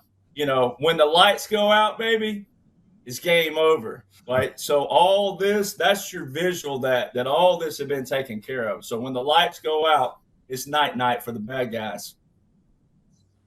Thank you, Derek. And to our audience, if you're running into challenges in your life and social circles, social media, and so forth about the issue of the lack of constitutional authority and so forth and the president, send them this segment. We're going to start with Derek and work our way in reverse now. Derek, while this, and I may be barking up the wrong tree, you can set me straight. While this is part of the operation, I, for one, I've seen many, shall we say, oddities concerning the events. We're talking about Maduro, the arrest, the whole situation. I've seen many oddities concerning these events as they are shown to us on the news and on social media. Now, that's what we get to see. That's what we get to watch. How scripted is this? And is this, once again, something that perhaps to an extent has already occurred? And once again, we are watching a movie. Am I barking up the wrong tree? Any comments about that aspect of what we just saw unfold? We'll start with Derek Johnson. Could be. What's been brilliant about all this is the fact that there's a hybrid warfare that's been going on. There's been a lot of irregular warfare, unconventional warfare, asymmetrical warfare, guerrilla warfare, and you integrate all that together. It's called hybrid warfare, which means you can use different kind of tactics. But basically, yes, most of it's been scripted, most of it's been strategic, all right, meaning pre-planned. But sometimes there could be where you keep someone on the playing field because they may be someone who, it may not be a high target, but they may be someone that can play into this and have a guilty conscience, tell on someone, and you trap them and you funnel them. And I like to use the verbiage where everything's a Trump wall, where you funnel them into a wall. And that's why President Trump has used a lot of the verbiage with the law of war manual and the law of land warfare, like occupied territory. He calls it occupied country, white flag of surrender, and actually it's the white flag of truce, and then puppet government, government exile, and then the word restoration. The term restoration is found in the law of land warfare. So he's used all those terms for the last 9 years, and the media has as well. Those are your comms, as we call them, to show you that this is all straight up military publications, military law, and most of it's scripted, but it can be to where, like let's just for example, like we were talking about a while ago, Venezuela, Yemen, Ukraine, Congo, all these nations are in executive orders from Obama and back. Iran. So it could be to where it would be a live action, but most of these, I'm willing to bet from the high up, most of these have already taken place, such as the Iran situation, because that would have required a lot of cleanup, especially with the nuclear. And that's also, dangerous for everybody involved as well. It has to be very strategic, very planned out. But other things like President Trump and the media. I've been around real President Trump.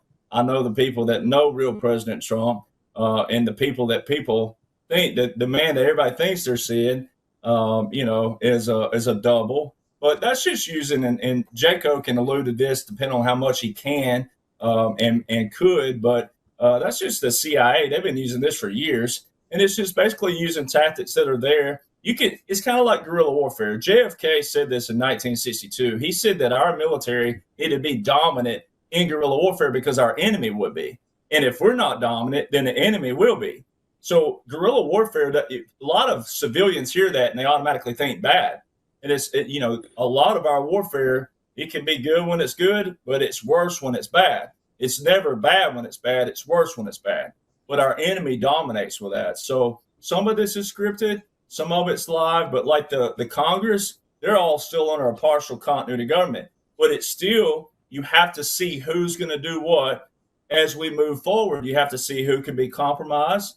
So all these guys here, and all of us, if we didn't know each other, let's just say this, but if we didn't know each other, but we're all secret military, how would we know each other in the room? Well, we would know each other by simple measures because of tactics that we all know and skill sets we all have, right? And the skill sets that especially these men right here have, because they have them a lot more years than I have and a lot more operations, but they can find the hiccups of someone who doesn't have that because they are that skilled. So some of these you want to leave open and let them trip up because it'll lead to, like Lieutenant Colonel Bosey was saying, more hostages, the children who have been under the tunnels. It can lead to more things. So it's an open playing field. Some of it scripted, some of it can still be live for those various reasons. Thank you, Derek. Michael Jekyll, yeah, same sort of question. You know, how much is scripted? And I'll throw this in the mix. Some folks out there are saying that Maduro's already been done away with some years ago, and we're watching sort of an actor in its place. Along the lines of that sort of dialogue, do you care to comment on this, Michael? Yeah, that's a possibility. Now, Derek mentioned JFK in 1962. That's when the Navy SEALs were started. Nice. So, you know, in the Panama invasion, like I was involved in, now we're seeing Delta was involved there. Now we're seeing Delta go in and do this hit.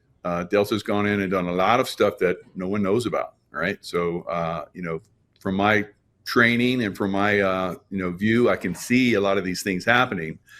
Now, Osama bin Laden, it could have been a double that was playing his role, which didn't turn out so good for that double, if that's the case, because I saw the real time footage, just like President Trump was talking about. He was watching real time footage. So there's a lot of, play acting that goes on a lot of times. We saw OBL, a lot of different looking OBLs over the years. Maybe if we look at Maduro, we'll see some different ones. I don't know. But another thing that President Kennedy was doing was bringing in